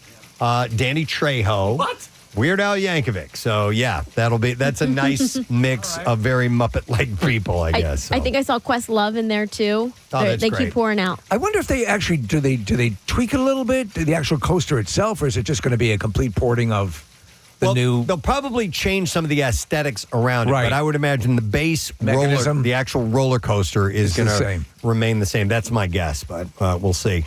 I want to mention that we have some special ticket offers for the MMRBQ. So this is the reserved tickets offer that is now available. So you get a special reserved ticket, 2 seats for $93. These are not the lawn seats. These are the reserved seats. Nice. So 2 seats for $93. And also we have our concert T-shirt presale. If you order by the 27th, in the Rock Shop at WMMR, you can get it in time for the show. And also recently, we got word that Brent Porsche had a conversation with Alice Cooper. Yes. And Brent is going to be rolling out portions of that interview, so make sure that you tune in with him. He's got something posted on WMMR.com about what they get into. It's really cool. He's a great interview. Yeah, most definitely.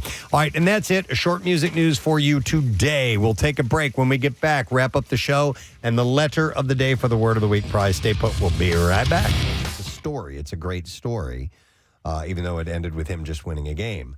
Let me go to Dave. Hey, Dave, good morning. Gadzooks. Hey, Gadzooks, buddy. What's up? Julius Erving single-handedly changed basketball forever. Yeah. There should be a good Dr. J movie. I mean, a big screen, big budget. Julius Erving inspired Michael Jordan, for crying out loud. Yeah, there have been documentaries, you're right, but there hasn't been that full-throated, life story movie. That'd be pretty cool. Yeah, Dr. J is a great one. He changed this town, and, the Sixers were horrible. Here's a guy who left a successful medical career. Thanks, Dave. As a doctor. As a neurosurgeon. I love Dr. J. I know. He's my favorite Sixer of all time, and I'm watching Winning Time on HBO right now. Just finished it up, but the Lakers in 1980 played the Sixers in the finals, and Magic Johnson was a rookie, and Dr. J was an established star. And the dynamic between those two guys, even though it's a fictionalized portrayal of the two, was really, really well done. And Dr. J, in a way, took Magic Johnson under his wing, but he also knew he was the star, and Magic was not yet a star. It's a really great series. It sucks because I was too young to appreciate him and Charles Barkley, being on the court at the same time. Right. and I've Moses. seen them in Moses, Yeah, and Mo Cheeks. Mm-hmm. You guys ever met Dr. J? I did, on a plane in 1984, going to the Olympics. And Turquoise was on the plane as well. And, I shook his hand. Okay, did you see him stand up on the plane? Because that I stood next to him. Yeah. Really? I stood next to him. I was a kid at the time, so I was 9 and got off the plane and shook his hand. My grandfather introduced me to him, and it's a memorable moment in my life because Kathy, I know you've had the same experience, but your hand disappears in his. And it's this massive thing. Seeing him on a plane would be like you being in a kid's, playhouse. It's Completely hunched over and Yes. so on. I would love to meet him sometime. Yeah. He's just, he's a class act. For sure. And just one of the all-time greats. I stood next to him at a bar in Philly, and actually Matt Cord introduced me to him. And Nick, I shook his hand, and that was literally, I think that's the one thing I remember is how giant his hand was, and it's just like another world. Like, I couldn't believe it. All right, let me go to Lewis here. Hey, Lewis, good morning. Good morning. Hey, the Philly sports movie yet to be made. I think Concrete Charlie, so Chuck Benderek from the Eagles. I mean, he's 40 years before my time, but every thing I've read about him and watched about him, just you're nodding. Casey's nodding. Yeah, I mean, and also like he's one of the most iconic pictures in Philadelphia sports history as well. Him standing over, was it Len Dawson? Frank Gifford. Frank Gifford. Yeah, just lays this guy out, and he's just standing over him like he's just, standing over a dead body. Wow. Yeah, we're looking at that picture. Not growing up here, I'm not familiar with that, but that looks, yes. By the way, look at how ripped up the field is. Oh, yeah. Is that Franklin Field? It's got to be, right? And so, yeah, he won the championship in 1960, and then I don't know if he also won in 48, but yeah, for the long time, that was the only championship that the Eagles had, or the most recent, until they won the Super Bowl in 2017. Wow. I think maybe a story of the making of Buddies Watching You. That'd be great. The composing, the long late night songwriting sessions. By the way, I didn't go through the three worst movies on Mike's list here. So the three worst Philly sports movies, and then we're going to have to take a break. Stealing Home with Mark Harmon. It was in the 1980s. Played Billy Wyatt, once a hot prospect for the Phillies who had fallen on hard times, has to figure out what to do with the ashes of his late friend / first love, played by Jodie Foster. Lots of shots at Chestnut Hill and a ridiculous scene set in Vet Stadium, he says. But other than that, for the local nostalgia, Stealing Home isn't worth a rewatch. It's, in fact, it's trite. He said Roger Ebert wrote that he, quote, left the screening wondering if any movie could possibly be that bad. It was on the heels of like Bull Durham and The Natural and other great baseball movies, and it just did not live up. Okay. How about a movie called Pride?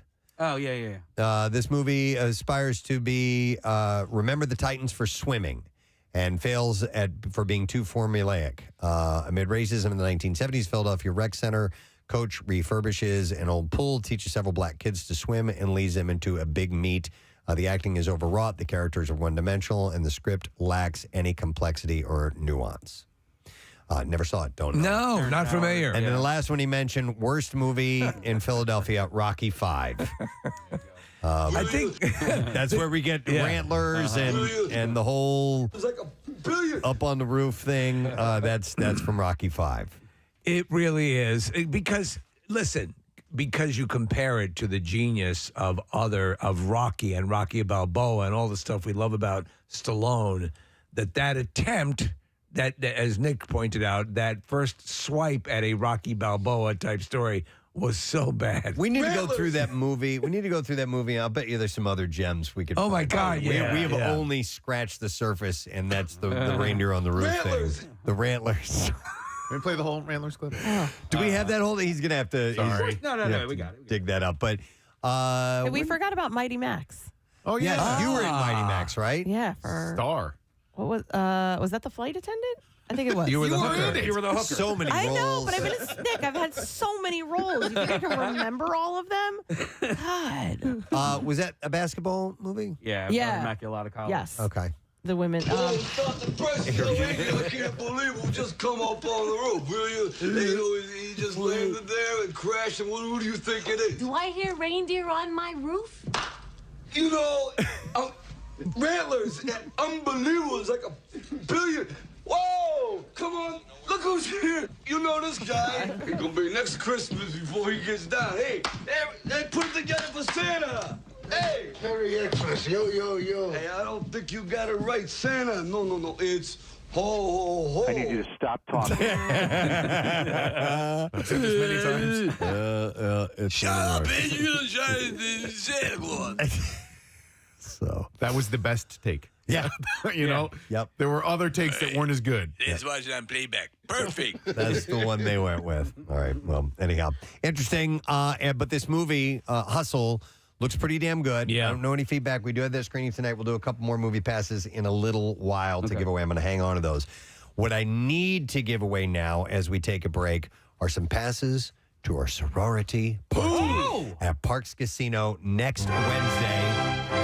Ladies, we want to welcome you to the fold of Zeta Eta Pi. We have not had one of these in years now. Now years. Yeah. And it is time to get you on board for this event. And our activity this time around, we're going to square dance.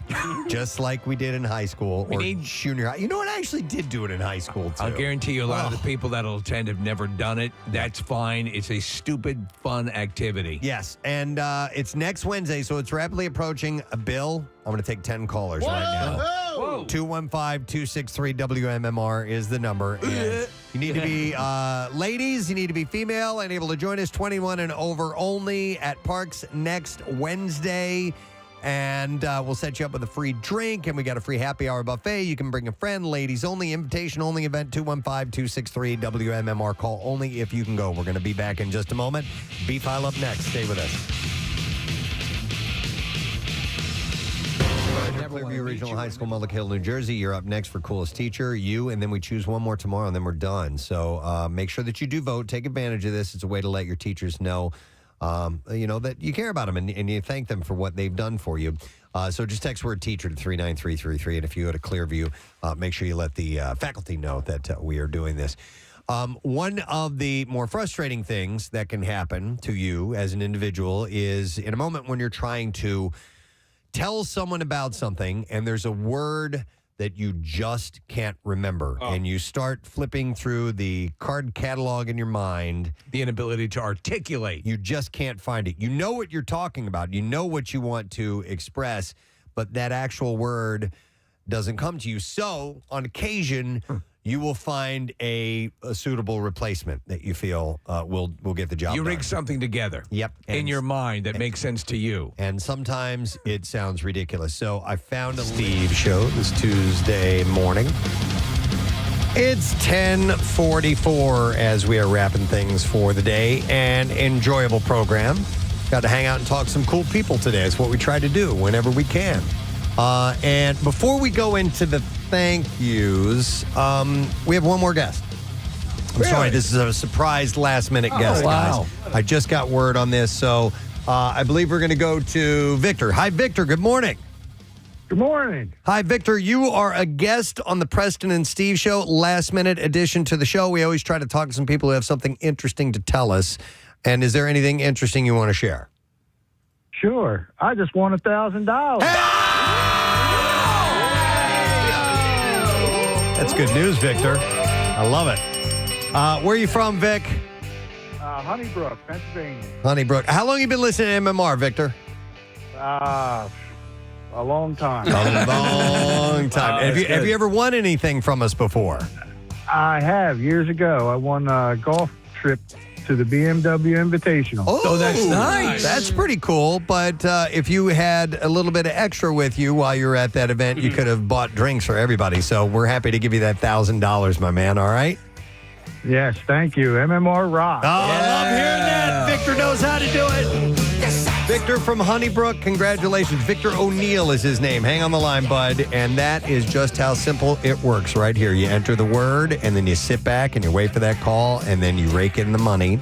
And we have our next opportunity coming up at noon. And Matt Cord's going to give it to you. Hey! And the whole thing is sponsored by Franklin Mint Federal Credit Union. So hang in there, and good luck to you. Thank yous all the way around. I want to thank, first we had Dallyn Uosikkinen in this morning, and Jane Golden. Jane is the founder of and executive director of the Mural Arts Philadelphia, and they are launching the Find a Wall campaign to find a location for the Pierre Robert mural. It's going to happen. We just need the right wall. Yeah, so here's what we are looking for is a wall specifically that can be used for this, and they would like to try to stay in the Rittenhouse or Gayborhood area of Philadelphia. And we're looking for the owner of a wall that will make sure that this stays in place and is good to go for a long amount of time. So you can reach out to the Mural Arts program and get the ball rolling on that. And once we find that, then we'll work on the fundraising efforts. Yes. To pay for this. If you go to PrestonandSteve.com, there's an article up. You can share that with anybody you know, get the news out, and get the information out. Yeah, and we'd really like to make that happen. So if we can get some assistance from the audience, that would be great. So it was nice having those guys by.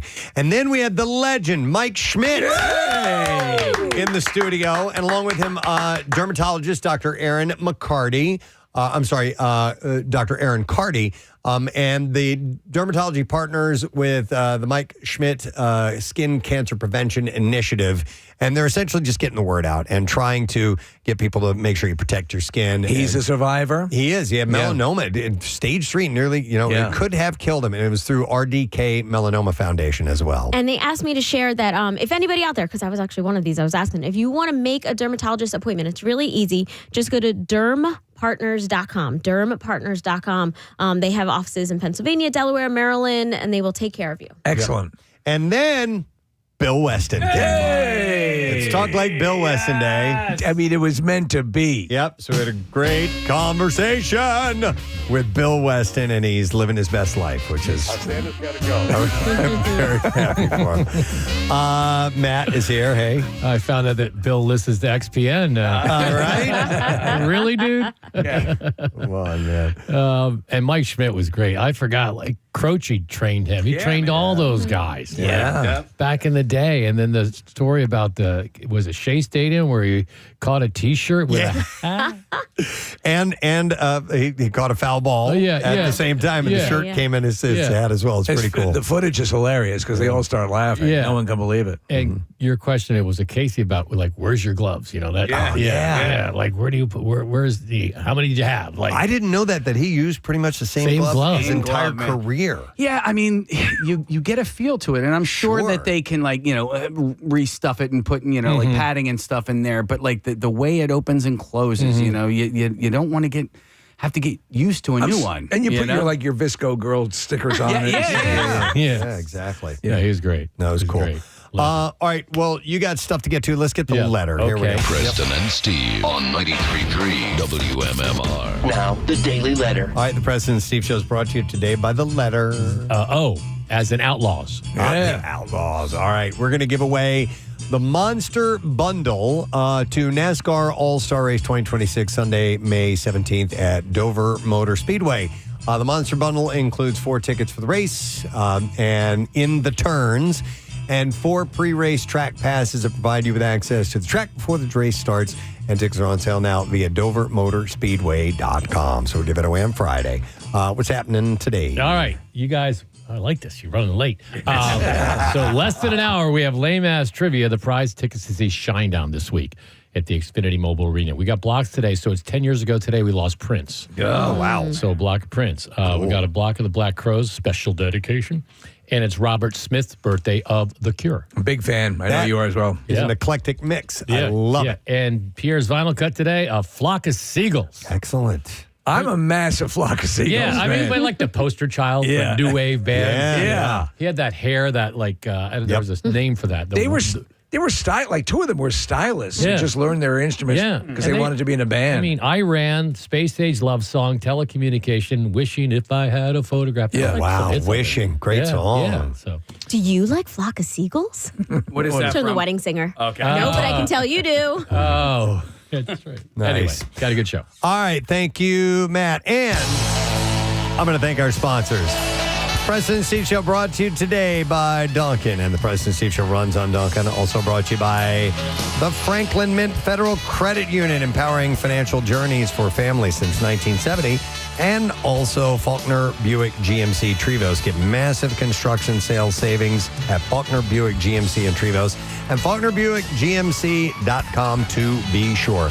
Tomorrow's a Wednesday, Fox Good Day. We'll check in, and our friend comedian Josh Blue will be joining us via Zoom, and we'll have many other things, including No Sad Dough. So make sure that you're with us. That's it. We're done. Rage on, and have a great day in the morning. See you tomorrow, friend. Bye-bye.